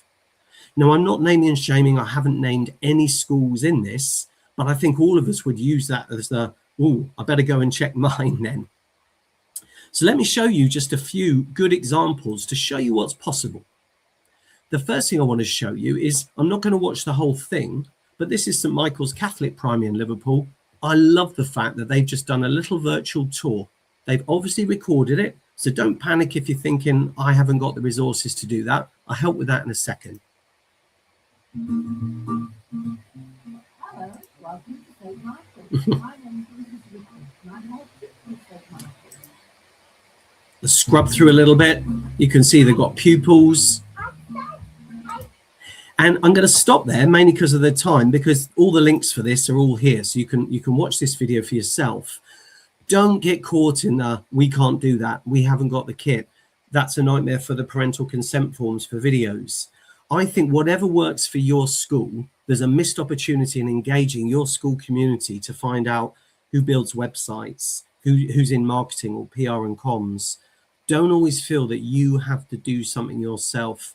I know as a parent of 3 kids who've been through the schooling system, I've always looked to help our schools or my wife's school where she's a teacher, because we've got skills that the school might not have, and it'd be a pleasure to ask and be involved. So please look at that wonderful extra resource of your school community and just let them know how important it is in terms of attracting new pupils to come to your school. Another fantastic example, and please don't feel that you're holding up your school website and going, oh, theirs is so good, I'll never do that. But Look at this one. I mean, they've got animated video on their website. There's instantly a virtual tour, how to apply, contact us. Now, your website provider might not do templates like this, but actually having simple buttons or making it super easy when someone comes on here to do things like book a tour or apply or contact us now is just such an easy win for everybody here. Look at this nice, clear information, how to join, come and visit us, including being able to book a school tour. Look at this, they're actually given a list of all the tours they've got on. You may not be able to do lots of tours in your school, but do it once a month. Have a coffee morning. I think for all of you, there's a real opportunity to engage your potential parents, and better still by bringing them all in together, a chance for them to meet each other, make friends, and know that they're not going to be on their own when they're joining your school. And so again, please don't worry about permissions and images. The schools that have done this would have done that. So again, don't put children on if those images shouldn't be. You don't have to put children on, but you could still do a virtual tour. And so this is another one I want to show you, which has got no pupils in it at all. I'm here to show you that on this one, you can go in and look at any one of the classrooms. How wonderful would this be, even for the children who've applied, been accepted, and haven't yet started, just to have a look and familiarize themselves. Parents could show the children at home. Don't worry if you don't know how to do this. I think if you want it, then that's when you reach out to your community and find out if there's anyone that can help. You'll be used to seeing those Google Street View maps. There's actually Google Street View will let you do this. So, you'll buy a camera, £100 or £200. You can take videos like this, and they will even let you do that on Google Street View, okay? So sure, we're not asking you to do anything that would contravene any policy or guidance about what you can or can't show on video. But I think you could at least all see that what we're trying to do is take your admissions process and make sure that web page, even without any images on, is really clear to understand.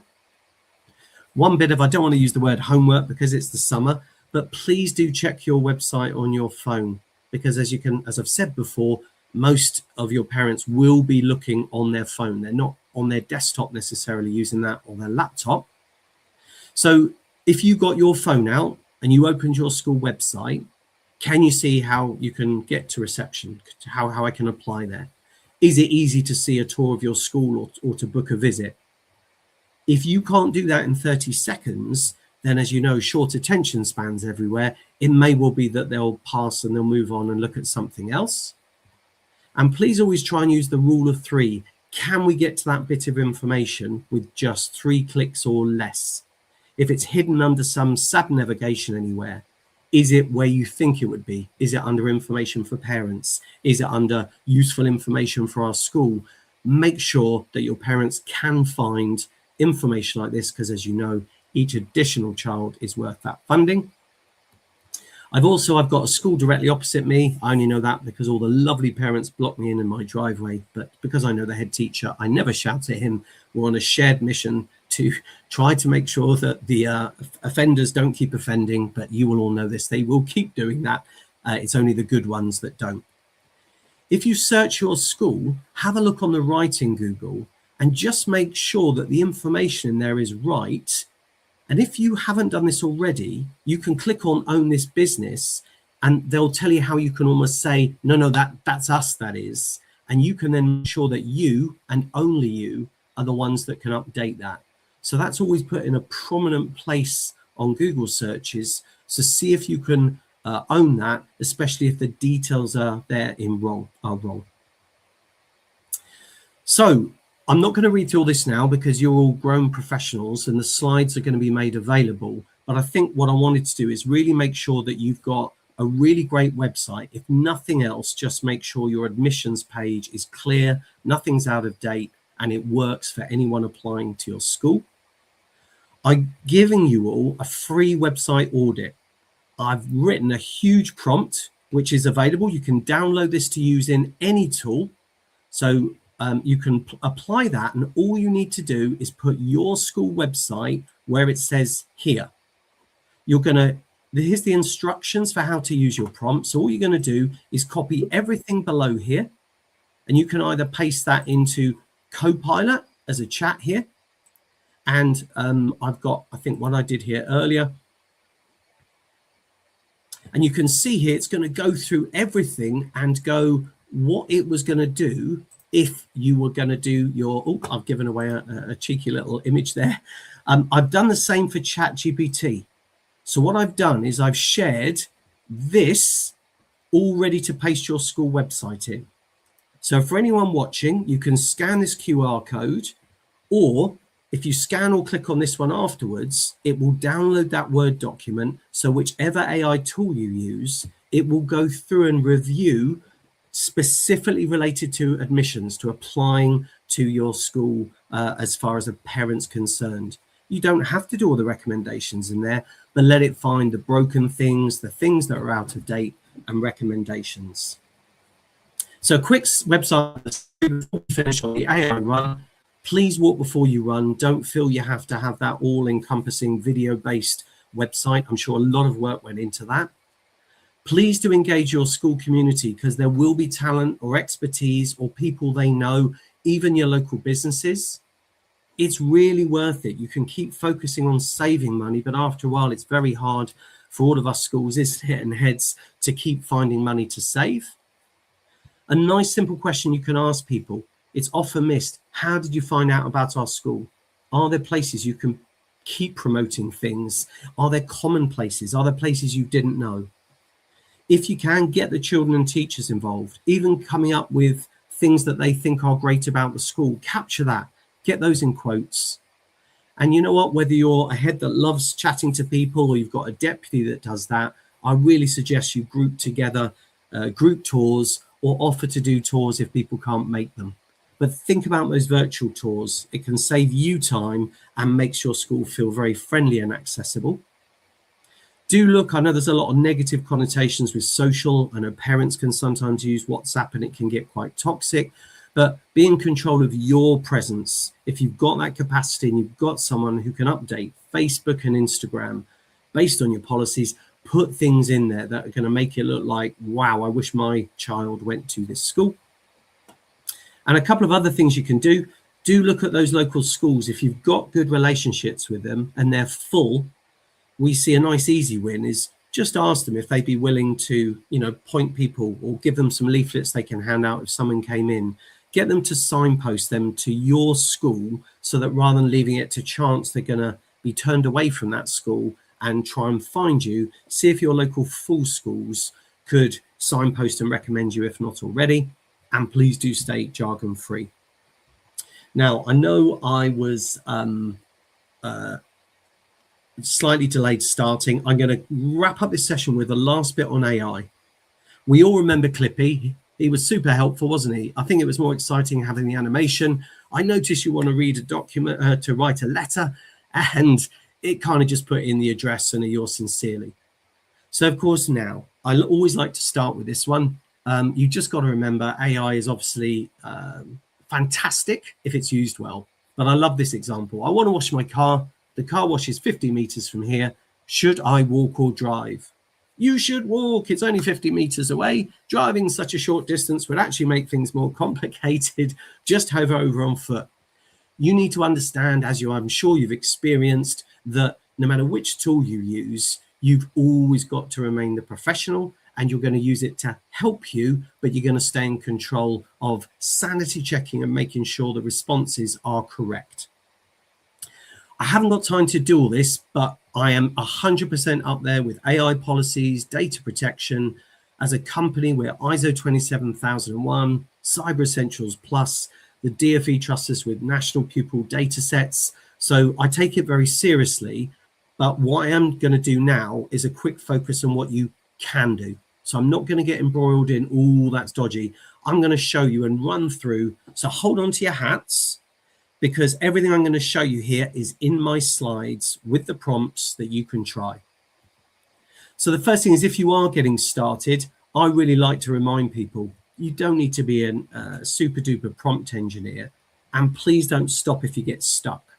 So I often say, hey, that's not what I asked for. Can you do that again? Another handy one for all of you is just ask your AI tool, what's the prompt I need from you that would get me the best thing here. So, hey, I've got my school IDSR. I want to summarize it for governors, but can you tell me what the best prompt is to use rather than having to think about what you would say to get that response? That is a real win for all of you on your start of your journey. But even me as an advanced user, I want to use those prompts to get the best out of my AI system. So we've given you lots of different ideas to get started.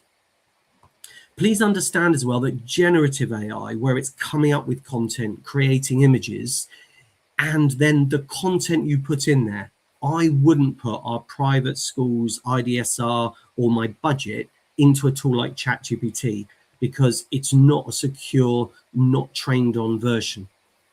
Microsoft 365, Google Workspace, as long as you're not on the free versions of these, it keeps all the data you upload inside what's called your tenancy. So it remains there. You can access your OneDrive or, documents in Microsoft's camp, and it never leaves your school environment.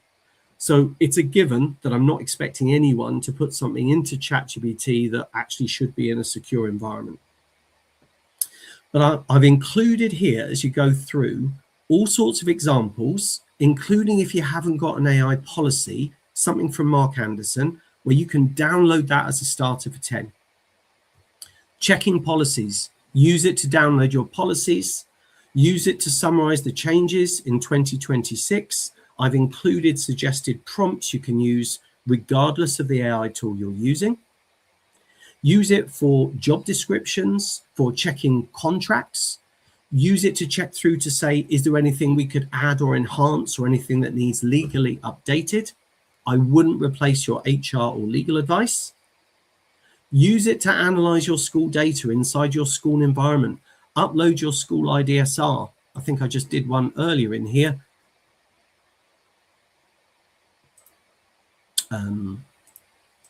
Bing, bing, bing. I think I've got it here. School IDSR analysis. Here we go. All I did was upload a dummy IDSR. There it was. And it's come back with some narrative and the links to the Ofsted framework with things that are relevant in my IDSR to the Ofsted framework that was there for governors. I haven't got time to do it live now purely because of the time scales that we're on, but some prompts are there. Similarly with school budgets, your school business manager could upload your budget and say, we got a trustee meeting tonight. Can you draw out the key headlines there and summarize it with a narrative that I can send to our governors? It's brilliant at stuff like that. If you're looking at new suppliers, ask it to check out, hey, is Angel Solutions any good as a supplier? Any financial or credit checks? Don't waste time having to do all that yourself. It's very good at doing that. If I run out of toner in a toner cartridge, I take a photo, I upload it into an AI tool and say, hey, can you source me the best price that's in stock? Sure, you can only use certain suppliers, but wouldn't it be good to know that you can actually source something without having to find the manual or if the supplier's gone bust? Take a photo of your receipts, upload it, and it will convert into a format that you can load into your budget system, whichever one it is. Tell it what budget system you use, and it will do that for you.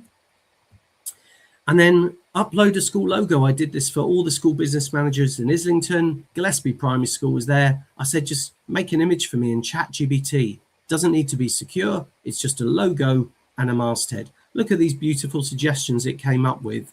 If you're ahead and you're not creatively minded because you can't be amazing at everything, why not put that on your newsletters? That was my school census that I had. I put that into a tool and just said, can you create me a leaflet style infographic? Beautiful visuals, absolutely stunning. I love the way it does images. We use it for all of our staff on their birthdays. We did one for Jonathan and Lucy today. It's absolutely fantastic for saying thank you to people. There's even a free tool called suno.com. It will create a lyrics for you and put it to music. It's great for retirements, for welcoming. Do it for your staff. It's super quick and easy. I do it for all 50 of my staff. So I know I had to rush through that. So you can actually do lots of things. If you don't know, ask Copilot, ask Gemini, ask ChatGPT. How do I do this? It will tell you, so you don't need to worry about if you don't know how to do something. and keep going. Say, that's not what I asked for. No, do it again. And don't forget, more and more tools include AI built in, but you are still the professional. AI is not here to replace you, but I think it can shield you guys from 10, 20% of some of the stuff that you might be doing manually. And so finally, I want to show you what good AI looks like. Lots of you will be using AI tools, even bought tools for, say, your CEF or your plan. But what do you do with that when you've got it? And so I just want to introduce you to Tilda, because this is a lovely way of things that I think really show off what AI could do for you. So this is Perspective Premium, an update from Light. Here is my CEF, and I can get Tilda as an AI tool to refine it, to actually have a look at what I've written. So if I've done my first draft, you can upload it into Perspective, and it will come up with suggested text. And this is what I think is useful for you as leaders. We give you the why. We'll show you what you said originally, and then we'll explain why did Tilda suggest this, so that you don't just go, I got my response. It's helping you understand what those changes are. If you don't know what to do about something, Tilda will suggest objectives for you.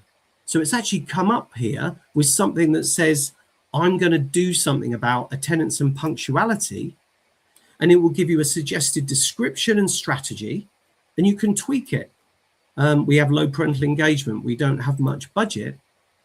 And if you're happy with that, it will even create the success criteria and actions for you, which means that rather than having things that are in a Word document, I can now come in here and I can still amend things. I can start assigning things. And I've now got something to do with attendance and punctuality. I've got an overarching strategy. I can rate it if I want. And as we go through the year, we can mark off the things that are done, and I can include a monitoring statement, and I can choose whether this goes into my school development plan. And the lovely thing is it's actually embedded inside the link to your CEF. And so finally, one things that I want to show you all, which is just brand new for those of you who struggle with typing or are good at talking like me, we've introduced Talk to Tilda. So let's have a look at what this can do, and then I'll finish.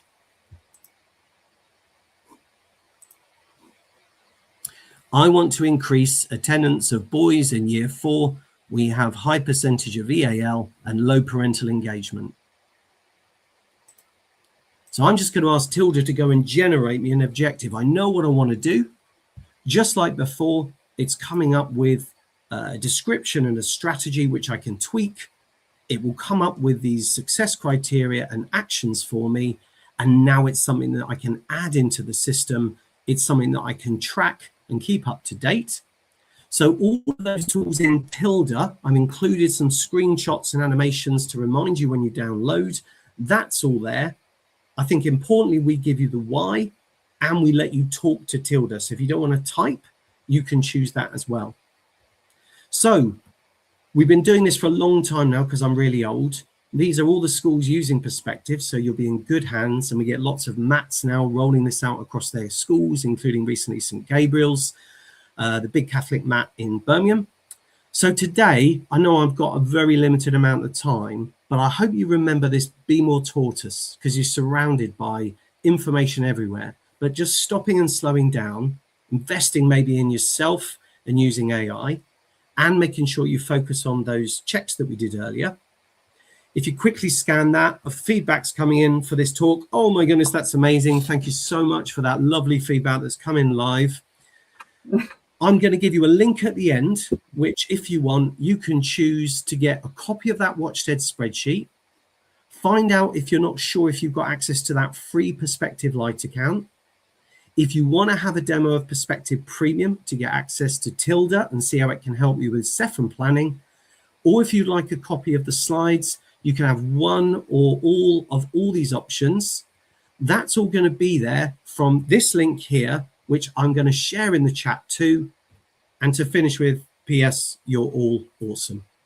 Yay, Phew. well done. I don't know how you did that. Well I mean, done, you Andy. covered a lot there. You have covered an awful lot there. Yeah, well done. generally the conversations, I leave the screen up a little sorry. bit because they got to do the scanning of the code and things like Yeah. that, just in case. There's a couple of questions that came in the chat. I'm not sure you had a chance to see that. The first one is, how do they know if they got Perspective Light? Because there's some really useful information on that. And you were saying in there that not every local authority has the gives the permission for the schools or something. Is that right? Yeah, everyone can have Perspective Light. You don't need your LA to be involved. The only reason the LA gets involved is if they're going to also turn on the data, the reporting, the analysis. The best way of doing is I've just put the link in the chat. Just give us your name and your email, and then tick one of those boxes. If you just want to tick the Perspective Light thing, one of our support team will get in touch and will either reset your password or go, actually, you're not set up as a user. That's the quickest and easiest way of getting Watchstead, infographic creators, the website links, and then we'll let you know whether the LA have turned that on, the extra stuff as well. I mean, and we've got a few people who are interested to find out more. We've got Alice, Emma, James, and possibly Louisa. I'll put you into that bracket, Louisa. Apologies, you didn't want to be there. Andy, how do they get in touch with you personally so that you can show them a little bit more, or show them around a little bit? Yeah, so on the bottom of the slide right now is my email address. I'm totally happy for any of our wonderful leaders in this chat to email. But also, if you fill in that form, rather than me being bombarded with 1,000, I've got a team of 50 here. So if you fill in that form, at least shield me from the, can you send us a copy of your slides? We can do all of that through the central team. So that link that I've shared will give you access to all these slides. You can scan the QR code, or you can click on the link that I've just put in the form. Thank you, Louisa, for being so quick to fill in the form. Super organised. And also, you've got ones like Maxine saying they use Perspective for the data analysis in the Wandsworth Borough. Many features in the platforms are locked. Is it up to schools to actually purchase the extra? Yeah, that's what I've said earlier, is every LA is different. We know lots of LAs give it free to maintain schools, but not to academies, because of course the funding is possibly no longer coming back to the LA, it's going now to the MAT. It really does vary, which is why, rather than giving a generic answer, if anyone goes, hey, can you just tell me about my Perspective Light account, fill in that little form and we'll get straight back to you. Amazing. And these guys are so organised. Some of them have already done it. So thank you so much. Thank you, Andy, for joining us today. It's so lovely to have you. And thanks for your help answering questions this morning as well, too. Aren't we lucky, everyone, to have Andy? It's super duper duper. So we'll be in touch, Andy, and we'll make sure all of your information is updated into the library to watch on demand should you need to. Thanks, Andy. See you later.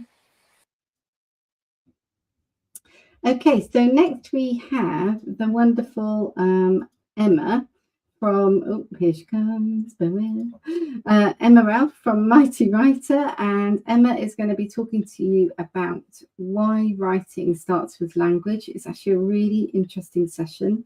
I don't know if any of you have met Emma, but she's such a knowledgeable person about writing.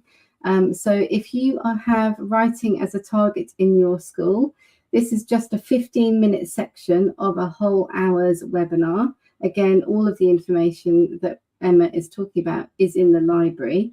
We're just giving you a 15-minute snippet of what you need to know today. So please do enjoy this from Emma. And here it comes. Oops. Hello and welcome to this webinar, Improving Literacy Outcomes in Your School, a practical approach for September and beyond. It focuses on ways we can build the language, confidence and independence that underpins successful writing. My name is Emma Ralph, literacy consultant and creator of Mighty Writer. Before developing Mighty Writer, I spent 17 years working in primary education as a teacher, foundation stage leader, assistant head teacher and SENCO. Throughout these roles, I became increasingly interested in understanding not simply how children learn to write, but how they become writers. And I kept returning to the question, how can we make the process of learning to write more meaningful, manageable and successful for every child? Mighty Writer was the outcome of this. Mighty Writer is a visual and physical literacy resource that makes language visible and tangible. It helps teachers model language, develop vocabulary, support oral rehearsal, and strengthen sentence construction, enabling children to organise and communicate ideas more effectively. Nationally, around 3/4 of pupils achieve the expected standard in writing by the end of Key Stage 2, while around 2/3 of children reach a good level of development by the end of reception. These figures reflect a reality familiar to many school leaders. Despite the expertise and hard work that exists in schools, significant numbers of children are still not reaching the expected outcomes in literacy. Writing is a complex process. It's one of the most demanding things we ask children to do because it draws together so many different aspects of learning. Successful writing requires children to generate ideas, organise thinking, select vocabulary, construct sentences, and manage transcriptions simultaneously in order to communicate effectively.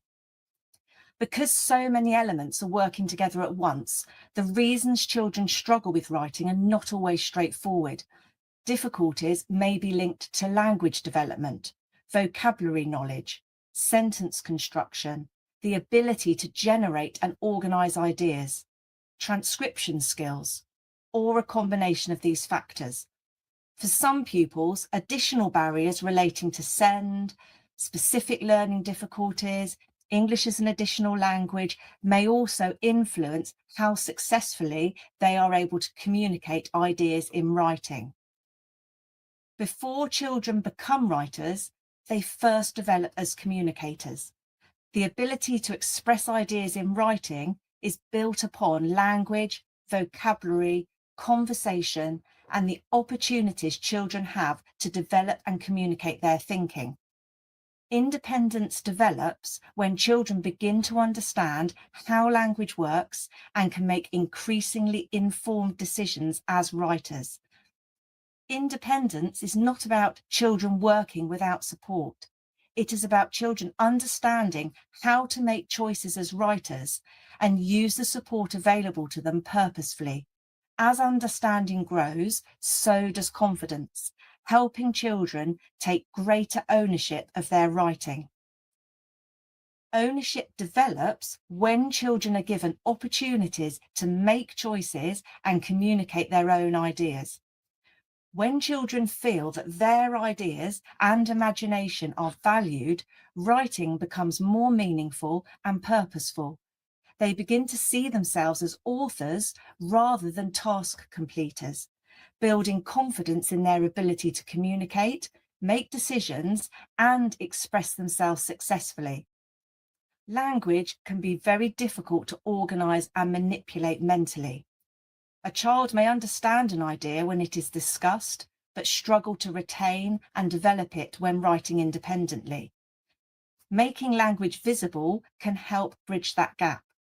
When children can see, organise, manipulate, and revisit language, they are better able to focus on meaning and composition rather than trying to hold everything in their heads at once. And this reflects the writing framework's emphasis on managing cognitive load. And this is where teacher modelling becomes so important. Through modelling, teachers make the invisible visible, demonstrating how ideas are developed, how language is organised, and how decisions are made throughout the writing process. The Education Endowment Foundation highlights the importance of modelling because expert writers often make many of these decisions automatically. By making these thought processes explicit, teachers help children understand not only what successful writers do, but how they think.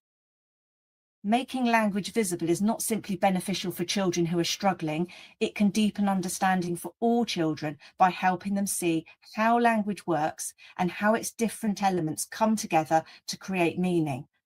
For pupils learning English as an additional language, visual approaches can be particularly powerful because they provide additional ways to develop, organise, and communicate ideas that might otherwise be difficult to express.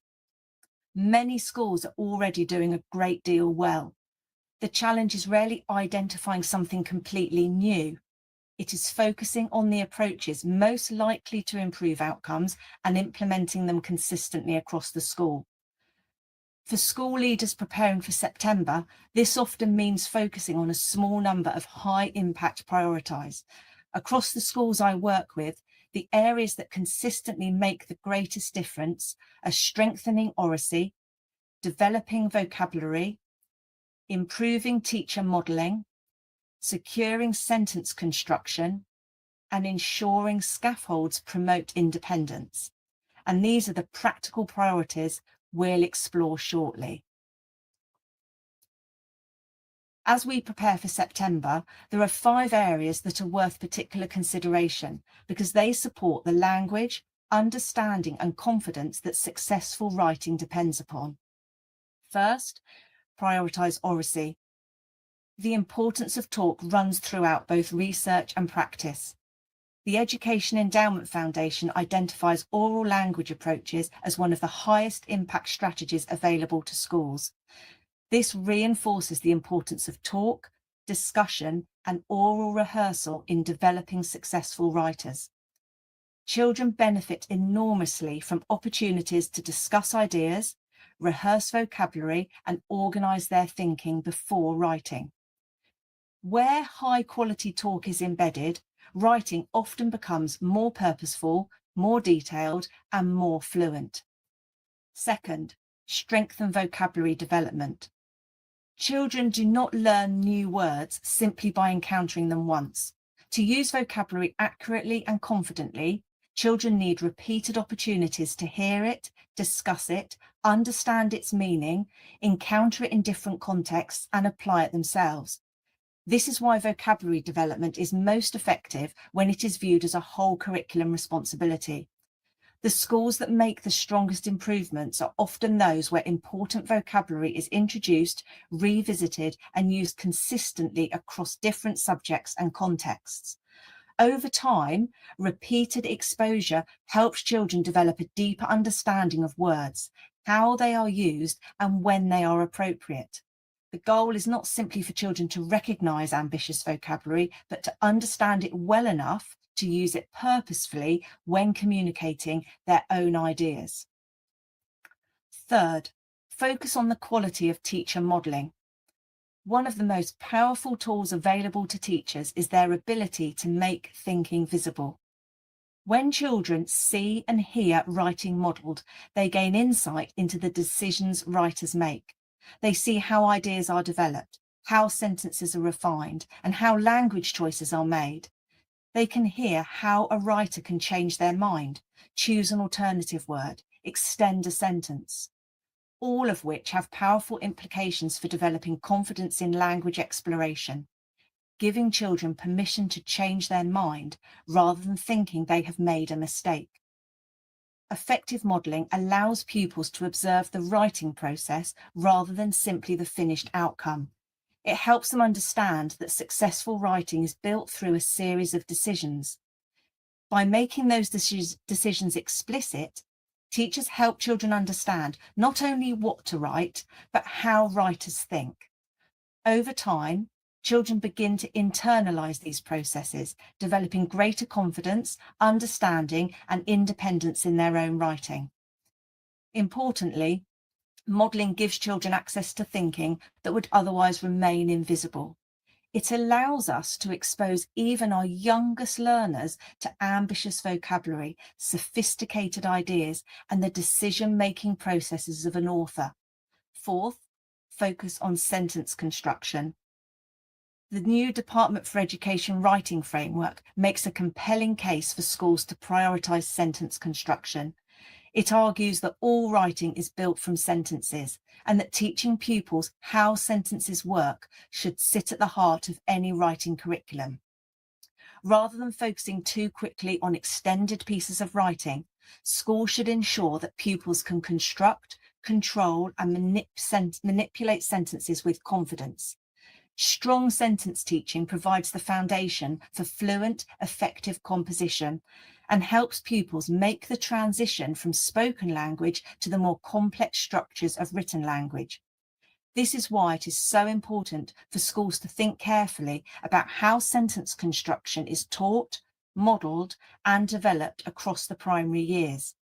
As children's vocabulary, knowledge and understanding grow, so too can the complexity of the sentences they construct.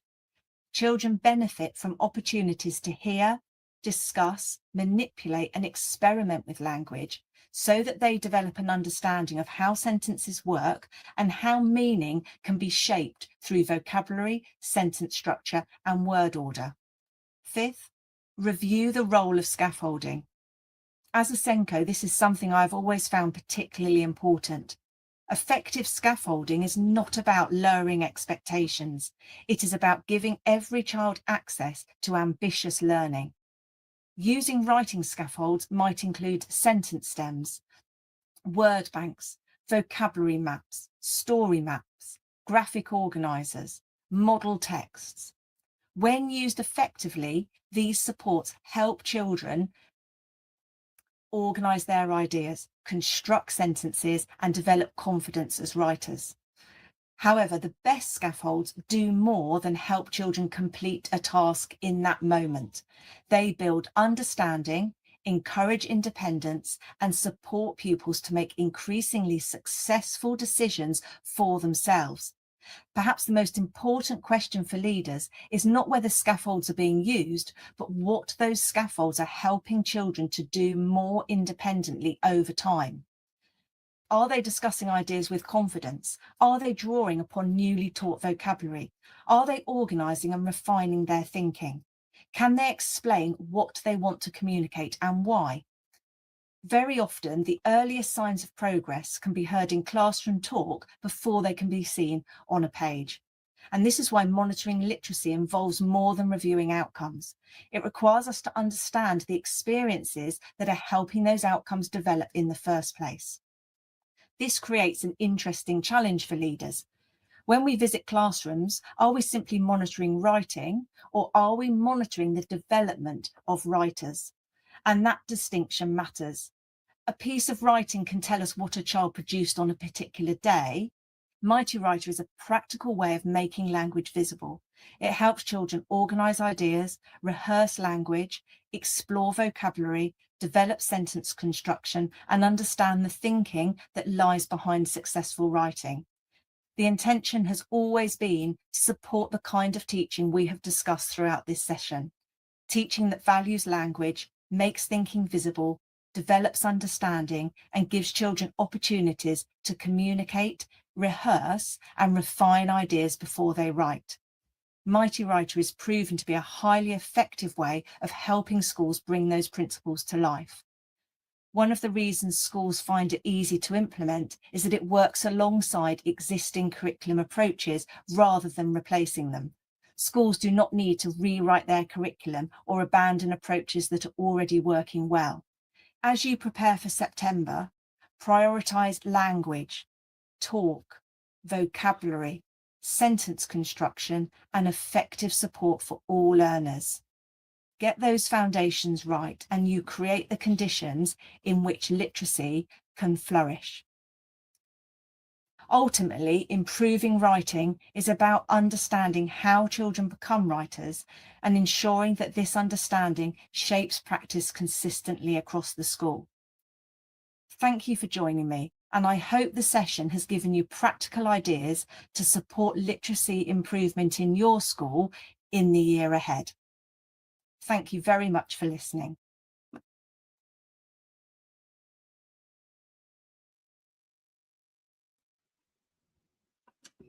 There you go. What a fabulous session. As you can tell, Emma is so knowledgeable and so helpful, and her husband David is also founder of Mighty Writer, and they are super. If you've got any questions about Mighty Writer, they will definitely be there to look after you, to help you. So if you would like to have a look find a little bit more about Mighty Writer, or find out a little bit more about language and writing, the full session that Emma did with us is in the community in the library for you to watch. So there's much more information about subject leadership and what you need to do and how you can actually improve literacy across your school. And it's a really detailed session. Emma's so knowledgeable on it. Anyway. She's super duper.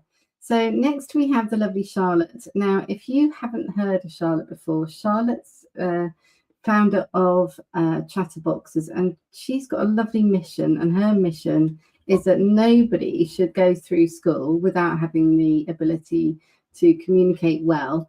And so she set up Chatterboxes, having been a speech and language therapist for over 10 years. So you guys are going to really enjoy this. It's all about how you can have strategies that everybody can use with very limited training, because that is such an important thing to do. We're so short of time, aren't we? So let's get on with that one.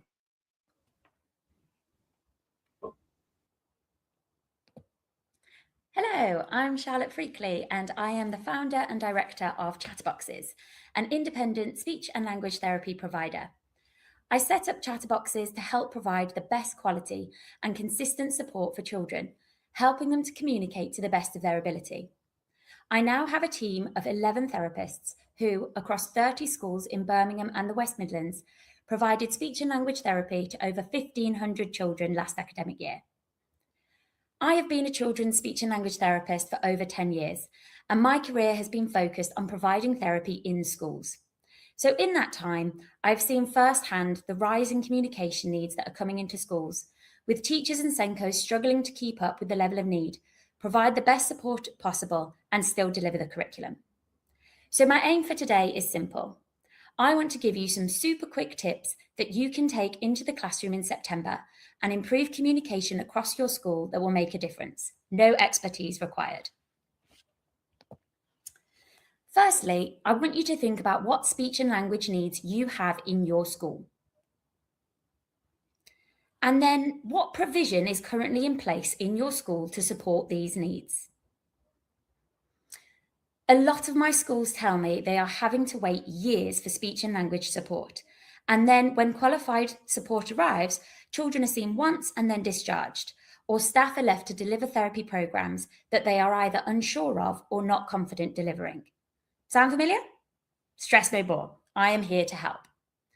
With the right support, your children could engage better in lessons, develop their social skills, and enjoy school a lot more. Building communication without increasing staff workload and strengthening your inclusion provision for this school year is on all of your minds right now. But with so many things that demand your attention at the start of the school year, communication can get pushed down the list. And with increasing SEND needs and long NHS waiting lists, you are being asked to do more with less. Communication can feel an especially tricky topic when you need to demonstrate how you are developing communication skills and show that all your staff are supporting inclusion. But this is a topic that needs to be at the top of your to-do list. Supporting staff to feel confident and ready to meet the growing range of communication needs can play a huge impact on their daily school routine and overall school results. Today, we're going to share 3 tips from one of our training programs that we deliver to schools. They are quick, practical strategies that your team can begin implementing from day one and can make a significant difference to your children's understanding, participation, and confidence. We're also going to share some free resources, including our school starter pack, and share how our brand new speech and language scheme can support your school to embed communication into classrooms. The greatest opportunity you have for progress comes from the everyday interactions your children have with their teachers, teaching assistants, and other staff. And our new speech and language scheme has been built with this in mind. The speech and language scheme is a salt in a box, providing your staff with the expertise and guiding hand they need. There are classroom trackers, a yearly roadmap breaking down the focus area for each term, intervention group activities, and whole classroom strategies. There is a clear how-to guide and accompanying video for each component of the scheme, giving everyone the confidence and knowledge to implement amazing communication strategies and supporting classrooms. It's exactly what I would deliver in a therapy session, so you really are getting the best support and know-how. Supporting speech and language needs is no longer a nice extra. It's becoming an essential part of inclusive practice in schools.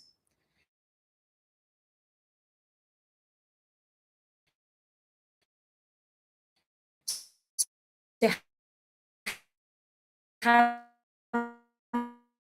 a ready to go scheme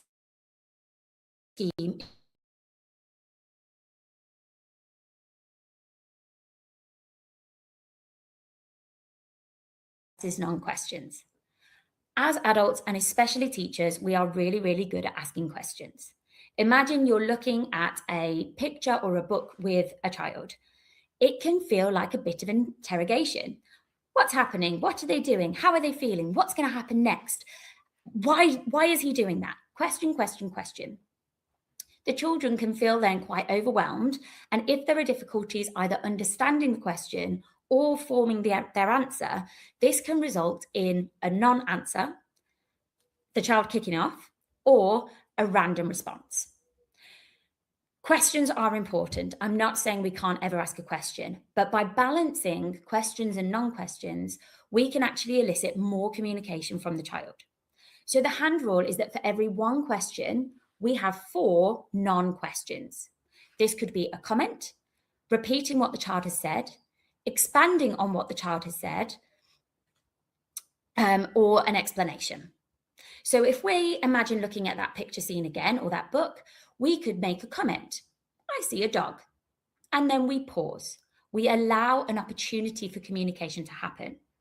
We've not asked the child a question. We've not put pressure on for them to answer. We've just left space for communication to happen. That child may then give a one-word answer, cat, which you can then repeat and expand upon. Oh, the cat is in the tree. The cat is running. The cat is eating a fish. Or they might give a sentence, or they might start telling you a whole story about the picture. Either way, you've given that opportunity for communication to happen, and you might get a lot more knowledge out of the child than you were initially expecting. If we think about having a conversation with our friend, we wouldn't ask a question that we already know the answer to. But this happens a lot when we're talking to the children in school. For example, oh, what do you think it will be for dinner today? And then it wouldn't be socially appropriate for us to answer our own question. Oh, it's chicken nuggets and chips. If the child can't answer that question, we end up having to fill that gap ourselves. So instead, a really good way of turning a question into a comment is to put I wonder at the start of that question. I wonder what it is for dinner today. And then pause, that magic pause to give those opportunities for communication. I wonder what it is for dinner today. The child may answer, the child may not. If the child does not answer, we can start filling in the gaps with vocabulary, modeling that vocabulary and the correct types of responses to the child. It could be chicken nuggets and chips. It could be pizza. It could be spaghetti bolognese. And we're able to give more vocabulary and maybe sentence structures as well as a model. Tip number 2 is think of the hedgehogs. Now, bear with me, this will make sense in a moment. So this is all about vocabulary.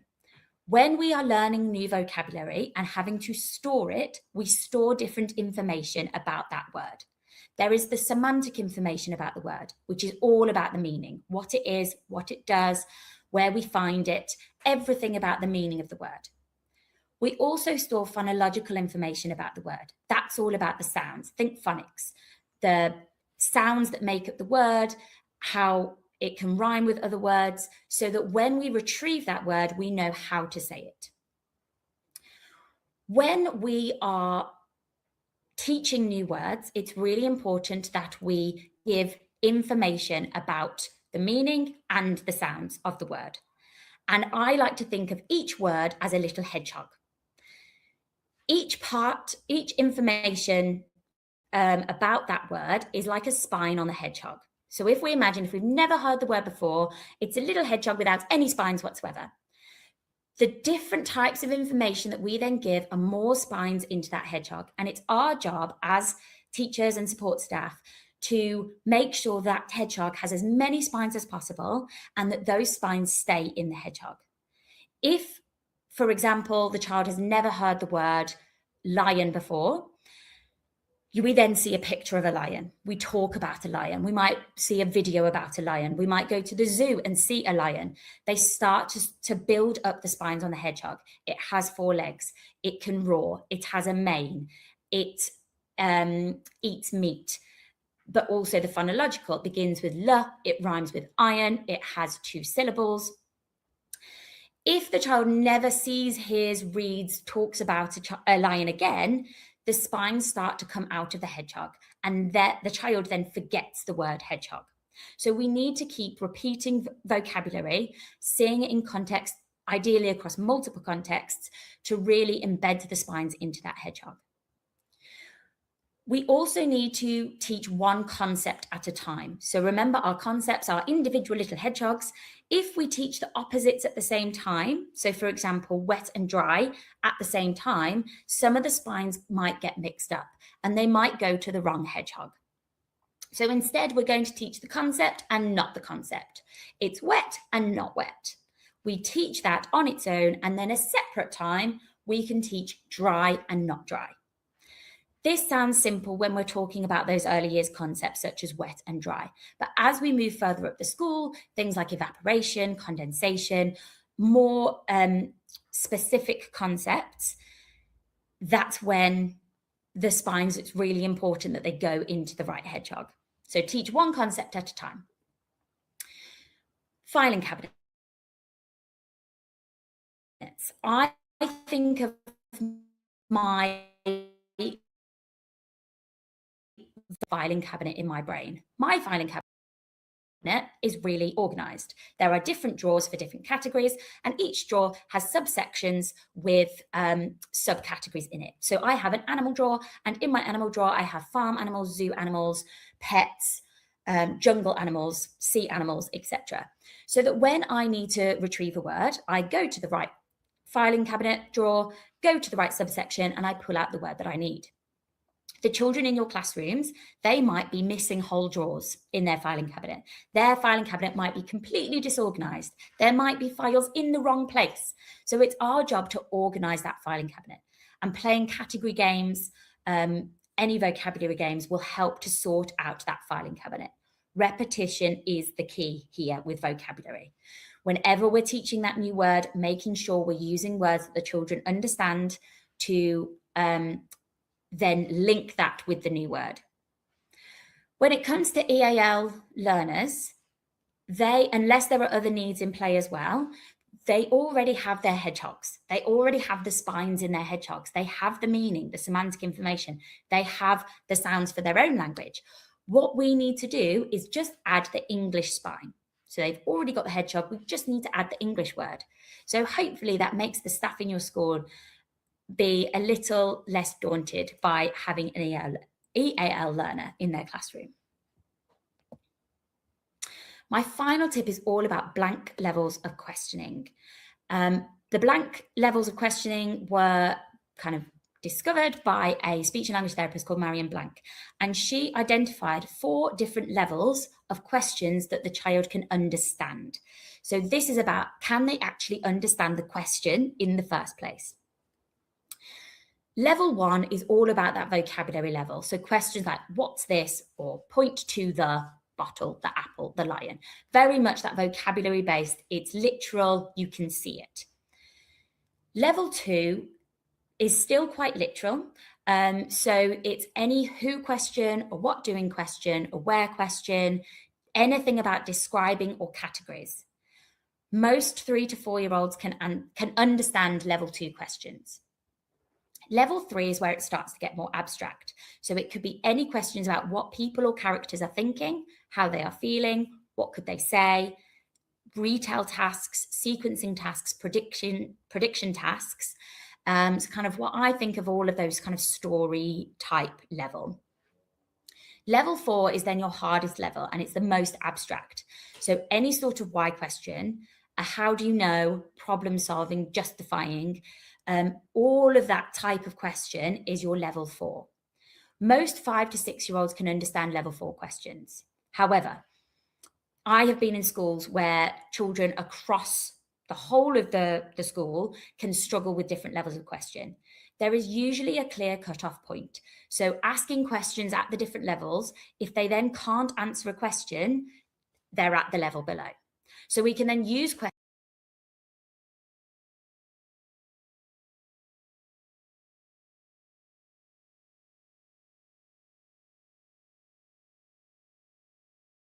We can then use questions.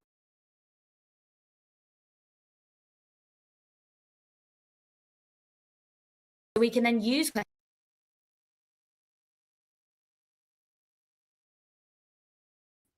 Oh, sorry about that. Not sure what happened to the sound there.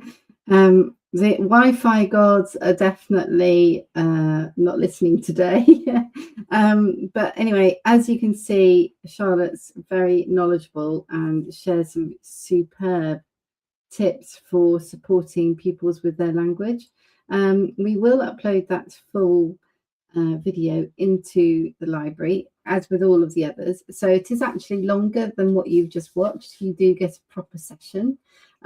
It's definitely worth looking at. And if you're interested in finding out a little bit more about what Charlotte does and all about the Chatterboxes team, you can head over to their website, chatterboxes.org. And if you want to contact Charlotte, it is info@chatterboxes.org.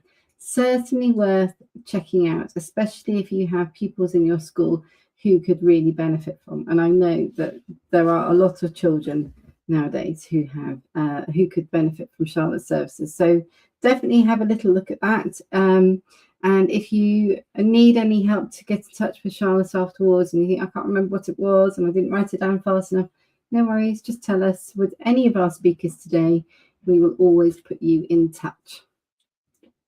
So we are moving now on to Janet. Unfortunately, Janet hasn't been able to make it today, but she is creating a really good session on how to create and sustain an inspirational curriculum for you, and it will be uploaded to the community in the next few days.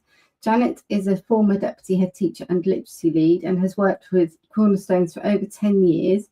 And a major part of her role is to support schools to implement the Cornerstones curriculum and helping them to make the most effective use of the Maestro platform and adapt the content to their setting. Because that's really what's great about Cornerstones, is how flexible it is and also how detailed their content is.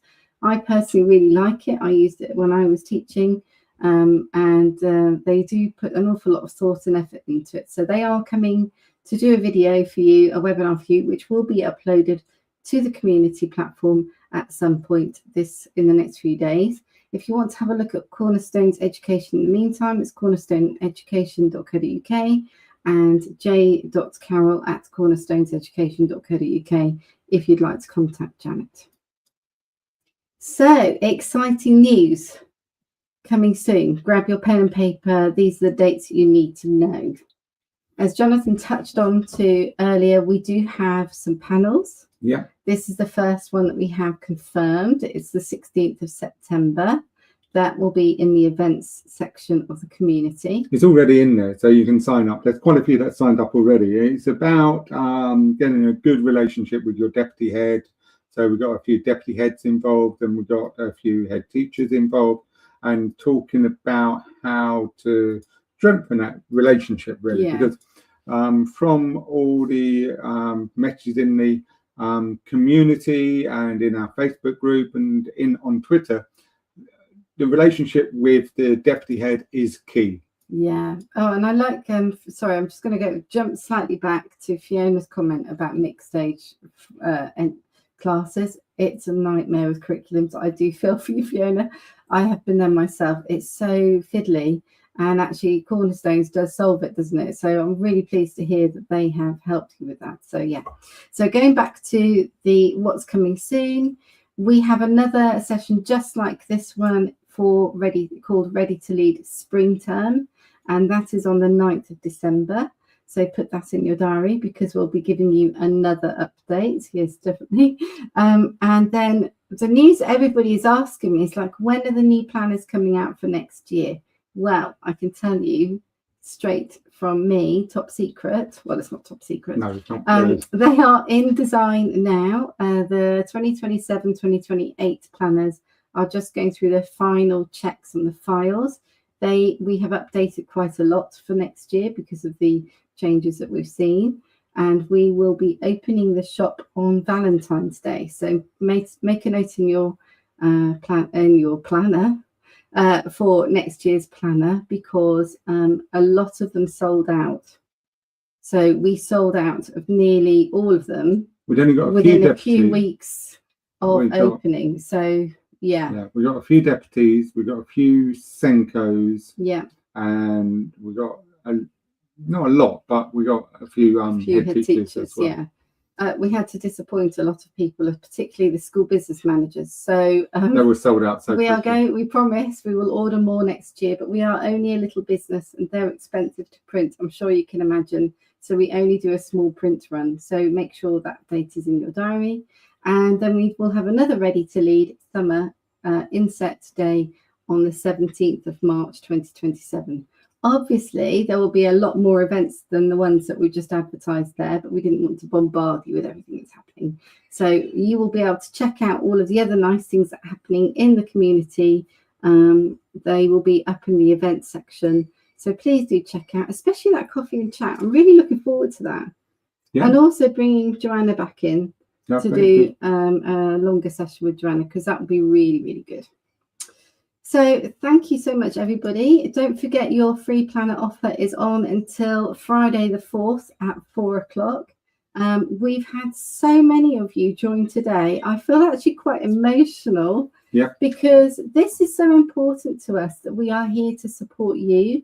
As we said at the beginning, it's our legacy. We want to make sure that every school leader has the support they need to do their job well, that they feel confident and happy. You get your weekends and evenings back. Let's all help each other. That's what this community is all about. And actually, it's the building of the whole community, isn't it? Yeah. It's the building that network and that support for everyone, that companion for everyone. Yeah. That everyone can get some help in what they're doing. Yeah, and you guys are superb. It's a privilege to look after you all. You look after us as much as we look after you. So we're so grateful to you. So if you have any questions, please do get in touch. And if you know of colleagues who would benefit from Head Teacher Chat, please do pass it on. It helps to keep us running, helps us to do the good work that we're trying to do. And don't forget, everyone, you have got this. You know, good luck for the new term ahead. We're all in it together. We're here to support you if you need anything. And thank you so much for everything you do to look after your school community, and for everything you do to look after yourself and your pupils. You are all fabulous and you deserve such a lovely term ahead of you. Don't forget to be a part of our community, say hello, join in with the conversations, answer all the questions, ask questions. Don't be afraid to ask questions. Anything you need, you know how to find us. Just put a little message in the message section and we will answer you properly there. So you can always contact us. And thank you so much, everybody. Hopefully that's good. Hopefully you're all feeling better now. And it's been a really good day. And just chat in the community. Is there anything you need before the start of the term? Get in contact with us, share all the things, and actually let's help each other. Yeah, and if you haven't joined now and you're thinking, actually, it's not just going to be me, I'd like an invoice because I'd like to bring my team on. What is another spelling mistake? Oh, that's the one from earlier. That's info@headteacherchat.com is our actual email address. I blame me, it's my fault. So if you would like to request an invoice, please do drop us an email. We've had lovely messages from you. We have seen them all come through. We are so overwhelmed with your lovely, super messages. And so many of you have joined the community today. So welcome, everyone. It's lovely to have you here. Thank you so much. Let's have a brilliant year together. And take care. Thanks, everyone. Bye.